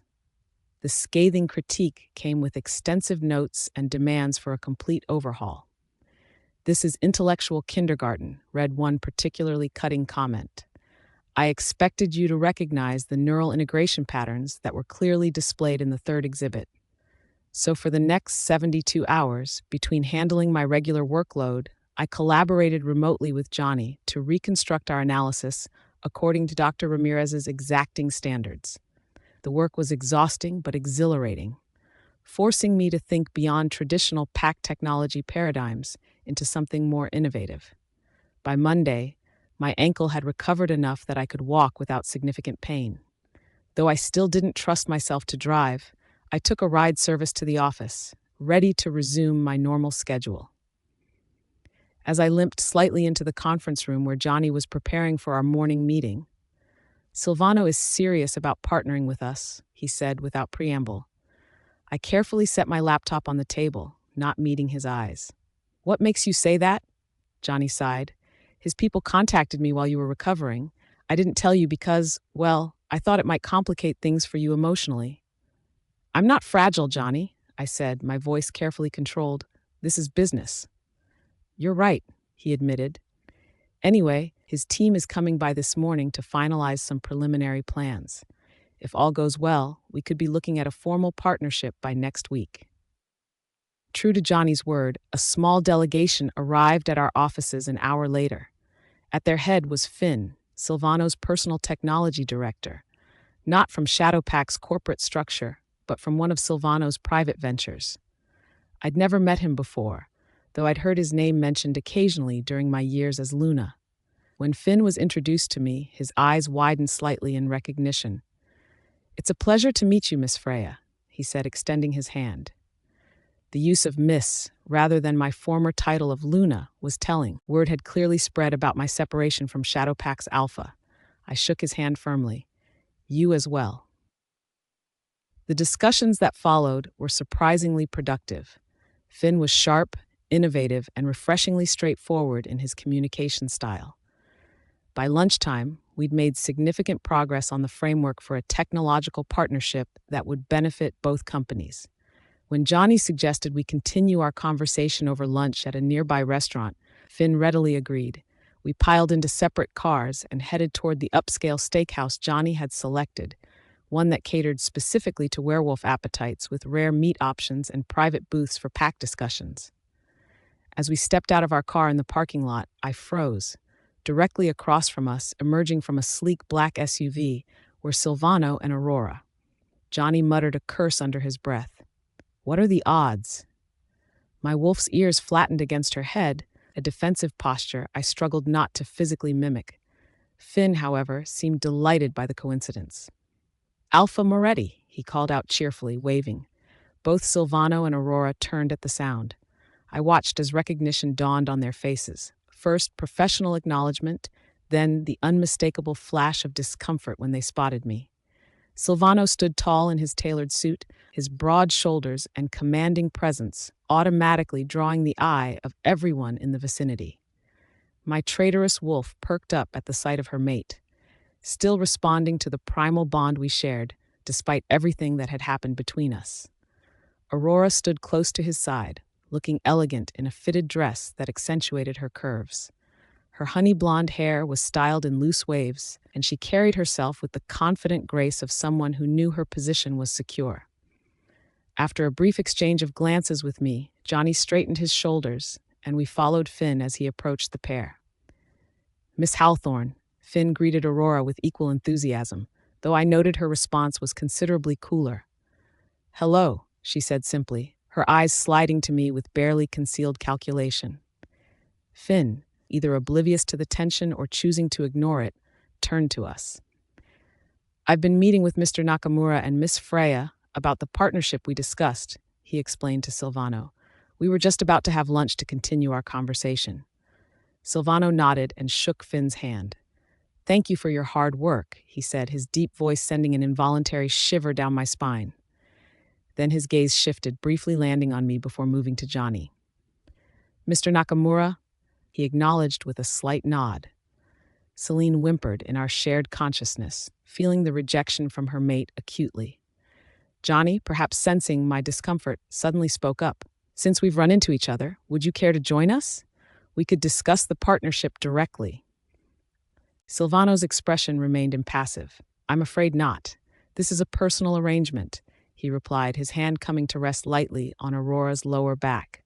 "Not business. Perhaps another time, Mr. Nakamura." Personal arrangement. The words cut through me like silver. A date with Aurora, then. Important enough that he wouldn't allow any interruptions, not even for a business discussion that could benefit his company. "Of course, Alpha Moretti," Johnny responded with practiced politeness. "Another time." I noticed Aurora's satisfied smile as Silvano guided her toward the restaurant entrance. She'd made no effort to include herself in the conversation, content to let Silvano speak for them both, taking on the role of devoted mate already. Once they were out of earshot, Johnny turned to Finn. "You seem familiar with Miss Hawthorne as well?" "I've met her a few times," Finn replied as we walked toward a different entrance. "Alpha Moretti has brought her to the company several times. He seems quite taken with her, shows her everything." My chest tightened at his words. During our years of marriage, I had never once been invited to visit any of Silvano's private companies. When I'd asked, he'd always declined, saying it was better to keep our personal and business lives separate. Apparently, that rule only applied to me. As we were seated at our table, Johnny leaned close while Finn was distracted by the menu. "After that charity gala incident and last week's tech exhibition, the Hawthorne Pack has established quite a network in the city. I hear they've already secured several major projects." The implication was clear. With Silvano's backing, the Lynn family had accomplished in days what would take most business families years, establishing themselves as legitimate players in the city's competitive market. Aurora's family connections were already paying dividends. "I see," was all I could manage in response. My appetite suddenly diminished. After lunch, we spent several more hours finalizing details, and by the end of the day, our companies had reached a preliminary agreement for collaboration. 2 days later, Johnny and I arrived at Silvano's tech company, Sundu, to discuss contract specifics. We were greeted by Finn and another executive named Jin, who arrived slightly late to our meeting. "I apologize for my tardiness," Jin said as he entered the conference room, shaking our hands. "I was in a meeting upstairs with Alpha Moretti and his team." So Silvano was in the building. See, we had been discussing technical specifications for about 20 minutes when the conference room door opened without a knock. I didn't immediately look up, assuming it was an assistant bringing in refreshments. But when both Finn and Jin abruptly stood, saying, "Miss Hawthorne," I felt my spine stiffen. I turned slowly to see Aurora standing in the doorway, her expression carefully composed as her gaze swept over our group, lingering pointedly on me. Freya's POV, Aurora acknowledged Johnny with cool formality. "Mr. Nakamura?" Johnny nodded back. "Miss Hawthorne?" She accepted the tea brought to her, settling gracefully into a chair someone had hurried to provide, because of course they did. Everything came easily to Aurora Hawthorne. After taking a delicate sip, she spotted the contract on the table. "May I take a look?" Of course she wants to look. Nothing happens in Silvano's world without her knowing about it. "Certainly," Kim replied without hesitation. I caught the questioning glances around the table and fought to keep my expression neutral. Kim noticed too, explaining with an easy smile that made my stomach clench. "Miss Hawthorne is family to Alpha Moretti. Our Alpha never hides business matters from her." Family. The word hit me like a physical blow. I dug my nails into my palms beneath the table, using the sharp pain to anchor myself. The implication was clear. Aurora was an insider, trusted completely. There would be no concerns about confidentiality breaches with her. She belonged here in a way I apparently no longer did. Johnny nodded approvingly. That's reassuring to hear. I kept my head down, saying nothing, but Celine growled low in my mind, a constant rumble of fury and hurt that I had to suppress. After Isabella was born, after those terrifying weeks when she was so fragile I barely slept, Silvano had gently but firmly shut me out. You need to focus on our daughter, he'd said, those silver eyes soft with what I'd thought was concern. The pack business will only stress you unnecessarily.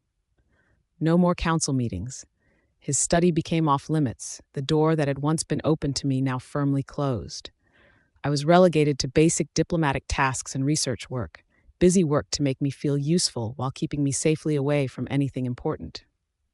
Yet here was Aurora, freely accessing Silvano's confidential business files, with everyone at Umbra Technologies apparently well aware of her privileged status. She sat there like she owned the place, because in every way that mattered, she did. Don't break. Not here. Not in front of her.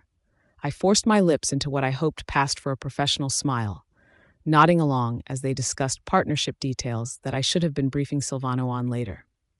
I caught her watching me as I kept my gaze carefully lowered, studying the contract terms with more intensity than necessary. She took another sip of tea, and I glimpsed a small smile playing at her lips through my peripheral vision. She knows exactly what this is doing to me, and she's enjoying it. Johnny broke the silence during a pause in contract revisions. Miss Hawthorne, have you considered working at Umbra Technologies? Aurora met his gaze directly, something I'd noticed she did with everyone except me. Silvano has asked me the same thing, but I prefer to make my own way. I don't want special treatment through backdoor connections, so I declined. How noble, how perfectly principled. My jaw ached from clenching it so hard.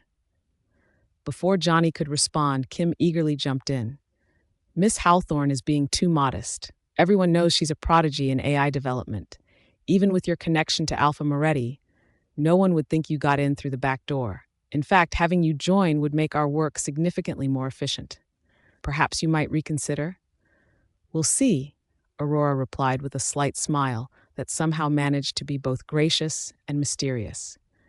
The casual confidence in her voice made my chest tight. She could walk into a high-level position anytime she wanted, just like she'd walked into my mate's life and made herself indispensable.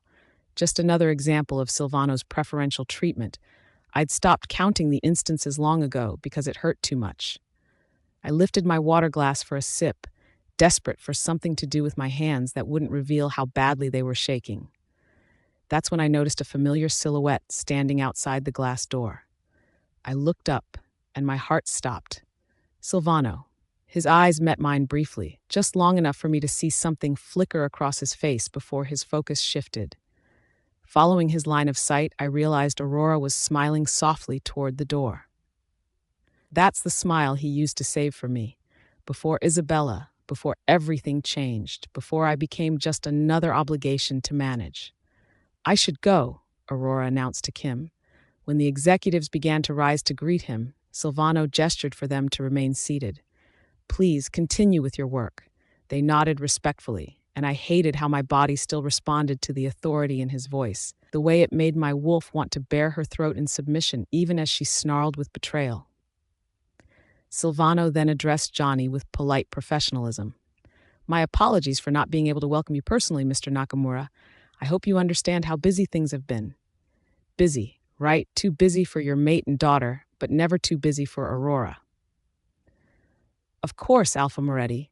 I completely understand, Johnny replied smoothly. Silvano turned away without speaking, departing with Aurora by his side like she belonged there. We spent hours meticulously going through each contract clause after that, my mind only half focused on preventing future disputes, while the other half replayed that moment over and over. By the time we'd finalized everything, it was past 5 in the afternoon, and I felt hollowed out, running on nothing but stubborn pride. After Johnny signed the documents, Kim took them upstairs for Silvano's signature, leaving us in uncomfortable small talk that I navigated on autopilot. Johnny paused when Kim returned. Alpha Moretti is still in the office? Yes, Kim confirmed. Director Finn added with the casual tone of someone sharing harmless gossip. He's extremely busy handling another project. Another project. The euphemism made bile rise in my throat. Was he truly buried in work, or was he simply avoiding any further interaction with me? After 5 years of marriage, I knew the difference between Silvano actually being busy and Silvano hiding from difficult conversations.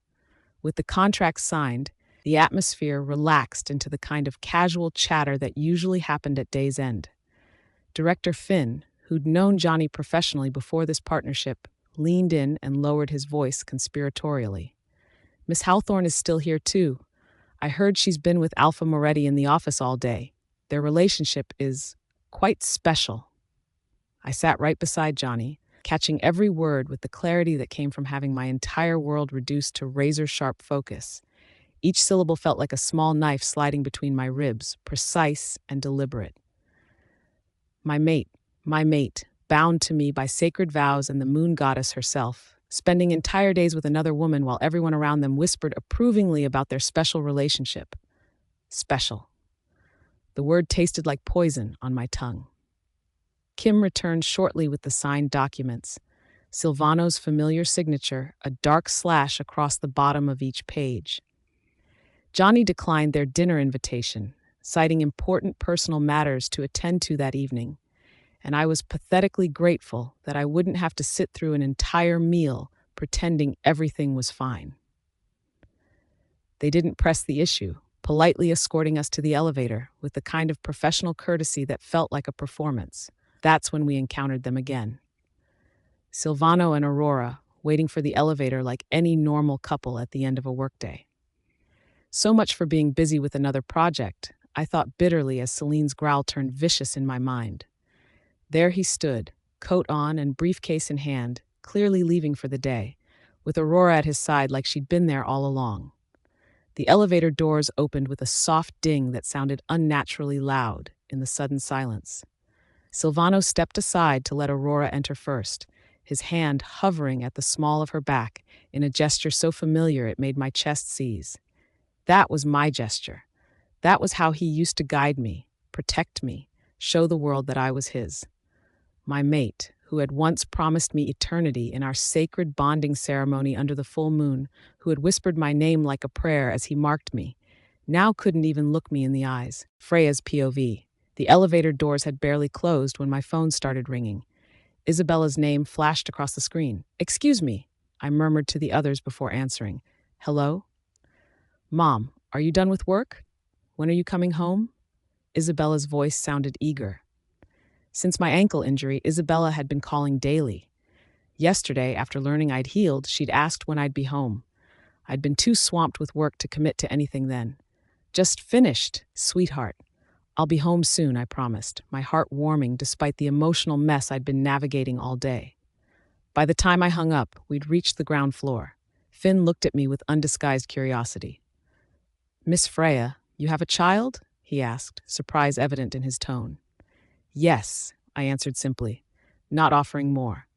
"I wouldn't have guessed," he said, clearly recalibrating his assumptions about me. I could practically see the wheels turning in his head. He'd probably assumed Johnny and I were a couple, given how attentive Johnny had been toward me throughout the meetings. Kim joined in, equally surprised. "Is your husband in our industry as well?" I froze momentarily, the casual question landing like a grenade. "Something like that," I managed to reply, keeping my voice neutral. Finn nodded thoughtfully. We'd discussed technical matters earlier, and he'd clearly recognized my expertise.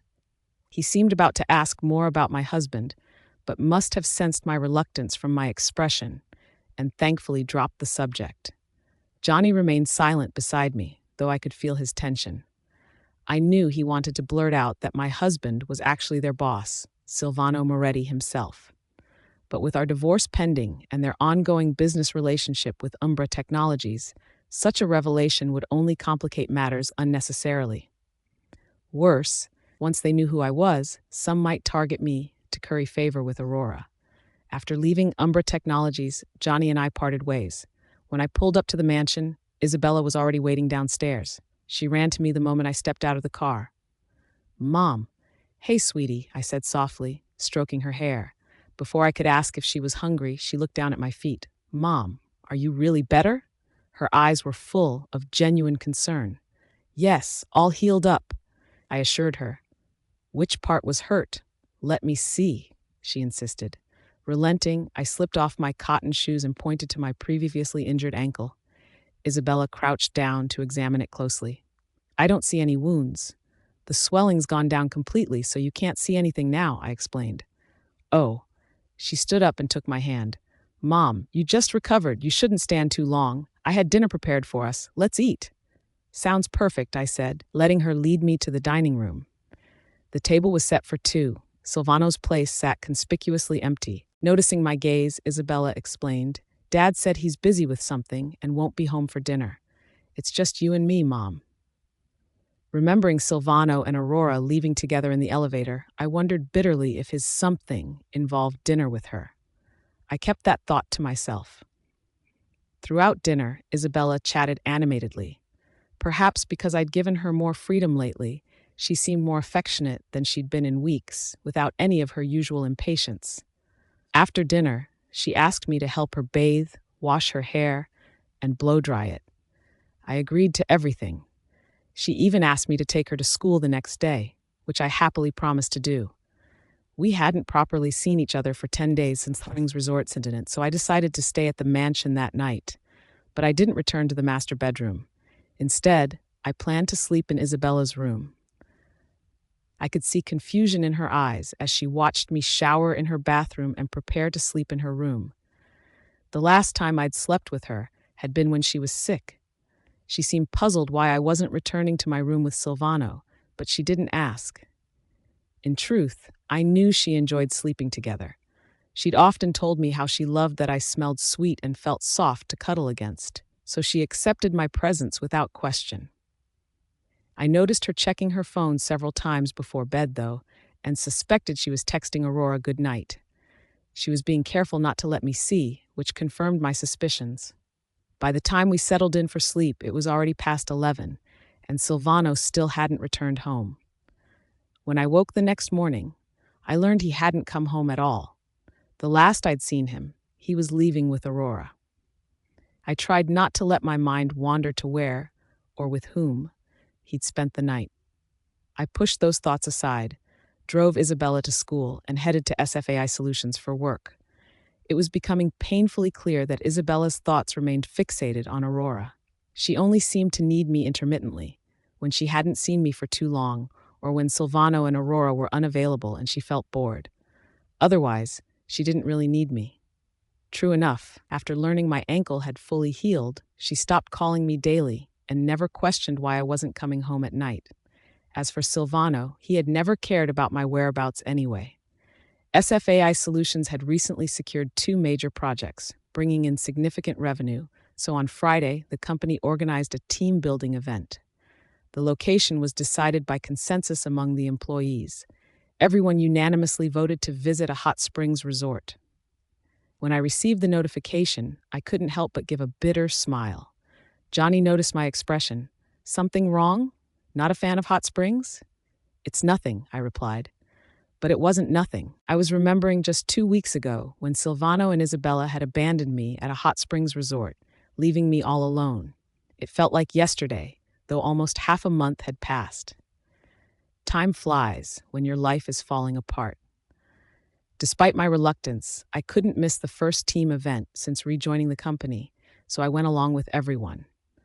Unlike the private hot springs estate where we'd gone before, this was a large commercial resort with various entertainment facilities. After changing into a bathrobe, I headed to the women's bath.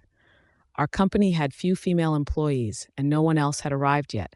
I had just settled into the water when I noticed a little girl about Isabella's age, crouching at the edge of the pool, curiously reaching toward the water. The pool was about 4 feet deep, and the child looked shorter than that. Concerned she might fall in, I started to rise just as she tumbled into the water with a splash. I rushed over, quickly pulling her out and holding her in my arms. She clung to my neck, coughing and crying, her face turning red from the effort. I patted her back gently, trying to comfort her while asking about her family as I carried her toward the staff area to find help. As soon as we exited, I froze. Standing just a short distance away was Alpha Xander. Before I could react, the little girl in my arms stretched her hands toward him through her tears. "Uncle Xander!" she cried. Celine instantly went alert, recognizing the powerful Alpha's presence. I stood perfectly still, holding his sobbing niece, my body instinctively tensing in the presence of another pack's Alpha, Freya's POV. "Cece." Alpha Xander approached and took the little girl from my arms. It was only then that he realized she was completely soaked. Great, now he probably thinks I'm some kind of negligent babysitter. He paused, looking at me questioningly. "What happened?" I hadn't expected the child to be his niece. "She fell into the hot spring pool," I explained quickly. "I saw her and pulled her out." "Thank you," he said, his tone carrying that gravity that all alphas seem to possess. "Don't mention it," I replied. The air between us felt charged, and I had to resist the urge to step back.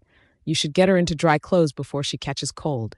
Alpha Xander nodded, appearing to want to say something more, but his little niece was crying inconsolably against his shoulder, clearly shaken from the experience. "Poor thing. She's been through enough without having to deal with adult awkwardness." He simply gave me a brief, acknowledging nod before carrying her into the elevator.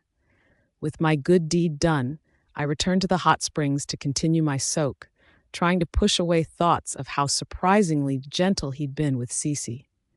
After finishing my bath, I changed into fresh clothes and headed to the buffet area. I had barely started eating when Alpha Xander appeared before me, holding his niece's hand. "Oh, come on. I was hoping that would be the end of it." "May we join you?" he asked. I honestly don't want much interaction with another alpha, especially one connected to Wolfpack politics, but refusing would be both rude and awkward given the circumstances. "Please, sit," I gestured to the empty chairs, forcing a polite smile. "Sishi, stay here with the nice lady. Uncle will get you something to eat," he instructed the child. Sichi gave me a shy, hesitant glance before nodding. "Okay," she answered in a small voice. Alpha Xander turned to me. "Would you mind watching her for a moment?" "Of course," I replied, though internally I was calculating how quickly I could extract myself from this situation. Once he left, Sissy and I were left facing each other. She seemed timid, and I worried about frightening her if I spoke too abruptly. She's just a child. Whatever complicated politics exist between the adults, she doesn't deserve to be caught in the middle of my discomfort. After a moment's hesitation, I spoke gently. "Your uncle will be back soon." Cece's beautiful dark eyes studied me before she finally nodded. She has his eyes, that same intensity but innocent. "Does your nose still hurt from when the water went in?" I asked. She shook her head in response. At least she seems to be recovering from the scare. Alpha Xander returned shortly after, placing a plate in front of Cece and handing her utensils. She began eating quietly, taking small, deliberate bites. "Well-behaved kid. Someone's been teaching her proper manners." "Is it good?" he asked her. She nodded. Alpha Xander glanced at me, then said to Cece, "This lady saved you earlier. Say thank you to her." Cece looked up from her cake, her little tongue still licking frosting from her fork, and said softly, "Thank you, ma'am." My heart shouldn't be melting this much over a polite child. "You're very welcome," I replied warmly. Cece looked back at her uncle, who nodded. "Go ahead and eat." She returned her attention to her food, while Alpha Xander turned his focus to me. After taking a bite himself, he asked, "Are you here alone?" And now comes the polite interrogation. "Perfect. Company team building event," I explained. "I'm here with colleagues." Not knowing I'd left Shadowpack Corporation, he naturally assumed I meant a company outing with them. He paused briefly before saying, "I see." Just then, Johnny spotted me across the room and waved. Thank God. Perfect timing for an escape route. This was exactly what I needed. I had no desire to deepen connections with anyone from Silvano's world, and I certainly had nothing to discuss with Alpha Xander that wouldn't lead to uncomfortable territory. I waved back to Johnny and seized my opportunity. "Thank you again for your help that day. I should join my colleagues now. Enjoy your meal. Please don't try to convince me to stay. Please just let me go." Alpha Xander seemed to sense my discomfort around him. He likely attributed it to our awkward conversation at the racetrack, though that was just the tip of the iceberg. Seeing I wanted to leave, he simply nodded without pressing me to stay. Relief. At least he's not the type to push when someone clearly wants distance. As I approached Johnny, he looked toward Alpha Xander's table. "Who's that?" he asked. Alpha Xander's back had been turned when Johnny waved, so he'd only seen a broad-shouldered man sitting with a child. From our interaction, however, Johnny could tell we knew each other. "Alpha Xander," I answered. "Him?" Johnny's surprise was evident. "I thought you two weren't acquainted.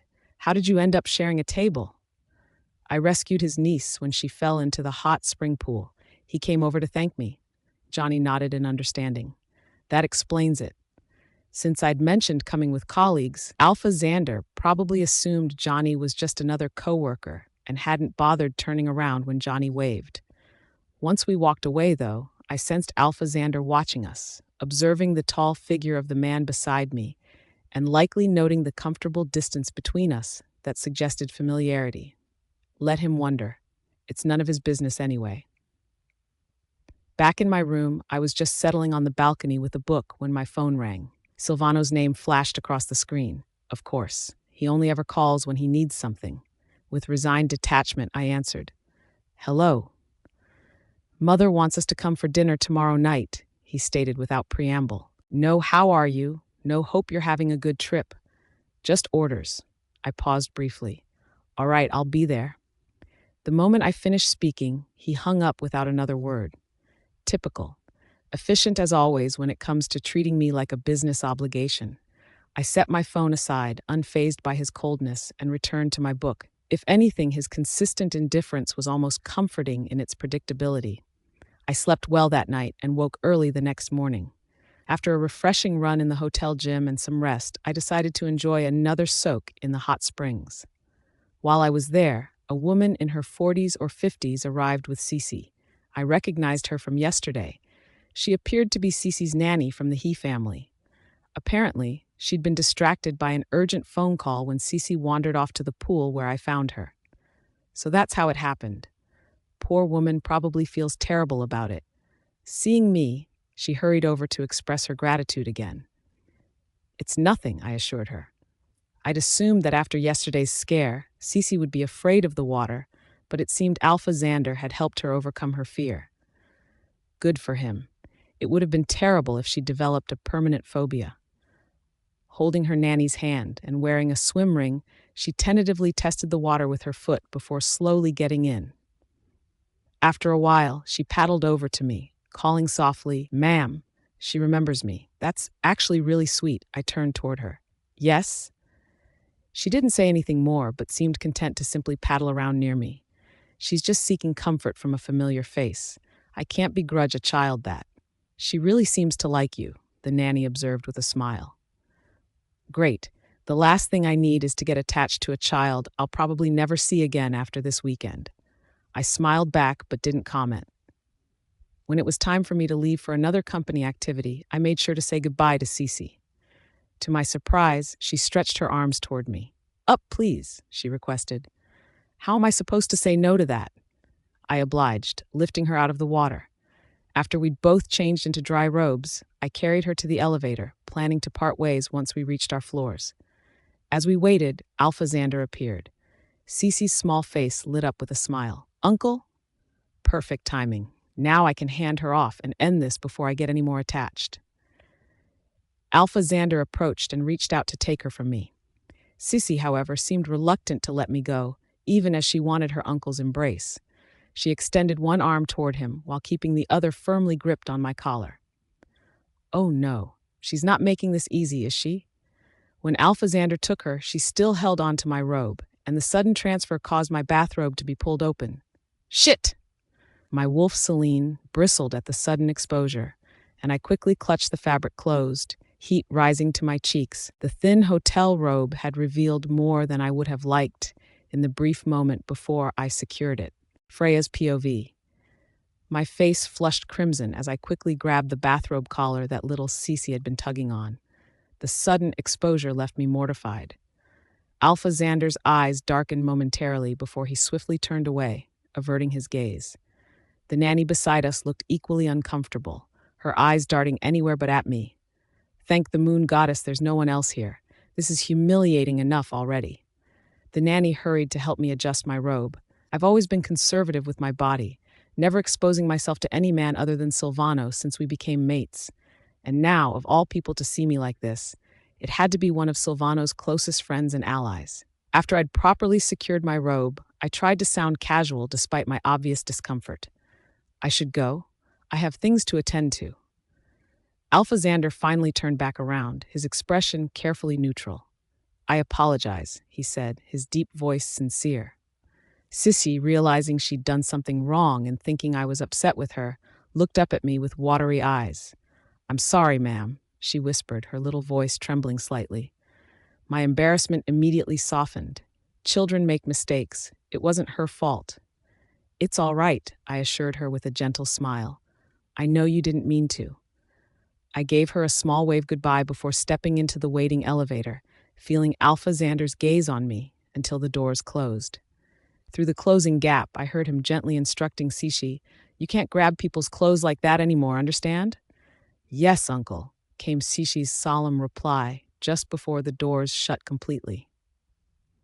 Since I needed to attend dinner at the Moretti family estate that evening, I prepared to leave the resort early, around 4 in the afternoon after our team activities concluded. Johnny walked me to the parking lot, ever the attentive friend. "Drive safely," he reminded me. "I will," I assured him. As we spoke, a sleek black SUV approached, slowing as it neared us. I hadn't paid it much attention until the back window lowered to reveal Cece's small face. "Bye-bye, ma'am," she called out, waving her tiny hand enthusiastically. I offered her a soft smile in return. "Goodbye, Cece." My gaze shifted slightly to find Alpha Xander watching me from the driver's seat. I gave him a brief, polite nod, which he returned before his eyes flicked toward Johnny, studying him with unmistakable scrutiny before the vehicle continued on its way. Johnny rubbed his chin thoughtfully as the SUV disappeared. Was it just me, or was Alpha Xander giving me some serious once-over? I shrugged, unconcerned. Why would he bother? Johnny seemed to ponder this for a moment before suggesting, maybe he thinks there's something between us and he's keeping tabs for his buddy Silvano? The comment made my smile fade. If only Johnny knew how laughable that idea was. "Trust me," I said flatly, "that's definitely not it." Alpha Xander and Levi were both close with Aurora. It was painfully obvious they preferred her for Silvano over me. If anything, they'd probably be thrilled to have evidence of me with another man.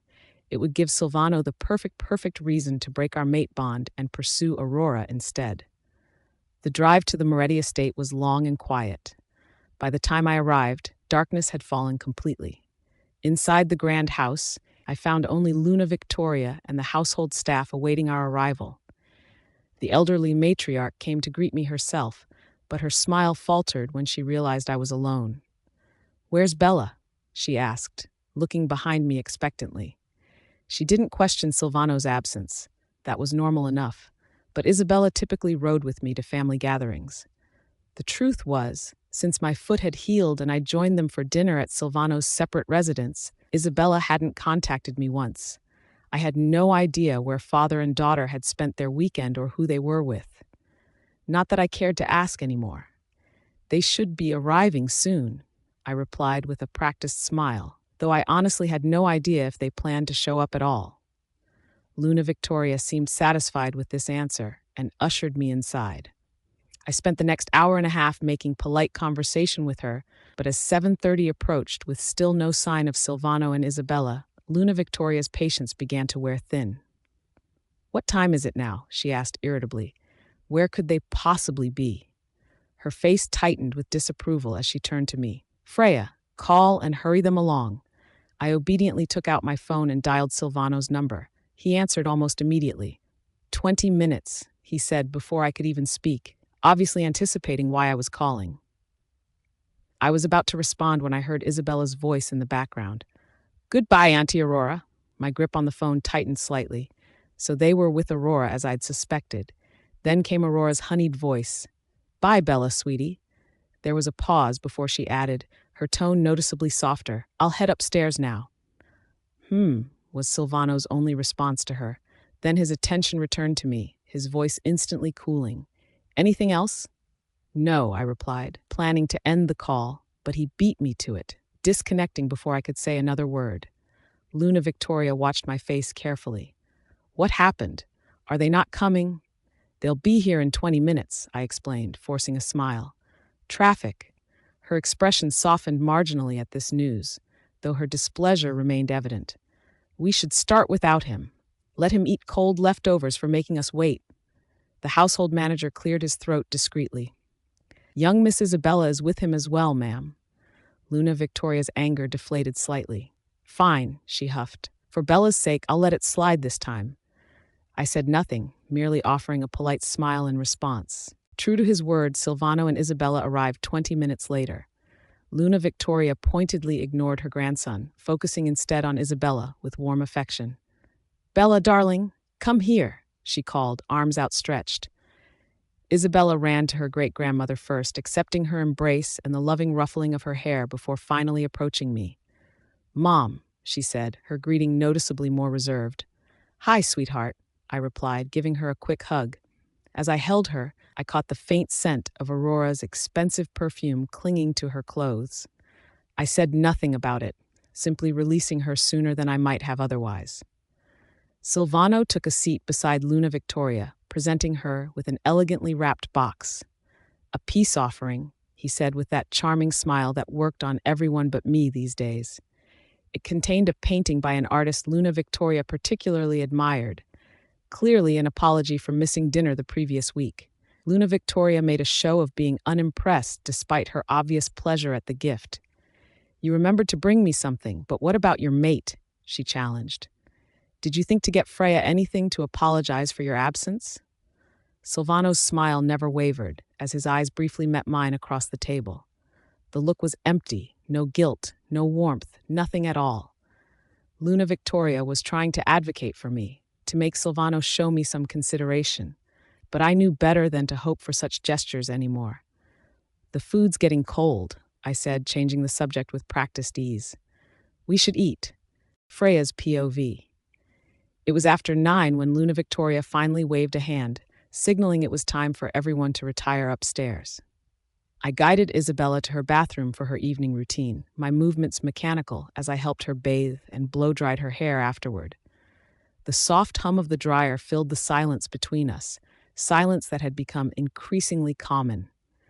As I ran the brush through her damp locks, I caught Isabella watching me through the mirror, her expression thoughtful, almost concerned. "What is it?" I asked, our eyes meeting in the reflection. She quickly shook her head. "Nothing."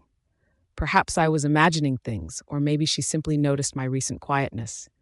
There was a time when bath time meant stories and chatter about her day, questions about mine. When had that stopped? When had I stopped trying? Once her hair was dry, Isabella rolled across her bed with childish abandon, then looked up at me. "Mom, are you sleeping in here with me tonight?" I paused, my wolf Celine stirring with maternal instinct.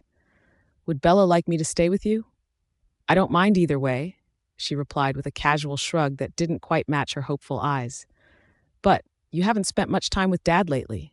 Shouldn't you be sleeping with him?" "I'll head back in a bit," I assured her. The divorce papers remained unsigned, hidden in my personal files. If Isabella hadn't invited me to stay and Luna Victoria discovered I'd chosen to sleep separately from Silvano, it would only create more drama. Another lecture about duty and mate bonds I didn't need. When I returned to our bedroom, the lights were already on. Silvano sat at the desk, laptop open, fingers moving rapidly across the keyboard. The blue light illuminated the sharp angles of his face, highlighting his strong jaw and those eyes that once looked at me with such intensity. He glanced up briefly when I entered, but I averted my gaze, heading straight for the walk-in closet to gather my nightclothes before disappearing into the bathroom. By the time I emerged freshly showered, Silvano remained exactly where I'd left him, still engrossed in whatever held his attention. The steady clicking of keys filled the otherwise silent room. I settled on my side of the bed, a side that had felt increasingly like my only territory in this relationship, and applied my nighttime skincare products. With sleep still distant, I reached for my book and began reading, trying to lose myself in someone else's story since my own had become so painful. We existed like this, two strangers sharing space, neither acknowledging the other's presence. The silence between us felt heavier than any argument could have been. Near midnight, fatigue finally won. I set my book aside, switched off my bedside lamp, and slid under the covers. Despite sharing a bed with my mate for the first time in weeks, I didn't expect to find sleep easily. A bitter thought crossed my mind. Silvano would probably leave once he finished working. He'd likely slip out to be with Aurora, as he so often seemed to these days. Yet somehow, lulled by the rhythmic tapping of his keyboard and my own exhaustion, consciousness began slipping away, and I drifted into an unexpectedly deep sleep. I awoke to warmth, delicious, encompassing warmth that made my wolf purr with contentment. My body felt utterly relaxed, wrapped in security I hadn't experienced in months. As consciousness gradually returned, I became aware of soft breath tickling my ear and a solid form pressed against me. I was in someone's arms. My body tensed as realization struck, eyes flying open to confirm what my senses already told me. I was nestled against Silvano's chest, his arms wrapped possessively around me, our legs tangled together beneath the sheets. There wasn't an inch of space between us. The heat of his chest against my back, his large hands splayed across my stomach, the familiar scent of him surrounding me. My traitorous body responded instantly, remembering how it once craved this closeness. I'd always been a still sleeper, careful to maintain my position even in deepest slumber. Last night, I deliberately positioned myself at the edge of my side, ensuring we wouldn't accidentally touch. There was no way I had gravitated toward him in my sleep. Which could only mean a painful thought crystallized. Silvano must have grown accustomed to holding Aurora this way during our time apart. In his half-conscious state, he'd reached for me thinking I was her. I shifted carefully, attempting to extract myself from his embrace without waking him. His arms immediately tightened, drawing me even closer against the solid wall of his chest. "Stay," he murmured, his voice thick with sleep. Then, devastatingly, he pressed his lips to my forehead in a tender kiss. "Sleep a little longer." My breath caught. Those words weren't meant for me. They were for Aurora. My eyes burned with unshed tears as I stared at his sleeping face, memorizing features I would soon lose the right to claim as belonging to my mate. After taking a steadying breath, I slowly began creating distance between us, carefully unwinding his arms from my waist. No matter how gently I moved, there was no way to separate completely without disturbing him. Sure enough, just as I'd managed to sit up and was about to swing my legs over the side of the bed, Silvano's eyes opened. Our gazes locked. Recognition and awareness dawned in his expression. He seemed to realize his mistake, that he'd been holding the wrong woman, and immediately released the grip his legs had maintained on mine. Without a word or backward glance, I retrieved my slippers and escaped to the bathroom, desperate to hide the emotions threatening to overwhelm me. When I finished my morning routine and returned to the bedroom, Silvano was gone. Stepping into the hallway, I spotted him at the far end, still wearing his sleep clothes, deep in conversation on his phone. I allowed myself just one glance before turning away and heading downstairs. Luna Victoria was already awake, seated at the dining table with her morning tea. Soon after, Isabella joined us, her hair slightly mussed from sleep. "Now that everyone's up, let's have breakfast," Luna Victoria announced with a warm smile. "Yes," Isabella enthusiastically agreed, sliding into her chair.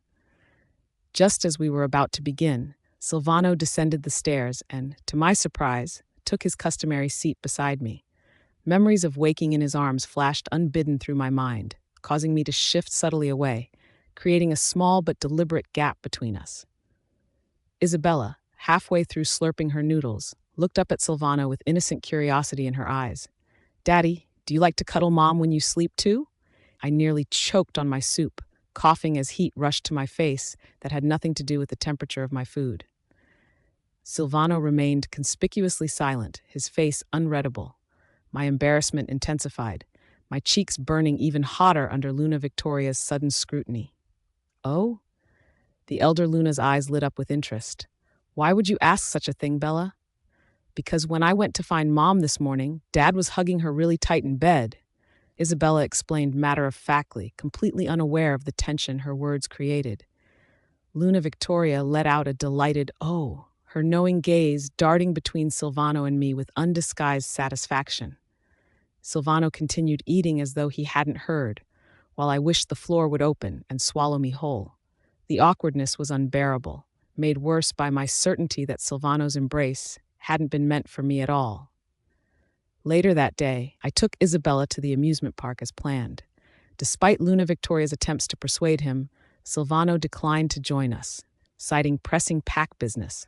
I hadn't expected otherwise. Thankfully, Bella was an easy child to please. Even without her father's presence, she bounded from ride to ride with infectious enthusiasm, watching her excitement, the way her eyes widened at the colorful attractions and her delighted squeals on the carousel, softened something within me that had grown hard and brittle over recent months. For those few hours, I could almost forget the pain that awaited me at home. Evening came too quickly. As I pulled up to the pack house after our day out, I remained seated behind the wheel, turning to Isabella. "Go on inside and get ready for bed, sweetheart. Mom has some things to take care of tonight, so I won't be coming up." Isabella's smile faltered immediately. "What? Again?" She leaned back into the car window, her small brows furrowed with disappointment. "Do you really have to work tonight too, Mom?" "Yes," I lied smoothly, my face a practiced mask. "Study hard, and call me if you need anything." Her lower lip jutted out slightly, but she nodded. "Okay, I guess." Silvano frequently worked late or stayed away overnight on pack business, so Isabella easily accepted my similar absences as work-related. She had no reason to suspect I was deliberately avoiding their father, avoiding the pain of being near someone whose love had shifted elsewhere. Emma emerged to greet us, her expression welcoming. "Is Dad home?" Isabella asked him hopefully. Emma smiled. "Yes, he returned earlier." My expression didn't change at this news, though my wolf growled softly within me. I turned to Isabella with forced cheerfulness. "Mom's leaving now, sweetie." "Oh," she stepped back reluctantly, making space for me to drive away. Emma looked confused. "It's quite late, Freya. Are you certain you need to go out?" I offered no explanation beyond, "I have matters to attend to." Then to Isabella I added, "It's cold outside. Hurry in." "I know," she replied, giving me a small wave before following Emma inside. I watched until the door closed behind them, then turned the car around and drove away from the home that no longer felt like mine, from the mate who no longer wanted me, and from the life I was slowly learning to leave behind. Xander's POV. The brisk autumn breeze carried the scent of pine and lake water across Emerald Wetlands Park as I watched my niece Cece run ahead of me, her bright yellow rain boots splashing through shallow puddles. Her delighted giggles were a balm to my wolf's restless spirit. As alpha of the Granite Ridge Pack, my days were typically consumed by territory disputes and pack politics. Moments like these were precious respites. "Uncle Xander, hurry up," Cece called back, bouncing on her toes with childish impatience, the colorful kite clutched in her small hands fluttering in the wind. I quickened my pace, scanning the open field for the perfect spot to fly our kite. That's when my wolf Orion suddenly perked up, catching a familiar scent on the breeze, sweet vanilla with undertones of wildflowers.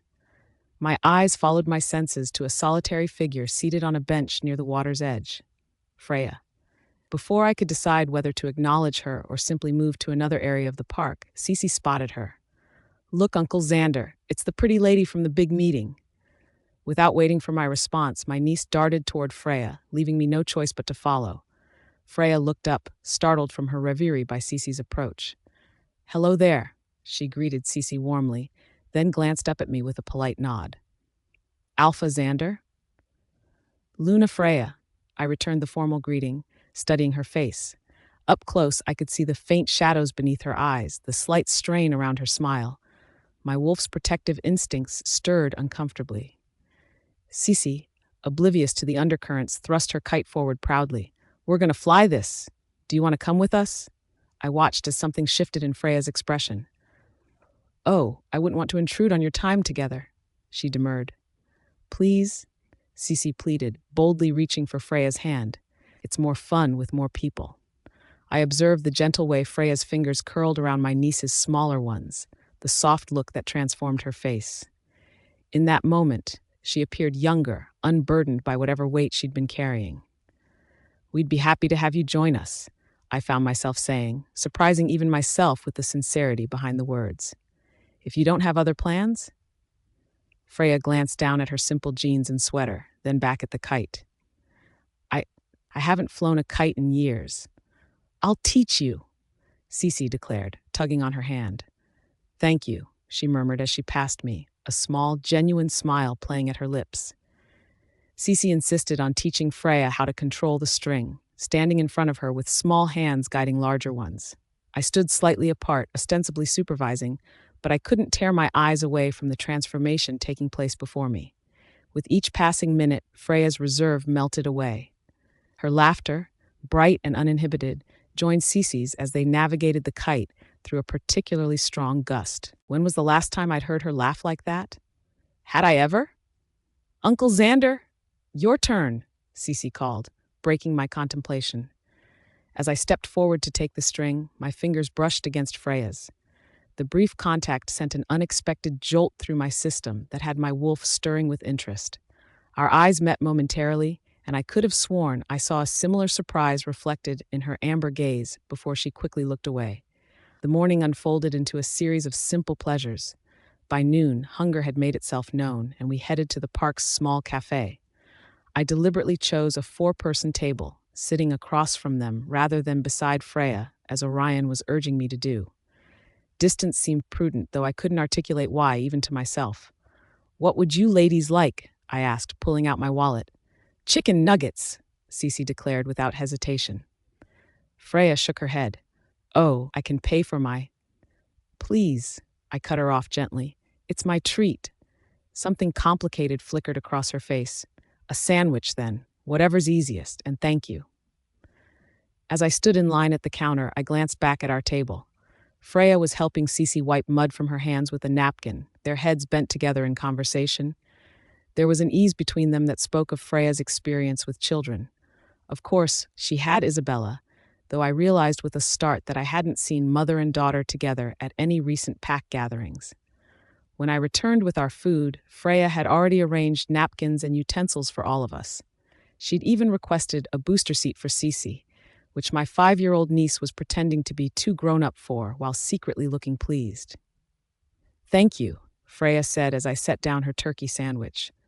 "This is very kind of you." "It's nothing," I replied, suddenly awkward under her direct gaze. To cover the moment, I busied myself helping Cece with her ketchup.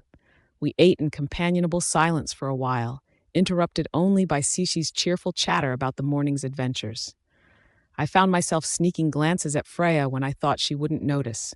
The graceful way she ate, the attentiveness with which she listened to Cece's stories, the genuine smile that occasionally lit her features.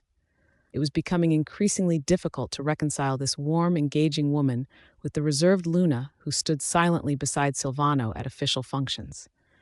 My phone buzzed, breaking the moment. Levi Granite Ridge's name flashed across the screen. "Excuse me," I said, stepping away from the table to answer. "Xander," Levi's boisterous voice boomed through the speaker. "Where are you, man? Don't tell me you're working on a Saturday."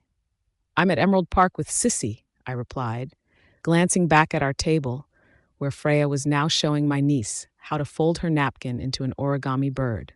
"Perfect. Listen, I just scored access to the Richardson family's yacht for the afternoon. Adrian's already on board, and I'm picking up Silvano and his crew in an hour. Bring Cece and join us. The kids can play together, and we can get some adult time." My wolf bristled at the mention of Silvano, and I found myself looking at Freya again. Did she know her husband would be spending the afternoon on a yacht without her? "I don't know, Levi. Cece's had a full morning already. Come on, it'll be good for her to hang out with Isabella. Plus, Aurora's bringing those fancy cupcakes the kids love." Aurora. Of course she would be there. I felt a surge of protectiveness that took me by surprise. "Fine," I conceded, knowing Levi wouldn't take no for an answer. "Text me the details." When I returned to the table, Cece was proudly displaying her paper bird while Freya applauded. "That was my friend Levi," I explained, sitting down. He's invited us to join some friends on a yacht this afternoon. Freya's smile faltered slightly. That sounds lovely. Would you like to join us? The invitation slipped out before I could stop it. Her eyes widened momentarily before she shook her head. Thank you, but I have other plans this afternoon. The slight pause told me she was lying, but I didn't press. Uncle Xander, can Ma'am come with us? Please? Cece pleaded. Sweetie, Ma'am has her own plans. I explained gently, watching as Freya's expression closed off once more, the warmth of the morning receding behind a careful mask. But it's okay, Cece, Freya interjected softly. Maybe another time. I had so much fun with you today. As if sensing the shift in mood, my niece nodded solemnly before brightening again. Wait, I have something for you. She dug into her small backpack and pulled out a crystal keychain, a simple piece of quartz she'd purchased at the museum gift shop last week. So you remember our kite flying? The naked emotion that crossed Freya's face as she accepted the small token threatened to undo me. She closed her fingers around it as though it were precious gold rather than a child's trinket. Thank you, Cece. I'll treasure it. We walked Freya back to her car, a modest sedan parked in the far corner of the lot. It struck me as odd, the Luna of North America's most powerful pack driving herself in such an understated vehicle. Where were her security details? Her driver? Thank you both for a wonderful morning, she said, her composure fully restored now. It was exactly what I needed today. Can we do it again sometime? Cece asked hopefully. A shadow passed over Freya's features. We'll see, sweetheart. As she drove away, I felt a strange hollowness settle in my chest. My wolf whined softly, urging me to follow her. No, I told him firmly. She's mated to another alpha. Whatever's happening in her life, it's not our business. Xander's POV. The Richardson family yacht was exactly as ostentatious as I expected. A gleaming 90-foot vessel with multiple decks and a uniformed crew that outnumbered the guests. As Cece and I boarded, I spotted Levi at the bar with Adrian, both already nursing drinks despite the early hour. Uncle Xander, look, Isabella's here! Cece squealed, spotting her friend near the bow. Go ahead, I encouraged, watching as she raced across the deck to join the other child. As I approached the bar, I scanned the yacht for other guests. Silvano stood near the railing, deep in conversation with someone on his phone. And beside Isabella, looking every inch the doting mother figure, was Aurora, her hand resting possessively on the child's shoulder. My wolf growled low in my chest. About time you showed up, Levi greeted, clapping me on the back. Drink?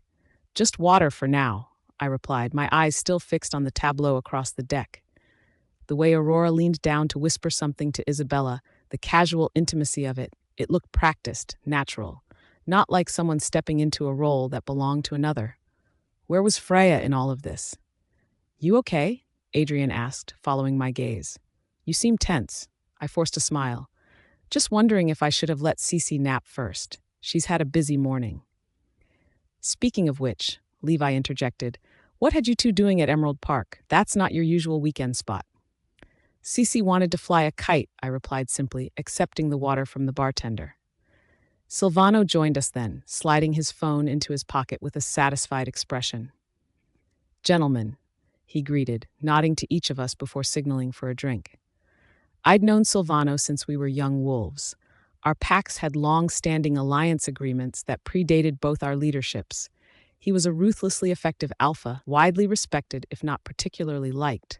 But today, watching him stand casually among us while his mate spent the morning alone in a park, I felt an unfamiliar resentment brewing. Before I could examine that feeling too closely, Cece came bounding over, Isabella in tow. Uncle Xander, Isabella wants to see our kite. Can we show her? We didn't bring it with us, sweetheart, I reminded her gently. Oh, her face fell momentarily before brightening again. But I can tell her about the fish we caught and how the nice auntie helped me. Silvano's head turned sharply at this. What auntie? The pretty lady from the big meeting, Cece explained enthusiastically. She showed me how to fold paper birds and helped me catch fish. A heavy silence fell over our group. Silvano's eyes, suddenly cold, fixed on me with laser focus. We ran into Luna Freya at the park this morning, I explained neutrally. Cece invited her to join our kite flying. How? Coincidental, Silvano remarked, his tone deceptively casual. Levi, never one to read a room, chuckled. Small world. Was she there alone? I nodded, keeping my expression carefully blank. She seemed to be enjoying some quiet time. Mom likes quiet time, Isabella chimed in, her voice unintentionally highlighting the oddity of the situation. If Freya valued solitude so much, why was she spending weekend mornings alone in a public park rather than in the comfort of her home? Aurora chose that moment to approach our group, sliding smoothly to Silvano's side. The chef says lunch will be ready in 20 minutes, she announced, her hand coming to rest casually on Silvano's forearm. My jaw clenched involuntarily at the familiar gesture. Isabella, why don't you take Sishi to see the lower deck? There's a wonderful aquarium wall down there, Aurora suggested, her smile perfect and practiced. As the children scampered off, an uncomfortable silence descended upon our group. Silvano's gaze hadn't left my face, his expression unreadable. So, Levi said, oblivious to the tension, you spent the morning with Freya, huh? She's been scarce at pack events lately. It wasn't planned, I replied evenly. We happened to be at the same place, and she just decided to spend hours playing with you and Sichi? Silvano's voice was dangerously soft. Something in his tone, the implication that there was something inappropriate about the encounter, sparked a flare of anger in my chest. Sichi invited her to join us. She was polite enough to accept a child's invitation. How considerate, Aurora murmured, her voice honey-sweet, but her eyes sharp as flint. Freya has always been so. Accommodating. The double meaning wasn't lost on anyone, and my wolf snarled in response to the thinly veiled insult. You might want to watch your tone when speaking about my Luna, Silvano warned, his eyes flashing with golden undertones, a sign his wolf was close to the surface. I took a deliberate sip of my water, forcing my own wolf to calm. I wasn't aware there was anything inappropriate about flying kites in a public park, Silvano. There isn't, he replied, his voice deceptively soft, unless you're making a habit of seeking out another alpha's mate. The accusation hung heavy in the air. Adrian shifted uncomfortably beside me, while Levi's eyes widened with sudden interest. That's quite an assumption, I responded, setting my glass down carefully, and completely unfounded. As I said, it was a chance encounter. Was it? Silvano moved closer. Because my wolf finds it rather strange that of all the parks in the city, you happen to be at the one Freya visits every weekend. That was news to me. I hadn't known Freya made regular trips there, but I wasn't about to admit my ignorance. The mating bond between Freya and me may not be what it once was, Silvano continued, his voice dropping to ensure only our small circle could hear, but make no mistake, she is still mine. Aurora's fingers tightened on Silvano's arm, her perfectly manicured nails digging into his sleeve. Perhaps we should join the children, she suggested smoothly. This conversation seems unproductive. Silvano ignored her, his attention fully fixed on me. Tell me, Xander, what was your impression of my mate today? Did she seem happy? Content? Each question was delivered with precise, cutting intention. She seemed, I hesitated, weighing my words carefully, lonely. Silvano's expression flickered, something dark and complicated passing behind his eyes before his mask of controlled indifference returned. My relationship with my Luna is none of your concern, he said finally. Then don't make accusations about mine with your daughter, I countered. Levi cleared his throat awkwardly. Guys, maybe we should. I saw the way you looked at her, Silvano interrupted, his voice barely above a whisper now. I know that look, Xander. I've worn it myself. I remained silent, unwilling to confirm or deny what we both knew was true. She isn't available, he continued, each word precise and measured. Not to you. Not to anyone. Does she know that? The question escaped before I could stop it. Something dangerous flashed in Silvano's eyes, a primal warning from one alpha to another. Before he could respond, a cheerful shriek cut through the tension. Uncle Xander, Sissy called, racing back up to the main deck with Isabella. Come see the fish! They have a shark! I forced a smile, grateful for the interruption. Lead the way, princess. As I moved to follow the girls, Silvano caught my arm, his grip firm but not overtly aggressive. We were both too controlled to make a scene in front of the children. Stay away from her, he murmured, low enough that only I could hear. For your own sake. I met his gaze steadily. That should be her choice, don't you think? Without waiting for his response, I gently freed my arm and followed the excited children below deck, feeling Silvano's burning gaze on my back the entire way. As I watched Cece press her small hands against the glass of the aquarium, pointing excitedly at the marine life beyond, I made a silent promise to myself. I would respect Freya's bond, but I wouldn't ignore her pain either. Whatever Silvano might think, kindness wasn't a crime. Freya's POV. The call came just after noon as I was wrapping up my Saturday work session. The screen lit up with a name I hadn't seen in months. Michael Harrison, my father's Pax Beta. Michael? I answered, unable to hide the surprise in my voice. Freya, his deep voice carried the familiar cadence of my childhood territory. I hope I'm not disturbing you. Not at all, I replied, minimizing the code I'd been working on. Is everything okay? You don't usually call. There was a pause, the kind that made my wolf Celine pace anxiously inside me.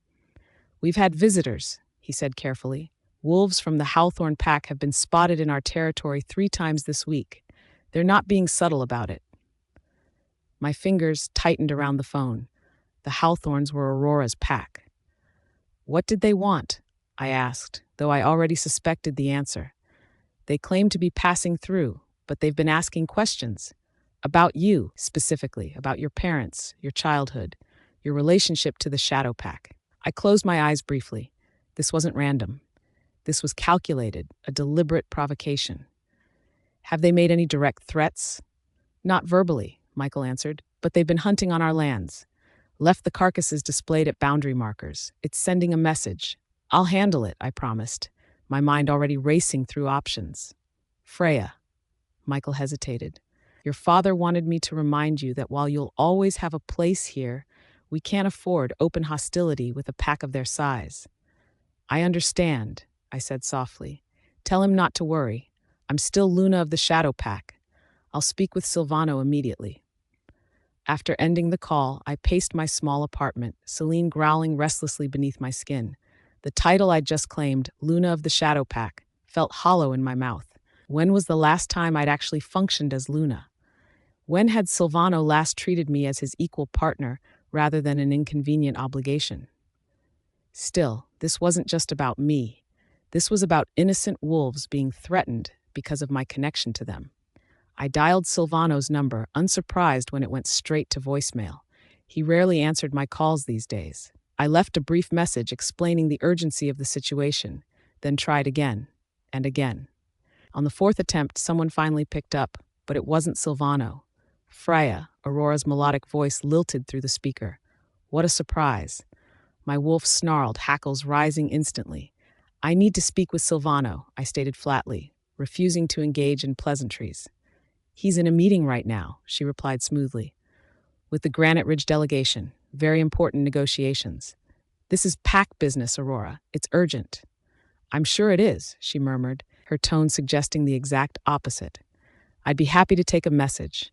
I bit back the urge to remind her that I was still Luna of the Shadow Pack, not some subordinate to be managed. Hawthorne Pack members have been spotted marking territory boundaries near my parents' pack. 3 separate incidents this week. Interesting, she finally said. I'll be sure to pass that along when he's available. This isn't a message to pass along, Aurora. It's a direct threat to Allied territory. I need to speak with my mate now. Your mate, she repeated, emphasizing the possessive pronoun, has entrusted me to screen his calls while he's handling delicate negotiations. If you'd like, I can try to schedule you in for tomorrow afternoon. Schedule me in? My fingers tightened around the phone until my knuckles whitened. Aurora, this is an issue that will be handled appropriately, she interrupted smoothly. I'll make sure Silvano is informed. Now, if you'll excuse me, Isabella is asking for her afternoon snack. The mention of my daughter, being cared for by Aurora instead of me, sent a sharp pain through my chest. Put her on the phone, I demanded. She's quite busy at the moment. Art project. Wouldn't want to interrupt her concentration. Before I could protest further, Aurora continued, I'll have Silvano call you when he's available. Have a lovely day, Freya. The call ended.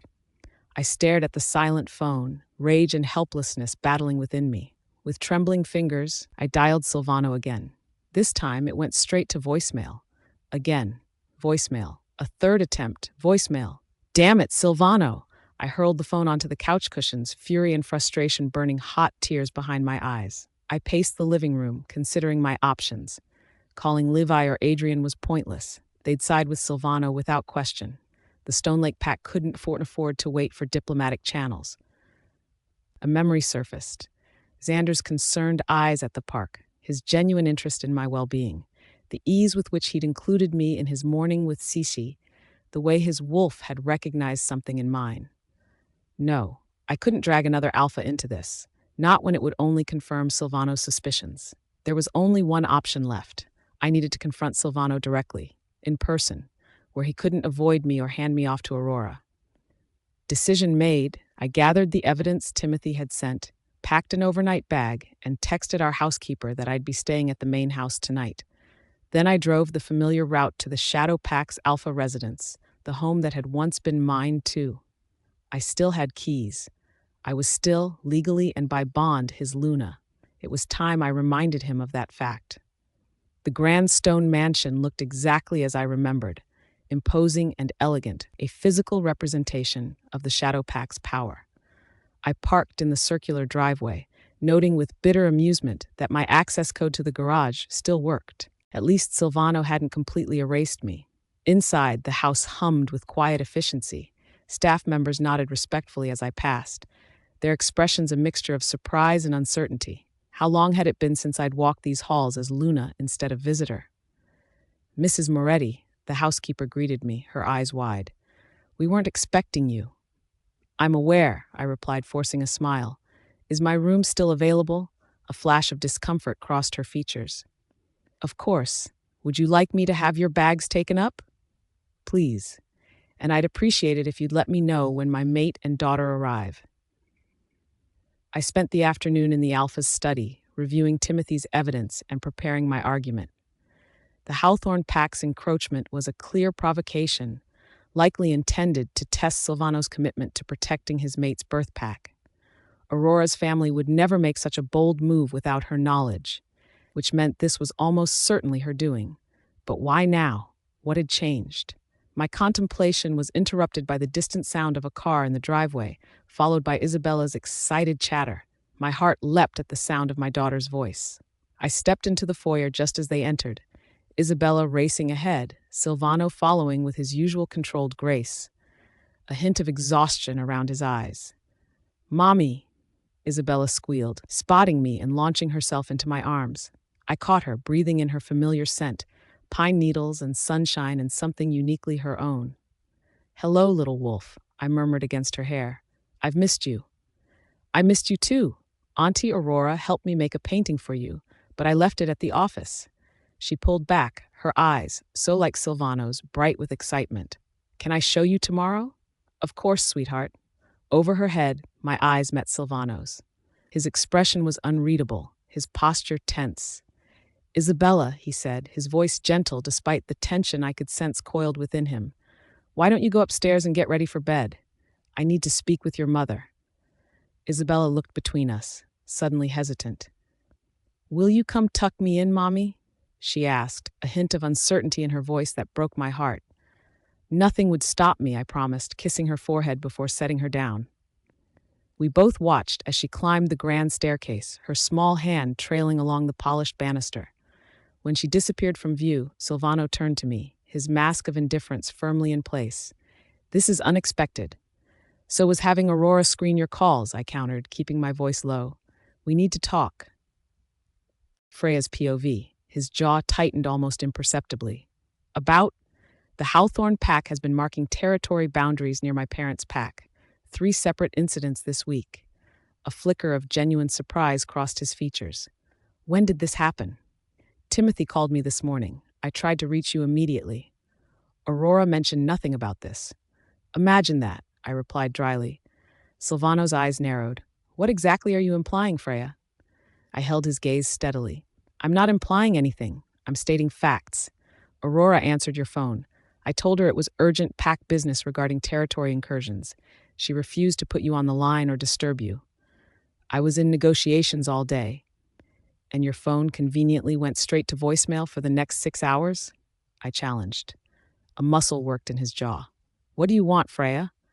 The question, so direct, so cold, knocked the wind from me momentarily. What did I want? I wanted my mate back. I wanted my family whole. I wanted to matter again. But that wasn't what he was asking. "I want you to address the Hawthorne Pack's aggression against my family's territory," I said, straightening my spine. "I want you to honor the alliance agreement you signed when we mated. The Stone Lake territory is under Shadow Pack protection," he stated, as if reciting policy. "If there's evidence of boundary violations, I'll handle it." His easy acquiescence caught me off guard. I'd expected resistance, excuses, delays. Just like that, I couldn't keep the suspicion from my voice. Something flickered in his eyes, hurt perhaps, though it vanished too quickly to be sure. "Contrary to what you might believe, Freya, I take my responsibilities seriously. All of them. I have the evidence," I said, gesturing toward the study. "Photos, patrol reports, dates and times." Silvano nodded. "I'll review them tonight." An awkward silence descended between us, heavy with unspoken words and grievances. My mate stood before me, close enough to touch, yet he felt unreachable across the chasm that had opened between us. "I should go check on Isabella," I finally said, unable to bear the silence any longer. "She's missed you," Silvano offered, his voice softer than before. "She talks about you constantly." The admission twisted painfully in my chest. "I've missed her too." As I turned to leave, his voice stopped me. "Freya." I looked back, something hopeful and fragile unfurling in my chest. "Xander Collins called me today," he said, his expression carefully neutral. The hope withered. Of course, this wasn't about us at all. "Did he?" I kept my tone light, disinterested. "He wanted to discuss expanding his pack's territory south. Interesting timing." The implication wasn't subtle. I turned fully to face him, anger flaring. "If you have something to say, Silvano, say it directly. Were you planning to mention your meeting with him at the park?" It wasn't a meeting. It was a chance encounter with a child who wanted to fly a kite. Silvano's eyes, those piercing eyes that had once looked at me with such desire, now studied me with cool assessment. "And after that chance encounter, he suddenly wants territory closer to our borders." "That's quite a leap of logic," I said evenly. "Perhaps you should ask yourself why you're so quick to make connections that aren't there." Before he could respond, a small voice called from upstairs. "Mommy, I'm ready." "Coming, sweetheart," I called back, grateful for the interruption. Silvano stepped aside to let me pass, but as I moved by him, he caught my arm gently. "We're not finished with this conversation," he said quietly. I met his gaze steadily. "No, we're not. But right now, our daughter needs me." His fingers lingered a moment longer before releasing me. I climbed the stairs with my heart pounding, hyper-aware of his eyes following my ascent. Isabella's room was exactly as I remembered. Walls painted a soft woodland green, ceiling decorated with glow-in-the-dark stars I'd arranged into accurate constellations. My little astronomer had been fascinated with the night sky since she could first look up. She was already tucked into bed, her favorite stuffed wolf clutched against her chest. Her dark hair, so like Silvano's, fanned across the pillow, and her eyes, heavy with sleep, brightened when she saw me. "You came," she said, as if she doubted my promise. The simple statement broke something inside me. When had my own child started to question whether I'd be there for her? "Of course I did, little wolf." I sat on the edge of her bed, smoothing her hair back from her forehead. "I'll always come when you need me." "Can you stay tonight, please?" Her small fingers curled around mine. "I sleep better when you're here." "I'm staying," I promised, leaning down to kiss her cheek. "Do you want a story?" She nodded eagerly. "The one about the wolf who found her magic." I smiled, settling more comfortably on the bed as Isabella snuggled against me. This story, a tale I'd created about a young wolf who discovered her own unique powers, had become her favorite over the past year. As I began the familiar tale, Isabella's warm weight pressed against my side, her breathing gradually slowing. I wove the story with practiced ease, watching her eyelids grow heavy. "And even though the other wolves didn't understand her magic at first," I continued softly, "she never stopped believing in herself. She knew that what made her different also made her special."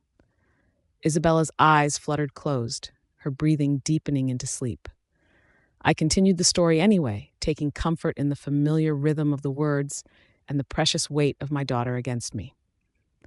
The magic was always inside her, I whispered, gently stroking her hair. She just needed to be brave enough to use it. In sleep, Isabella looked so peaceful, unburdened by the tensions between her parents or the complicated politics of pack life. I stayed beside her long after she'd fallen asleep, treasuring these quiet moments. Freya's POV.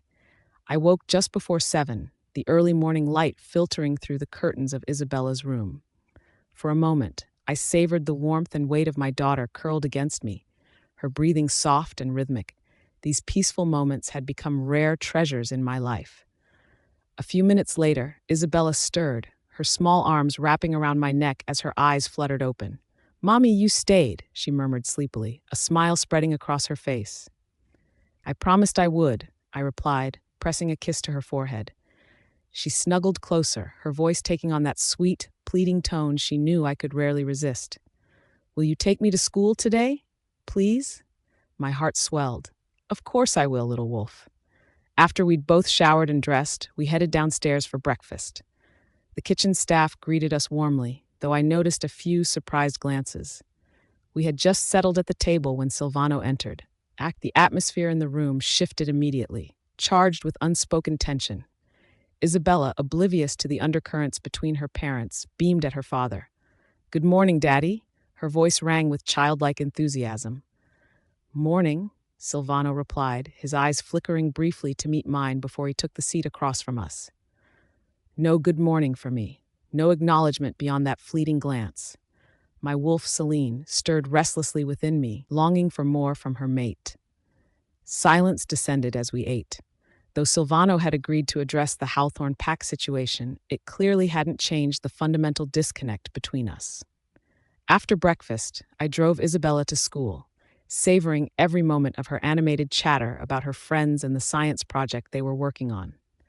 When we arrived, she hugged me tightly before racing off to join her friends, looking back once to wave.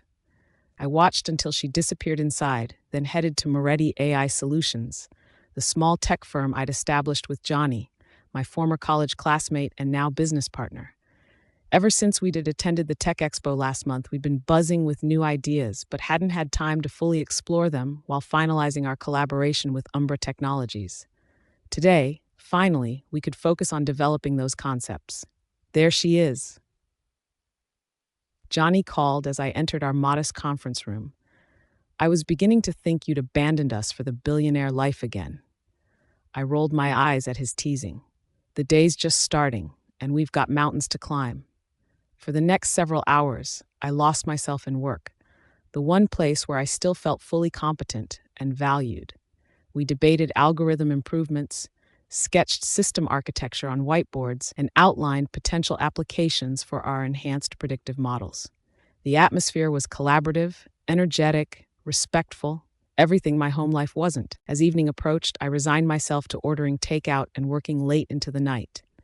We were making breakthrough progress, and I was reluctant to break the momentum. At around 6:30, my phone vibrated against the conference table. Silvano's name flashed on the screen. I excused myself and stepped into the hallway before answering. "Hello? My mother's here." His voice was clipped, direct. "Come home early." Before I could respond, the call ended.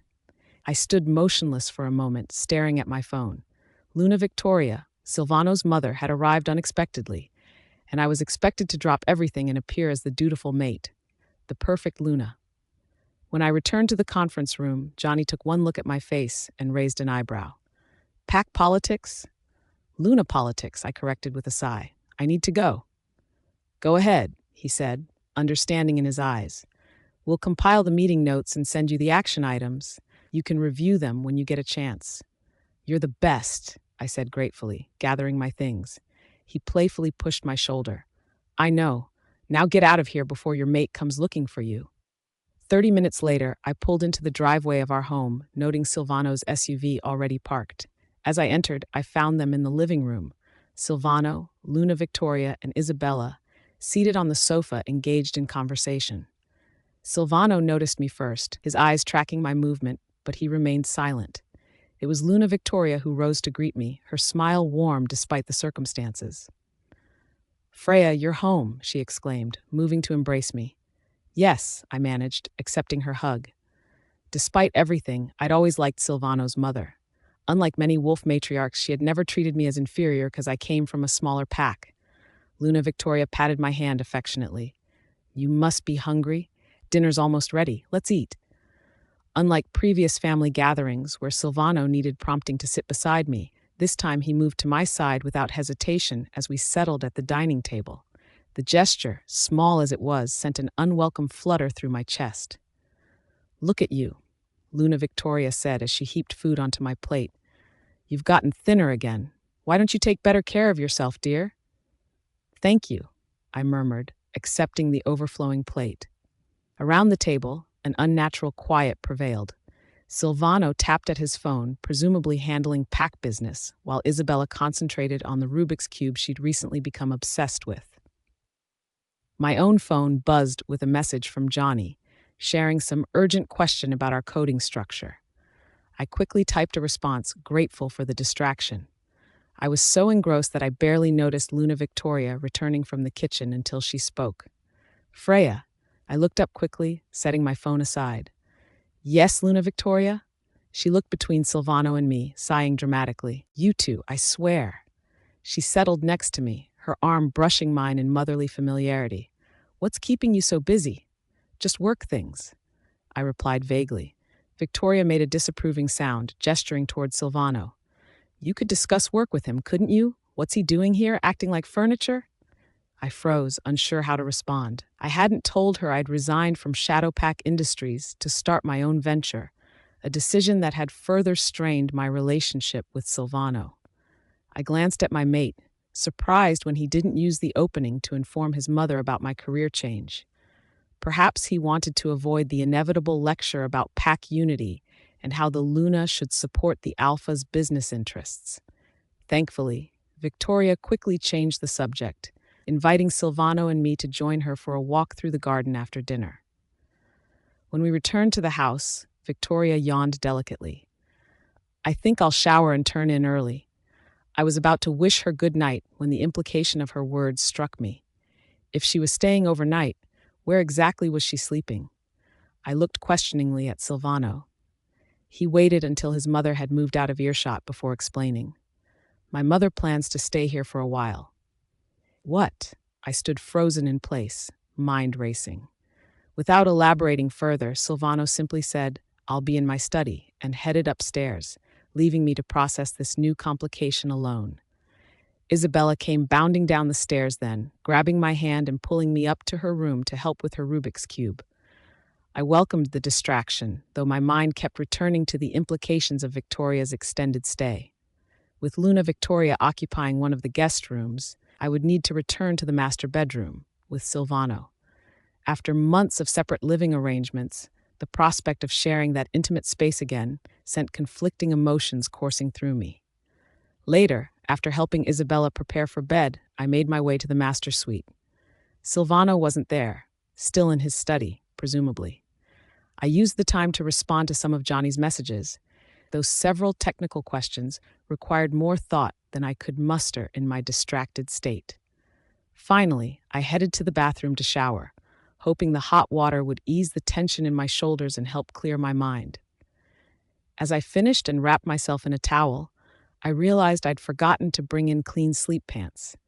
The clothes I'd worn earlier were damp from water I'd splashed while washing my face. Silvano likely wouldn't be back yet. After a moment's hesitation, I opened the bathroom door and stepped into the bedroom, intending to quickly grab something from my dresser. Instead, I found myself looking directly into Silvano's eyes, his gaze immediately dropping to take in my state of undress. My wolf, Celine, surged to attention, acutely aware of her mate's presence and the sudden shift in his scent. I froze, one hand clutching my towel, my skin prickling with awareness beneath his intense stare. For the first time in months, I saw raw, undisguised desire in my mate's eyes, Silvano's POV. The pain hit without warning, white-hot agony lancing through my chest as if a burning blade had been driven into my heart. My knees nearly buckled beneath me as I clutched at the front of my shirt, breath coming in ragged gasps. Around me, the Northern Border Patrol continued their sweep through the forest, unaware that their alpha was fighting to remain standing. Alpha? Adrian approached with concern etched across his features. Is everything all right?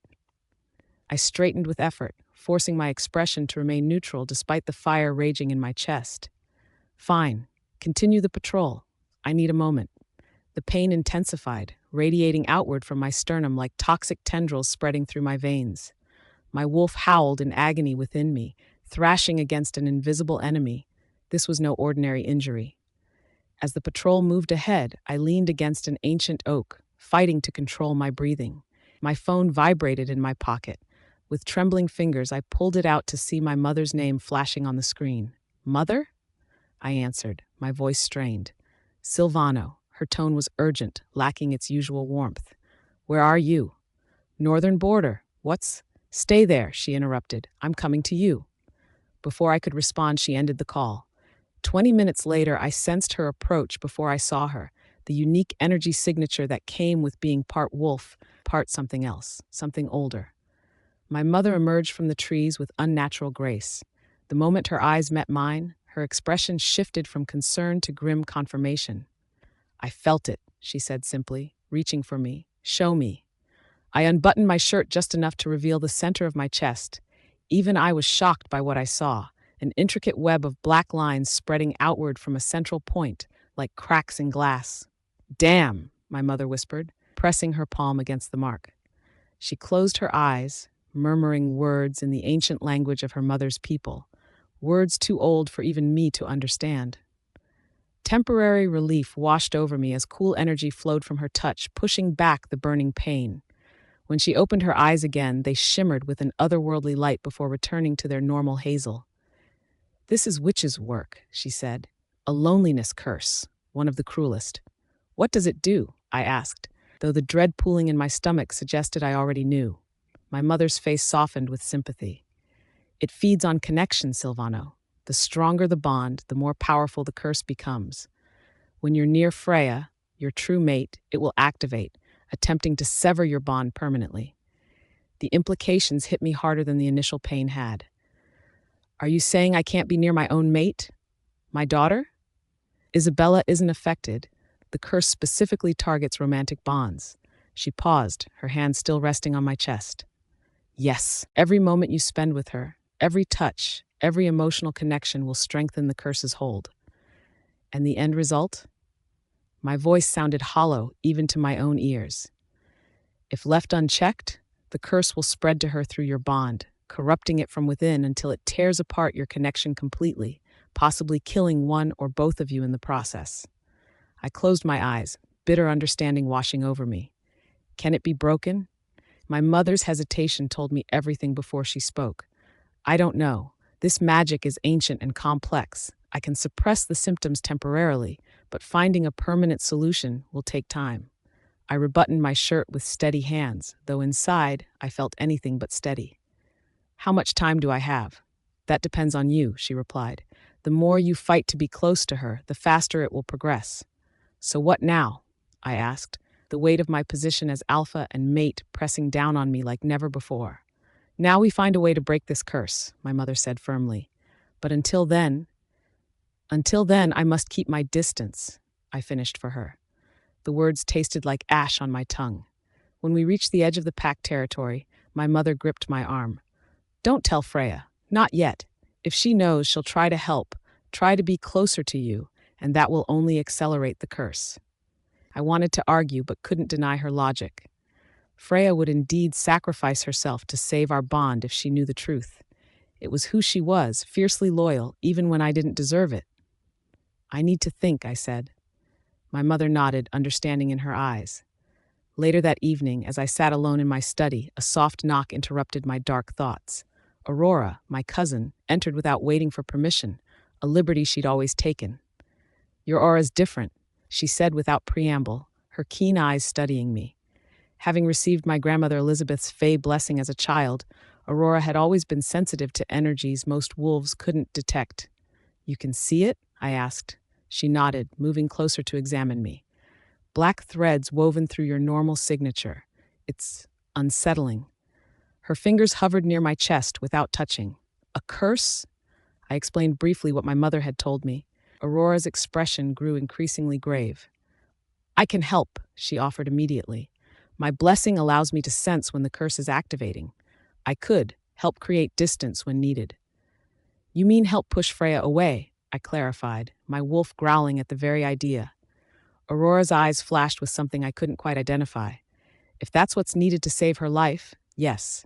She placed her hand on my shoulder. Think about it, Silvano. Would you rather lose her temporarily or permanently? That night, alone in my bedroom, the room I'd once shared with Freya, I made my decision. For her safety, I would maintain the emotional distance between us. I would be cold when I wanted to be warm, absent when I longed to be present. But as the weeks passed, watching Freya drift further away proved more painful than I'd anticipated. Seeing her build a life separate from me, watching her smile for others when she only offered me polite formality, it was slowly destroying me. The day I discovered she'd been working with Johnny Nakamura developing an AI system, work she'd once done for our pack but now pursued independently, something inside me snapped. She's ours, my wolf would snarl within me. Our mate, our Luna. When I saw her at a business function speaking animatedly with Xander, jealousy burned through me like acid. His obvious interest in Freya was evident in every glance, every lingering touch on her arm. That night, I called my mother. I need you to come stay with us, I said without greeting. Silvano's POV. The curse is getting worse, she asked immediately. No. Yes. I don't know. I paced my study, frustration mounting. But I need a reason to keep Freya in the house. With your presence, she'll be obligated to stay, to maintain appearances. My mother's silence spoke volumes. I know it's manipulative, I admitted, but I'm losing her, Mother. Every day she slips further away. You understand this is exactly what the curse wants? She finally responded. To make you desperate enough to force proximity, which will only strengthen its hold. I'll be careful, I promised. No direct contact, just nearby. Another long pause. I'll come, she finally agreed. But Silvano, this is dangerous ground you're treading. I knew she was right, but I couldn't help myself. The thought of Freya completely severing our bond was more terrifying than any curse. My mother arrived the next day, and as I'd hoped, Freya returned home early from her office. The sight of her, slightly flushed, hair pulled back in a practical ponytail, business attire highlighting her slender figure, made my wolf pace restlessly within me. Throughout dinner, I forced myself to focus on my phone, afraid that if I looked at her too long, the curse might activate. But I was acutely aware of every movement she made, every subtle shift in her scent. When she answered work messages, jealousy flared again. Was she texting Johnny? Xander? Some other man who had the freedom to be close to her when I couldn't? After my mother retired for the night, I retreated to my study, needing distance from the temptation Freya presented. I buried myself in pack business, trying to ignore the constant pull toward the woman just down the hall. Hours later, I finally made my way to the master bedroom. I was contemplating sleeping elsewhere when I heard the shower running. The sound of water cascading over her body immediately conjured images I'd been trying desperately to suppress. My body responded instantly, a painful reminder of how long it had been since I'd touched her. Just as I was about to leave, the bathroom door opened. Freya stepped out, water droplets glistening on her bare shoulders, her long hair damp against her skin. She froze when she saw me, her eyes widening in surprise. The sight of her, so vulnerable, so beautiful, sent desire coursing through me with an intensity that left me breathless. The mate bond between us pulsed with renewed strength, and with it came a flare of pain in my chest as the curse responded to our connection. I saw Freya's hand move to close the door, to shut me out as she had so many times before. Something primitive and desperate rose within me. I couldn't let her shut that door. Not again. Before she could push it closed, I moved forward, my palm pressing against the wood to hold it open. Don't, I said, my voice rough with emotion and desire. Freya's pulse jumped visibly at her throat, her scent shifting to reflect her own arousal despite her guarded expression. Silvano, I need to change. Into what? I challenged, taking a step closer. More armor to keep me at bay? Her eyes flashed with confusion. You're the one who's been avoiding me for months. Another step closer. The curse burned hotter in my chest, but I ignored it, focused entirely on the woman before me. Is that what you think? What else am I supposed to think? She demanded, clutching her towel tighter. You barely look at me. You never touch me. I'm looking at you now, I interrupted, my gaze deliberately traveling down her body and back up, and it's taking every ounce of control I have not to touch you. Her breath caught. Why? That single word. So simple, yet impossibly complicated to answer truthfully. I couldn't tell her about the curse, couldn't risk her trying to fix things and hurting herself in the process. Instead, I moved closer still until only inches separated us. The pain in my chest intensified to nearly unbearable levels, but having her this close after so long was worth it. Because once I start, I said, voice dropping to a near whisper, I won't be able to stop. Freya's eyes darkened, her wolf, Selene, responding to my proximity. For a moment, I thought she might step into me, might bridge that final gap between us. That's not an answer, she said instead, her voice steadier than I expected. You don't get to ignore me for months and then act like this when I'm half naked. What game are you playing, Silvano? The accusation stung precisely because it contained a grain of truth. I was manipulating the situation, bringing my mother here, forcing Freya back into our shared bedroom, all because I couldn't bear to lose her completely. No game, I said, reaching out to brush a damp strand of hair from her face. The moment my fingers touched her skin, twin reactions occurred. Electricity shot through me at the contact, and simultaneously the curse flared viciously. I couldn't completely hide my wince of pain. Freya noticed, her brow furrowing. What's wrong with you? She asked, concern momentarily overriding her anger. Nothing, I lied, dropping my hand. Just tired. She studied me for a long moment, her expression unreadable. Then, with deliberate movements, she tightened her grip on her towel and stepped back. I need to get dressed, she said quietly. Please give me some privacy. Every instinct in me rebelled against the dismissal, but I forced myself to nod and step away from the door. As it closed between us, the symbolic weight of that barrier felt crushing. I moved to sit on the edge of our bed, a bed we hadn't shared in months, and buried my face in my hands. The curse's pain was receding now that physical distance separated us again, but the emotional agony remained. My wolf paced frantically within me, confused and angry. Go back. Take her. She's ours. She's ours, I agreed aloud. And that's exactly why we can't. Freya's POV. Sleep evaded me all night. I kept replaying our encounter in the bathroom doorway, the raw hunger in his eyes contradicting months of cold distance. More confusing was that brief flash of pain I'd caught when he touched me. What was he hiding? As dawn's first light crept through our curtains, I abandoned any hope of sleep and slipped quietly from the bed. Silvano remained motionless, but I knew better. His breathing had changed the moment I moved. He was awake, yet choosing to maintain our charade of disconnection. He's ours, Selene growled insistently within me. The alpha, our mate. Selene had been increasingly agitated lately, pushing me toward Silvano despite all evidence suggesting he'd gotten over whatever we once had. I closed my eyes, forcing my breathing to even out, pretending I drifted back to sleep. I heard soft movement nearby. He seemed close, his breath warming my face. Then nothing. When I opened my eyes again, the bedroom was empty. Obviously, he was deliberately avoiding me. After getting ready, I deliberately delayed going downstairs, listening for sounds indicating Silvano had finished breakfast.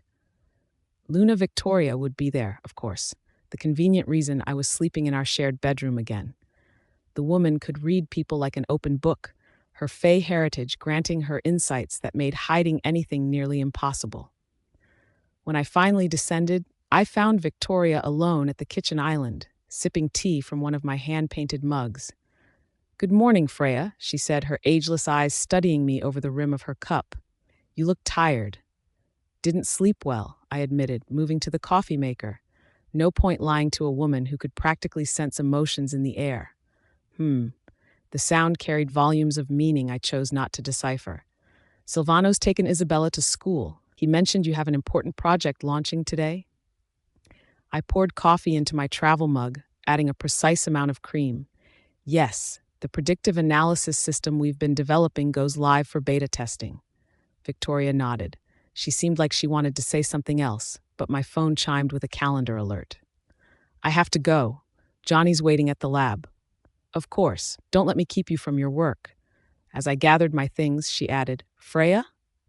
The bonds between true mates are stronger than most realize. Keep that in mind. The cryptic comment lingered in my mind during my drive to Moretti AI Solutions.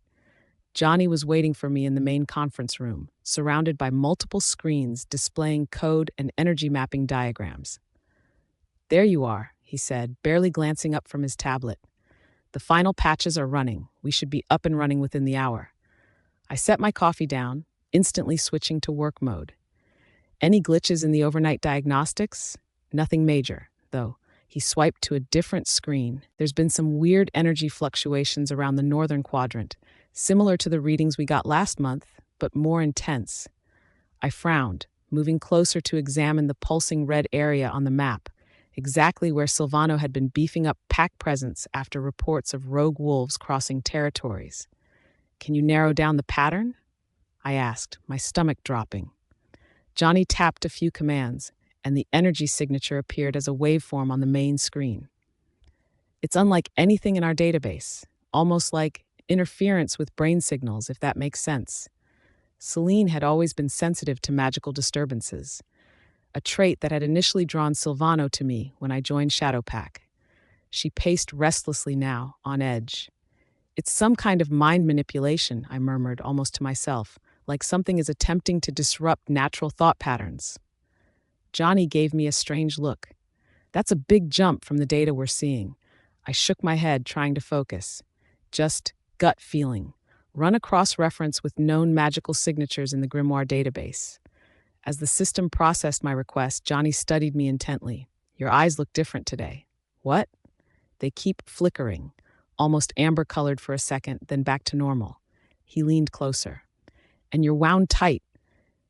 Usually when you get like this, either something's wrong with the pack or, he hesitated, or it's something to do with your mate. My pulse quickened. Johnny was sharper than I gave him credit for. I'm just tired. Didn't sleep well. Sure. He clearly didn't believe me. Well, whatever's going on with you in the big bad alpha, it's making your wolf restless. He pointed back to the screen. Whatever this disturbance is, it's getting your inner wolf all worked up. And in my experience, that usually means trouble. The alert from our system interrupted before I could respond. A new pattern had emerged in the northern quadrant data, one that made my blood run cold. I stopped, unsure how to explain what I was seeing. On the screen, the energy disturbance had formed a distinctive shape, a spiral with tendrils extending outward, reminiscent of a parasite with its claws embedded in a host. It's targeting something specific, Johnny said, frowning at the display. Or someone. Celine howled within me, a sound of distress so powerful I had to grip the table to stay upright. Suddenly, Victoria's cryptic words from breakfast took on new meaning. My son is struggling with something he doesn't wish to burden you with. The system chimed again, this time displaying a match from our database. Classification, bonding interference. Origin, unknown. Threat level, critical. Shut it down, I said abruptly, my voice unsteady. Johnny blinked at me. What? We're about to go live with... I said shut it down. My eyes fully shifted to Wolf Amber now, making Johnny back up. Lock down these findings and encrypt them to my personal server. Tell no one about this, understand? He nodded, quickly entering commands to secure the data. Freya, what's going on? I was already gathering my things, mind spinning. Something I should have figured out months ago, I muttered more to myself than to him. I had to get to Silvano immediately and get to the bottom of all this, Freya's POV. The drive home passed in a blur of theories and growing dread. By the time I pulled into our driveway, the afternoon sun was already beginning its descent. I found him in his study, hunched over reports at his desk. The moment I entered, his head snapped up, nostrils flaring slightly as he caught my scent. Something primal and possessive flashed in his eyes before he quickly masked it. You're home early, he said, his tone carefully neutral. I closed the door behind me, leaning against it. What's happening to you? His expression didn't change, but I caught the subtle tensing of his shoulders. What do you mean? Don't. I took a step forward. Something's wrong. I can feel it. Silvano stood slowly, placing his palms flat on the desk. You should be at work. The system launch. I postponed it. Another step closer. The system detected an anomaly, a disturbance in the northern quadrant, centered right where you've been spending most of your time. A flash of alarm crossed his features before he could hide it. Your system is picking up territorial disputes. Nothing more. It's picking up a bonding interference pattern, I countered. Something is targeting pack connections. Or maybe, I hesitated, watching him carefully. One specific connection. His jaw tightened, the muscle there twitching with tension. Freya, I don't have time for this. The Northern Alliance meeting. Look at me, I demanded, moving around his desk until only inches separated us. Really look at me, Silvano. When he finally met my gaze, the pain in his eyes stole my breath. This close, I could see faint black lines beneath the collar of his shirt, lines that shouldn't be there. What is it? I whispered, reaching toward him. He caught my wrist before I could touch him, his grip firm but careful. Don't. The single word carried such raw warning that Celine whined in response. But something else happened too. The moment his skin touched mine, those black lines beneath his collar seemed to pulse, and he couldn't quite hide his grimace of pain. Understanding dawned with horrifying clarity. It hurts you to touch me. His silence was confirmation enough. How long? I asked, my voice barely audible. Silvano released my wrist, putting distance between us again. It doesn't matter. How? Long, I repeated, anger beginning to replace shock. He turned away, staring out the window at our territory. 8 months. The timeline struck me like a physical blow. 8 months. Precisely when he'd begun pulling away from me, when our bond had started to weaken, when he'd stopped sharing our bed, stopped touching me, stopped being my mate in any meaningful way. And you didn't tell me? The hurt in my voice was unmistakable. You let me think you just stopped wanting me, that you'd found someone else, that everything between us was falling apart because of me. He spun to face me, eyes flashing alpha red. I was protecting you. By breaking my heart, I shot back. By keeping you alive, he roared, the force of his alpha voice making the windows vibrate. What is it? I asked more softly. What's happening to you? For a moment, I thought he might finally confide in me. Then his phone rang, Isabella's ringtone. The sound seemed to snap him back to reality, walls slamming into place again. I need to get this, he said, reaching for his phone. I stepped back, wrapping my arms around myself. Of course, Isabella comes first. His eyes flashed with hurt at the implied accusation, but he answered the call, turning away from me again. Princess? Everything okay? As he spoke with our daughter, I slipped from his study, emotions in turmoil. At least now I knew there was something physically wrong with him, something that made our closeness painful. The question was, what kind of supernatural affliction could target a mate bond that way? And why had he chosen to suffer in silence rather than trust me with the truth? Dinner that night was a tense affair. Isabella chattered happily about her day at school, blissfully unaware of the charged atmosphere between her parents. Victoria, who had returned just before mealtime, watched us both with knowing eyes but said nothing. Aunt Aurora's coming tomorrow, Isabella announced excitedly, making me freeze with my fork halfway to my mouth. Silvano nodded. She has information about the Northern Alliance I need. Of course she did. Aurora always seemed to have exactly what Silvano needed, appearing at precisely the right moments to be useful. The fact that she was breathtakingly beautiful and unmarked by the mundane responsibilities that had gradually worn me down was just a bonus, I supposed. Can't wait, I murmured, not bothering to hide my lack of enthusiasm. After dinner, I helped Isabella with her homework, while Silvano and his mother spoke in hushed tones in his study. By the time I tucked our daughter into bed and returned to our bedroom, Silvano was already there, standing by the window, much as I had that morning. I can sleep in another room, he offered without turning around. Your mother would notice. She already knows. I sighed, sitting on the edge of the bed. Knows what exactly? Because I'm still in the dark here, Silvano. He remained silent, shoulders rigid with tension. Fine, I said after a moment. Keep your secrets. But know this, whatever is happening to you, whatever you're hiding, I figured it out on my own today, and I will find a way to fix it, with or without your help." Finally, he turned to face me, moonlight casting half his face in shadow. "Some things can't be fixed, Freya. Some choices have already been made. By you, without me." I stood, moving to my side of the bed. "That's the problem, isn't it? You never saw me as an equal partner in this relationship. I've always been something to protect, to manage, to keep in the dark when things get difficult." Pain flashed across his features. "That's not true, isn't it? Then tell me what's happening. Tell me why it hurts you to touch me. Tell me why you've been pushing me away for 8 months while letting me think I'd done something wrong." His hands clenched at his sides, conflict evident in every line of his body. For a moment, one breathtaking moment, I thought he might finally break, might finally trust me with whatever burden he was carrying. Instead, he said, "I need to check the perimeter before bed, security protocols."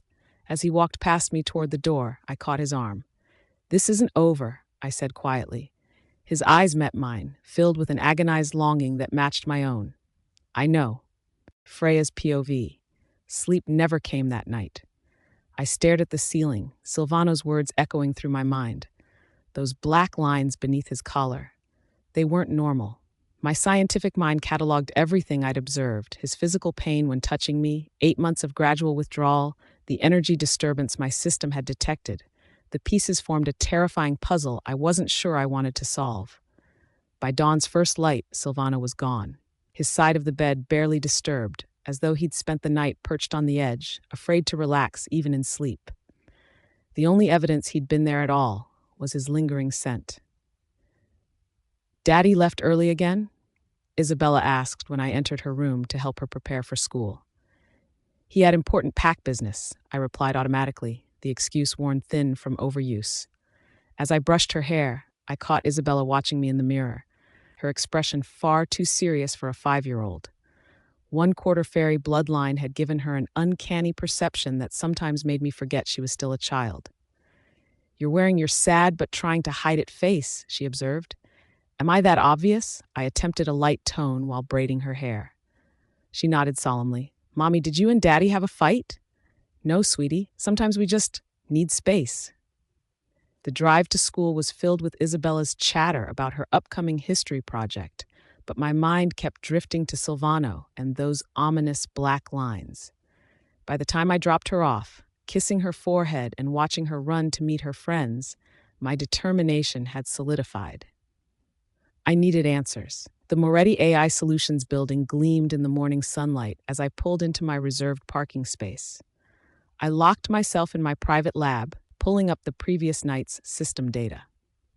The Artemis system, my creation, had originally been designed to monitor packed territory for intruders. Over time, I'd expanded it to track energy signatures, bond strengths, and supernatural anomalies. It was still experimental, but the patterns it had detected around Silvano were unmistakable. Timestamps clearly showed. Silvano's proximity, energy interference increases, black corruption waveform appears.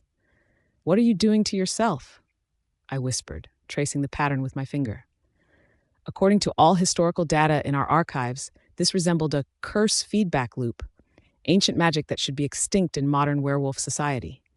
The more I analyzed, the more my heart raced with fear. If my interpretation was correct, Silvano was under a powerful curse specifically targeting our mate bond. A knock at my door broke my concentration. "Enter," I called, quickly minimizing the screen. Johnny leaned against the door frame. His eyes narrowed as he took in my appearance. "You look like you just crawled out of a battlefield," he observed, setting a coffee on my desk. "Spill it. Who's responsible? Silvano? Xander from accounting? Or that Aurora who materializes out of thin air whenever your husband needs assistance?" I accepted the coffee gratefully. "It's complicated. T, I've never seen you this rattled," he replied with a casual irreverence. The computer beeped, bringing my attention back to the screen where a new data pattern had formed. My blood turned to ice as I read the projection. "Johnny," I said quietly, "I need you to reschedule all my meetings today." He studied my face. "That's serious?" "Life or death," I answered, not bothering to mask the tremor in my voice. After Johnny left, I stared at the screen's horrifying conclusion.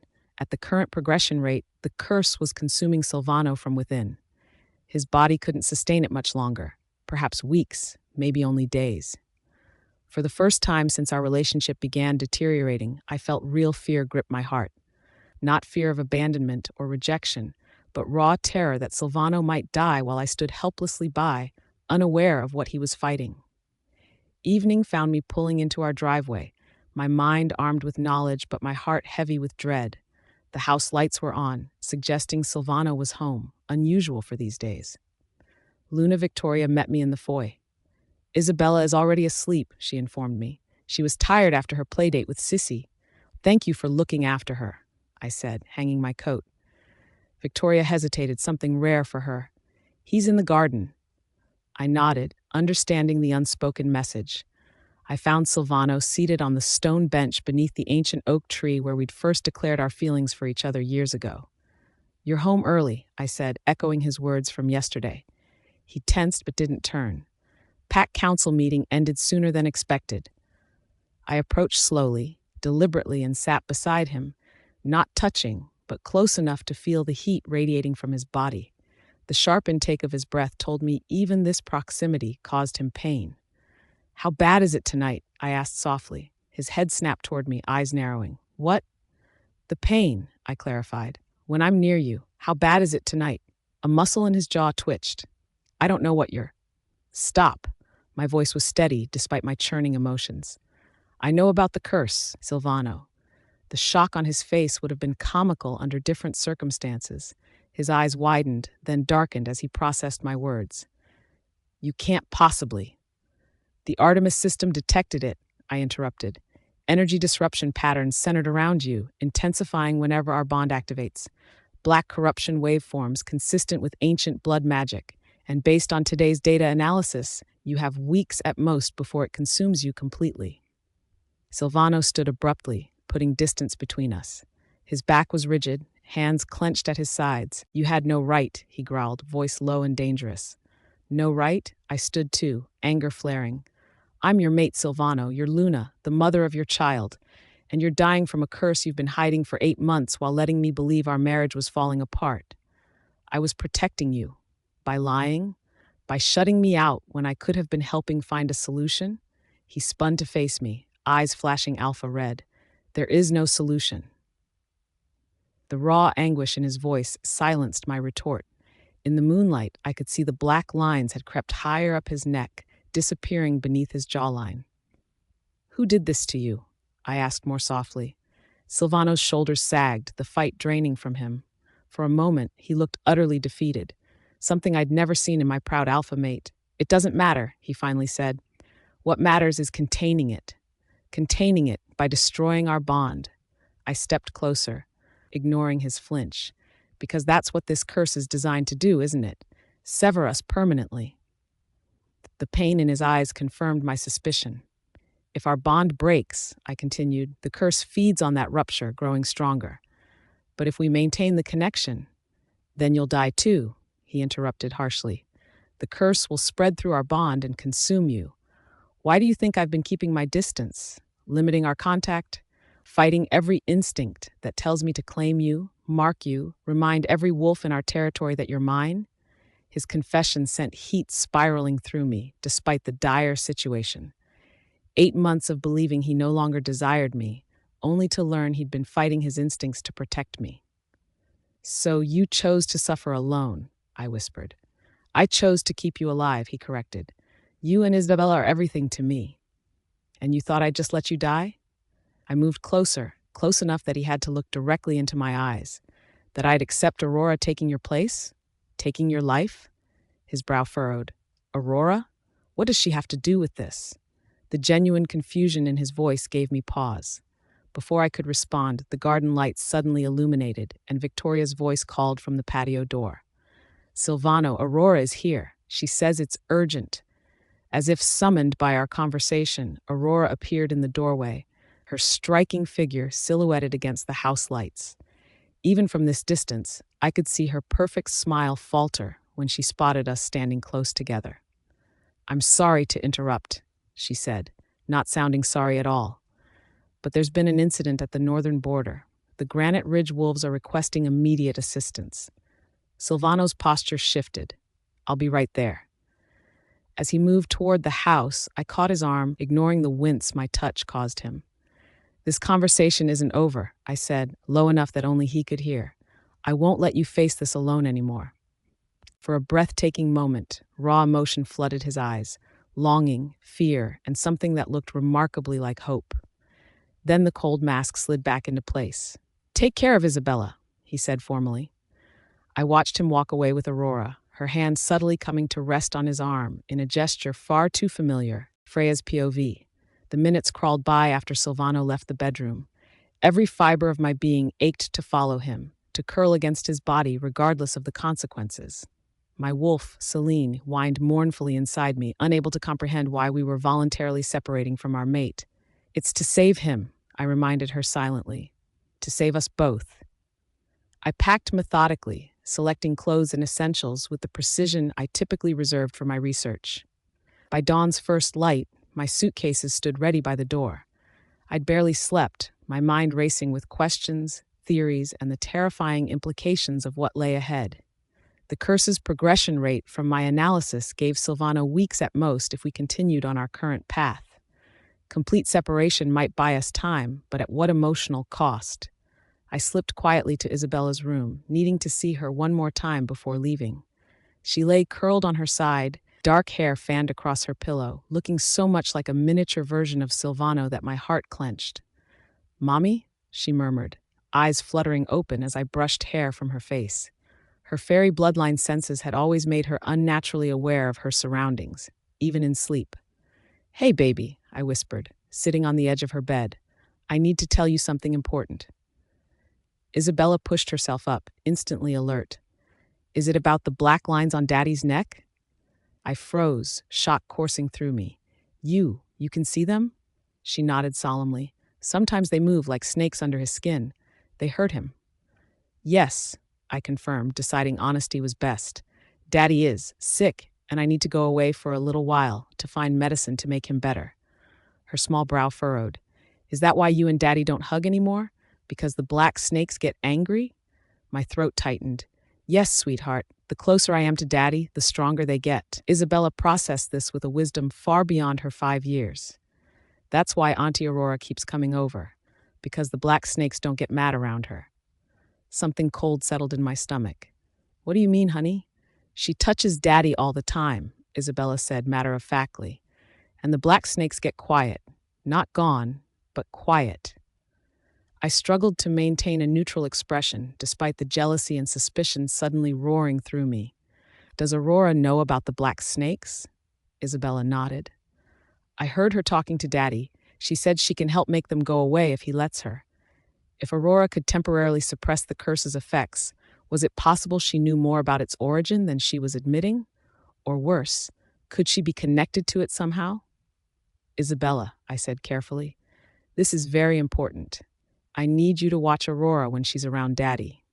If you see anything strange, anything at all, I want you to tell Grandmother Victoria right away, okay?" Isabella nodded solemnly. "Are you coming back, Mommy?" I pulled her into my arms, breathing in her sweet scent. "Of course I am. Nothing could keep me away from you for long." "Promise?" she whispered against my shoulder. "I promise," I said firmly. "And while I'm gone, I need you to be brave. Can you do that for me?" She pulled back, her small face serious. "I'll protect Daddy from the black snakes." I smiled despite my fear. "Just be careful, okay? The snakes are dangerous." After kissing her goodbye, I made my way downstairs, dragging my suitcases behind me. Victoria waited in the kitchen. "The car is ready," she said softly. "Silvano asked me to tell you he's handling an urgent pack matter, but will see you before you leave." I nodded, accepting the cup of tea she offered. "How long have you known?" Victoria's lips thinned. "Since it began, 8 months ago, after his visit to the Southern Territories." "And you didn't tell me?" I couldn't keep the accusation from my voice. "It wasn't my secret to share," she replied calmly. "And Silvano was convinced isolation was the only way to protect you." "Did he tell you about our plan to separate completely?" Victoria nodded. "It's a calculated risk. The curse feeds on your bond. Severing contact may slow its progress, but it also puts tremendous strain on your mating connection. Is there a chance our bond could break? The question had haunted me all night. She studied me carefully. True mate bonds don't break easily, Freya, but they can be damaged, sometimes beyond repair. And if that happens, the curse would either dissipate, having accomplished its purpose. She hesitated. Or, I pressed, or it would complete its consumption of Silvano's life force with nothing to stop it, she finished grimly. The kitchen door swung open before I could respond. Silvano entered, his alpha presence filling the room despite the obvious fatigue in his movements. He'd clearly been up all night as well. "The car is packed," he said, his voice carefully controlled. "I've assigned 2 beta guards to accompany you to the research facility."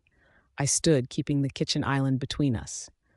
"I've already notified Johnny. He's making arrangements for my extended stay." Silvano's jaw tightened at the mention of Johnny's name. Even now, with everything at stake, a flicker of possessiveness crossed his features. "I'll check in with Isabella daily," I continued, "and I'll start reviewing Xander's archives as soon as they arrive." He nodded stiffly. "I've arranged for them to be delivered directly to you, no intermediaries." Victoria quietly excused herself, giving us a moment of privacy. As soon as she left, Silvano's controlled expression faltered. "Freya." "Don't," I interrupted, my voice breaking. "If you say goodbye, I might not be able to go." He moved toward me, stopping just short of touching distance. The black lines on his neck were more prominent this morning, creeping higher toward his jawline. "Take care of our daughter," I said finally. "Always," he promised. Then, with evident effort, he added, "Find a way, Freya. You're the only one who can." The weight of his faith in me was both burden and blessing. I nodded once, then turned away before my resolve could crumble. The Moretti AI Solutions facility hummed with the familiar energy of innovation. Johnny waited for me at the private entrance, his casual demeanor slipping when he saw my face. "That bad, huh?" he asked, taking my bags. "Worse," I admitted as he led me to the secured residential wing few knew existed. The living quarters were comfortable if sterile, more like an upscale hotel suite than a home. Johnny had stocked the refrigerator and placed fresh flowers on the dining table, small touches that nearly broke my composure. "Everything's set up in the restricted lab," he informed me, setting down my bags. "Private server, no network connections, complete isolation from external systems, just like you requested." "Thank you," I said, looking around at what would be my home for the foreseeable future. Johnny hesitated by the door. "Want to tell me what's really going on? Because extended research project doesn't explain why you look like you're attending your own funeral." I sank onto the sofa, suddenly exhausted. Silvano is dying. To Johnny's credit, he didn't bombard me with questions. He simply sat beside me and waited. "Someone put a curse on him," I continued. "It feeds on our mate bond. The closer we are, the faster it progresses." "So you're staying away to slow it down," he deduced, "while you look for a cure." I nodded.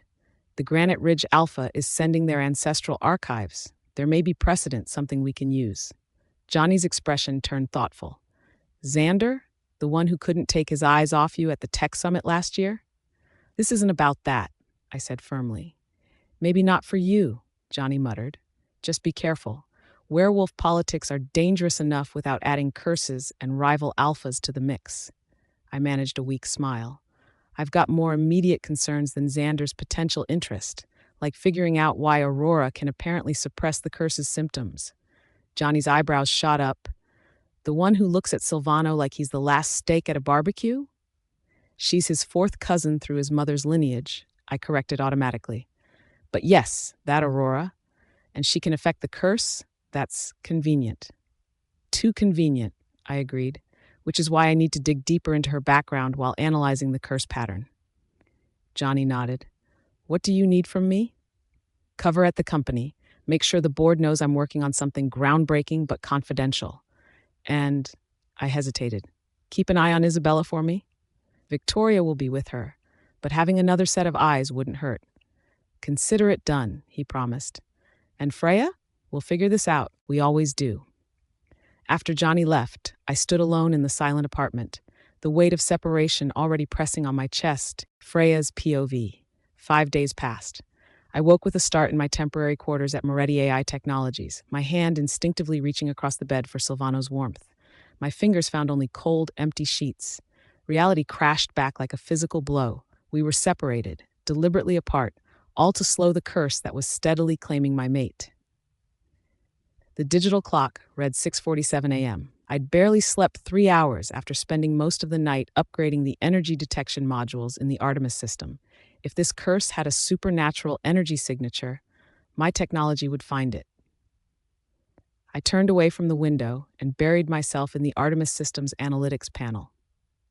The supercomputer had been gathering background supernatural energy readings for months, a project I'd started when Isabella first showed signs of her quarter fairy bloodline heritage. Now I repurposed it, calibrating the sensors to detect dark magic signatures matching the energy I'd captured from Silvano's curse mark last night before leaving. Focus on patterns, I muttered to myself, fingers flying across the keyboard.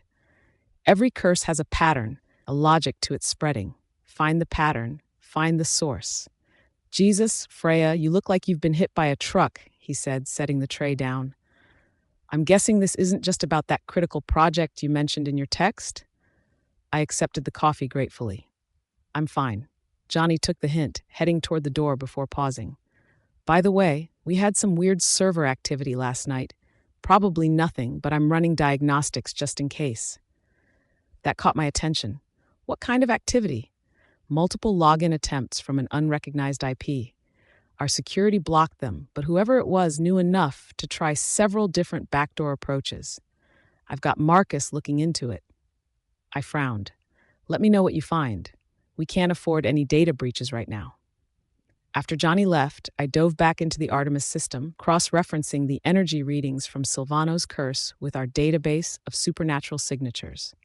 By mid-morning, the system had identified a pattern. The curse's energy peaked at specific intervals, all of which coincided with reported Hawthorne pack movements near our borders. 87% correlation, I whispered, staring at the data visualization. That's not coincidence. Even more troubling was what the system found when I input Aurora's biometric signature from our security scans.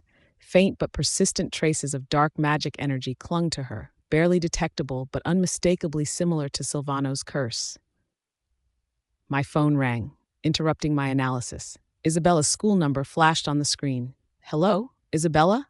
I answered quickly, heart racing. Mommy? My daughter's small voice came through, thick with confusion and hurt. When are you coming home? The simple question felt like a knife to my heart. Sweetie, I'm working on a really important project right now. Remember how Daddy explained it to you? He said you're making special computers to help the pack, she replied. But why can't you make them at home? Don't you want to be with us anymore? I closed my eyes against the pain. Of course I want to be with you, baby, more than anything in the world. Then why did you leave? Her voice cracked. Aurora says families should stay together. She brought Daddy special soup for lunch and said she'd help take care of me until you decide to come back. My grip tightened on the phone. Aurora is there? Right now? Uh-huh. She's talking to Daddy in his office. Every maternal and mate instinct in my body went on high alert. Isabella, listen to me carefully. I need you to go to Grandma's room. Tell her I called and said you should stay with her for a while. Can you do that for me? Are you coming home? Hope brightened her voice. Not yet, sweetie, but I promise I'm working on fixing things so I can come home soon. Now go find Grandma, okay? I love you. Love you too, Mommy. As soon as the call ended, I tried to reach Victoria through our secure line, but there was no answer. I paced the office, debating my next move. If Aurora was with Silvano right now, possibly accelerating the curse. A sudden pressure built behind my eyes, the distinctive sensation of Silvano attempting to establish our mind link. The feeling was stronger than last night, more desperate. Aurora, suspicious, accessing, files.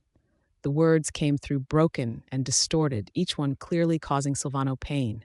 Before I could respond, the connection severed abruptly. I gasped as feedback rippled through our bond, leaving a dull ache in its wake. Johnny? I shouted, rushing from my office to the main development floor. I need those server diagnostics now. Johnny looked up from his workstation, alarmed by my tone. Just finished. Someone definitely got in last night. Sophisticated attack, bypassed 3 layers of security. They copied some files from your personal drive. Which files? He pulled up a log on his screen. Research notes on supernatural energy detection, Artemis system calibration data, and... He paused, frowning. Something labeled fairy blood heritage analysis. I felt the blood drain from my face.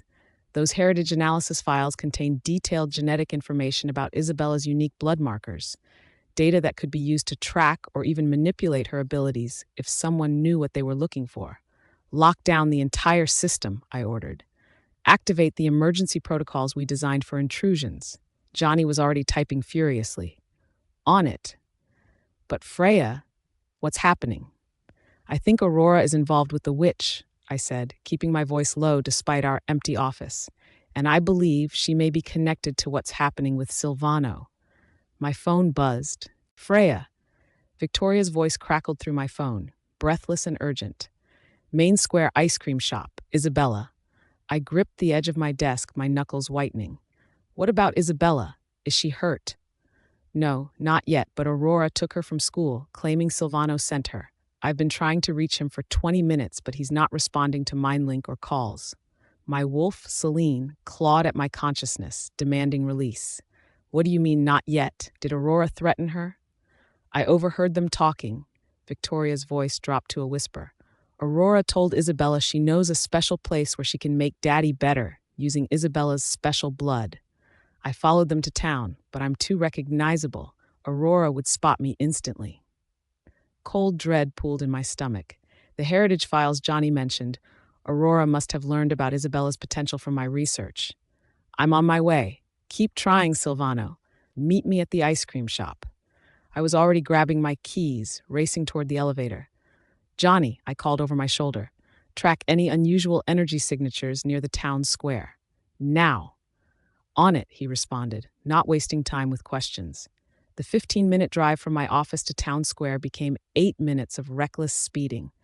My hands gripping the steering wheel so tightly I could feel the leather creaking. Every maternal instinct, every fiber of my being as Luna of the Shadow Pack screamed at me to shift and race through the forest on 4 legs. It would be faster, more direct. But I couldn't afford to lose control. Not now. If Aurora truly intended to use Isabella's blood for some ritual related to the curse, I needed my human mind, my technology, my rationality. Hold on, baby. Mommy's coming. Freya's POV. The small town square that bordered our territory buzzed with afternoon shoppers. Their casual chatter, a stark contrast to the ice-cold dread crawling up my spine. I abandoned my car at a crooked angle and sprinted toward the ice cream shop, my wolf senses straining to catch any trace of Isabella's familiar scent or Aurora's distinctive perfume.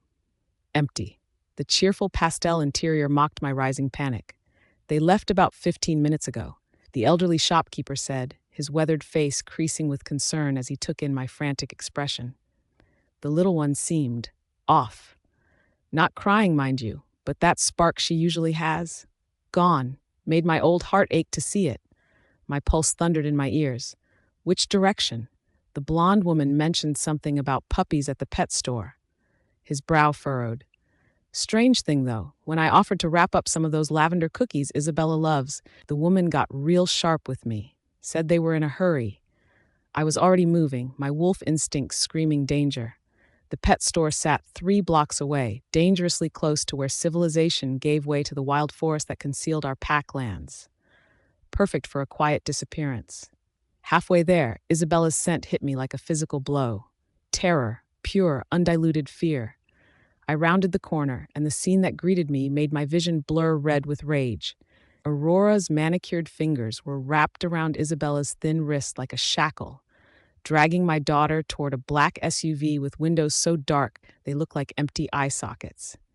Isabella's little sneakers scraped against the asphalt as she fought with every ounce of her 4-year-old strength, her face set in the same stubborn defiance that marked every Blackwood alpha. Isabella! The name tore from my throat. My daughter's head snapped up, hope blazing in her dark eyes. Mommy! Aurora froze mid-step, then turned with the fluid grace of a predator, her expression morphing into a smile so sickeningly sweet it made my stomach churn. Freya, darling, what perfect timing, she purred, not loosening her grip on Isabella's wrist. The poor little one was beside herself missing you. I thought I'd surprise you both with a visit to your office. In an unmarked vehicle? No car seat? I took a measured step forward, every fiber of my being focused on the space between Aurora and my child. With my daughter clearly terrified, let her go. Aurora's smile only widened. Terrified? Don't be ridiculous. We were having a wonderful adventure, weren't we, Isabella? Isabella used Aurora's momentary distraction to wrench free, her small legs pumping as she ran to me. I swept her into my arms, burying my face in her dark curls and breathing in her scent to convince my wolf she was safe. It's okay, my brave girl, I whispered, my lips pressed to her temple. Mommy's here now. She said you were waiting somewhere special. Isabella's voice trembled against my neck, but my head got all buzzy and prickly like when the bad storms come. Something was wrong, Mommy. Really wrong. That buzzy feeling was Isabella's inherited sensitivity, a gift from my mother's fairy bloodline that manifested as an early warning system against supernatural threats. My brilliant daughter had trusted her instincts even when fear tried to override them. You're interfering in pack business? Aurora's mask finally slipped, revealing the cold calculation beneath. Silvano is dying, Freya. His daughter's blood could save him, and you're too selfish to see it. Liar. The word cracked like a whip between us as I backed away, keeping Isabella shielded. You accessed my research files last night. You know exactly what Isabella's heritage represents, and it has nothing to do with healing magic. Shock flickered across Aurora's perfect features. She hadn't expected me to trace the breach back to her so quickly. Her composure cracked for just an instant before hardening into something ugly and desperate. You never deserved him, she snarled, her carefully maintained facade crumbling. A real Luna would have sensed his pain months ago, would have done anything to save her mate. The barb found its mark, sending guilt spiraling through my chest, but I refused to let her see me flinch. Speaking of months ago, how long have you been visiting the witch in the Eastern Territory? The same witch whose magical signature matches the curse slowly killing Silvano? Aurora went completely still, the color draining from her face. You're fishing. Am I? I pulled out my phone with deliberate slowness. Should we call Silvano right now and discuss your midnight trips across pack borders? Or would you prefer to explain why traces of dark magic cling to your aura like smoke? Her hand darted toward her jacket pocket, and I tensed, ready to throw myself between Isabella and whatever weapon Aurora might produce. But before either of us could move, a sound like rolling thunder shook the air around us. Step away from my mate and daughter, Aurora, now. Silvano emerged from the tree line like an avenging god, his powerful frame radiating lethal intent despite the obvious pain etched into every line of his body. Even cursed and weakened, he moved with the fluid grace of an apex predator, his eyes blazing gold with alpha fire. The very air seemed to thicken around us as he approached, and I felt Isabella's small body relax against mine for the first time since I'd found them. This is all a misunderstanding. Aurora's voice took on a honeyed quality as she turned her attention to Silvano, her posture shifting into something almost seductive. I was simply trying to reunite Isabella with her mother. The poor child has been so lonely with Freya, working such long hours lately. I felt Isabella's fingers tighten in my shirt. When she spoke, her young voice rang clear and true in the charged air. That's not what you said. Despite her fear, my daughter lifted her chin with unmistakable Blackwood pride. You said my blood was special, that it could make Daddy better if we went to the scary place with the other lady. The temperature seemed to drop 10 degrees as Silvano's expression turned murderous. You spoke of using my daughter's blood? His words emerged as barely human growls, his alpha presence expanding until the very ground seemed to vibrate beneath our feet. You threatened my heir? Aurora stumbled backward, genuine fear finally cracking her composure. It's not a threat, Silvano. The fairy bloodline she carries, it's the key to breaking your curse. I've been researching ways to save you. You've been conspiring, I cut in, my voice steady despite the fury boiling in my veins. The magical signature I traced from my compromised files leads directly back to the same witch who cursed Silvano. the same witch whose dark energy has been clinging to you for months. Aurora's gaze darted between us like a trapped animal seeking escape. You can't prove any of that. Actually, came a new voice from behind us, crisp with authority. She can. Freya's POV. Victoria stepped from the shadows, her elegant figure radiating the quiet power that had made her a formidable Luna in her time. I've been following you for weeks, Aurora. Did you really think I wouldn't recognize the stench of dark magic on my son? The same magic that clings to you like a second skin? And I've been monitoring the energy fluctuations, I added, gaining confidence. Every time you've been alone with Silvano for your so-called treatments, the curse intensifies. You haven't been helping him. You've been killing him slowly. They're lying, Aurora hissed, desperation creeping into her voice. Everything I've done has been for you, Silvano. For us. You speak of tradition while plotting to harm my heir? He asked, his voice deathly quiet. You speak of understanding while betraying your alpha's trust? Aurora's hand darted into her jacket, pulling out something that glinted in the fading daylight, a small crystal vial filled with dark liquid. I didn't want to do this here, but you leave me no choice. I reacted instantly, pushing Isabella behind me. Victoria, take her! Silvano lunged forward, but stumbled mid-step, a spasm of pain visibly racking his body, the curse responding to his proximity to me. The momentary weakness gave Aurora just enough time to uncork the vial. One drop of this, she threatened, and the curse accelerates beyond control. Not even your precious mate's research can save you then. But mine can. Johnny's voice came from my phone, which I'd subtly activated during the confrontation. I'd left the call connected to his lab computers. I've been recording this whole interaction, he continued through the speaker, and I've just completed a molecular breakdown of the compound in that vial based on its energy signature. It's a catalyst for the curse, all right, but I've also identified its counteragent. Aurora's face contorted with rage. You're bluffing. There is no counteragent. There is when you combine synthetic compounds with Isabella's genetic markers, without needing a drop of her actual blood, Johnny replied. We completed the formula simulation 10 minutes ago. Xander is already at the lab picking it up. As if on cue, the sound of tires screeching against pavement announced Xander's arrival. The Granite Ridge Alpha emerged from his vehicle, his imposing figure blocking Aurora's path to escape. It's over, Aurora, Silvano said, straightening despite the obvious pain. Drop the vial. For one terrible moment, I thought she might throw it at him out of spite. Instead, her shoulders sagged in defeat. You could have had everything, she whispered, her eyes locked on Silvano. We could have ruled the Northern Territories together, restored the ancient bloodlines to their rightful glory. Instead, you chose her, this half-human who divides her loyalty between our world and theirs. I didn't choose Freya, Silvano replied, his voice softening as he glanced at me. The goddess chose her for me. She is my mate, my Luna, the mother of my child. There was never any choice to make. Something in his words, in the way his eyes held mine across the distance, made my breath catch. Despite everything, the secrets, the distance, the hurt, our bond remained unbroken. Xander stepped forward, taking the vial carefully from Aurora's unresisting hand. Under the Interpact Treaty, I'm placing you under custody for attempted harm against an Alpha's heir and conspiracy against a sovereign pack.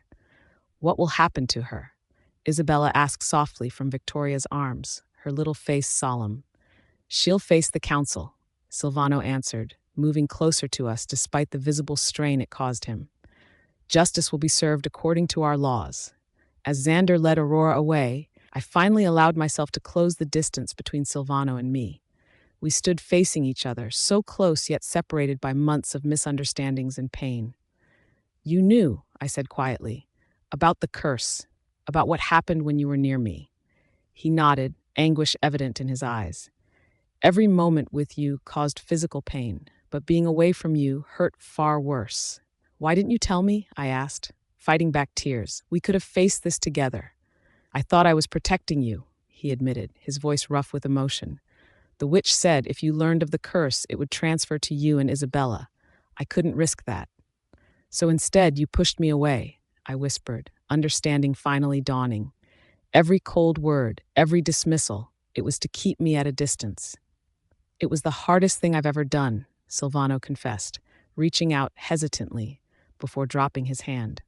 Watching you believe I no longer wanted you, when in truth you are everything to me. Isabella wiggled free from Victoria's grasp and ran to us, wrapping her arms around both our legs, creating a physical bridge between us. "Are you going to fix Daddy now, Mommy?" she asked, looking up at me with complete faith in her eyes. I knelt down to her level, brushing a dark curl from her forehead. "Yes, baby, we're going to fix him together." I rose and faced Silvano, summoning my courage. No more secrets between us. No more noble sacrifices. From now on, we face everything as what we truly are: mates, partners, equals. For the first time in months, I saw a genuine smile spread across my husband's face, the smile that had first made my heart race when we met. "I promise," he said solemnly, then winced as another wave of pain hit him. "The treatment," I said urgently, looking toward Xander, who held the vial Johnny had prepared. "We need to administer it now." Victoria stepped forward, taking Isabella's hand. "I'll take our little one for ice cream while you attend to Silvano. Perhaps Johnny would like to join us?" Johnny, who had arrived with Xander, nodded enthusiastically. "I could definitely use some sugar after all this excitement. Plus, I want to hear all about how Isabella knew something was wrong with Aurora." As they walked away, I turned back to Silvano, reaching for his hand despite knowing the contact would cause him pain. He flinched, but didn't pull away. "Let me help you," I said softly. His fingers intertwined with mine, and for the first time in too long, I felt our bond pulse between us, strained by the curse but unbroken. "Always," he murmured, and in that single word was every promise we had ever made to each other. Together we would heal what had been broken, not just his body, but the trust between us. And this time, nothing would tear us apart.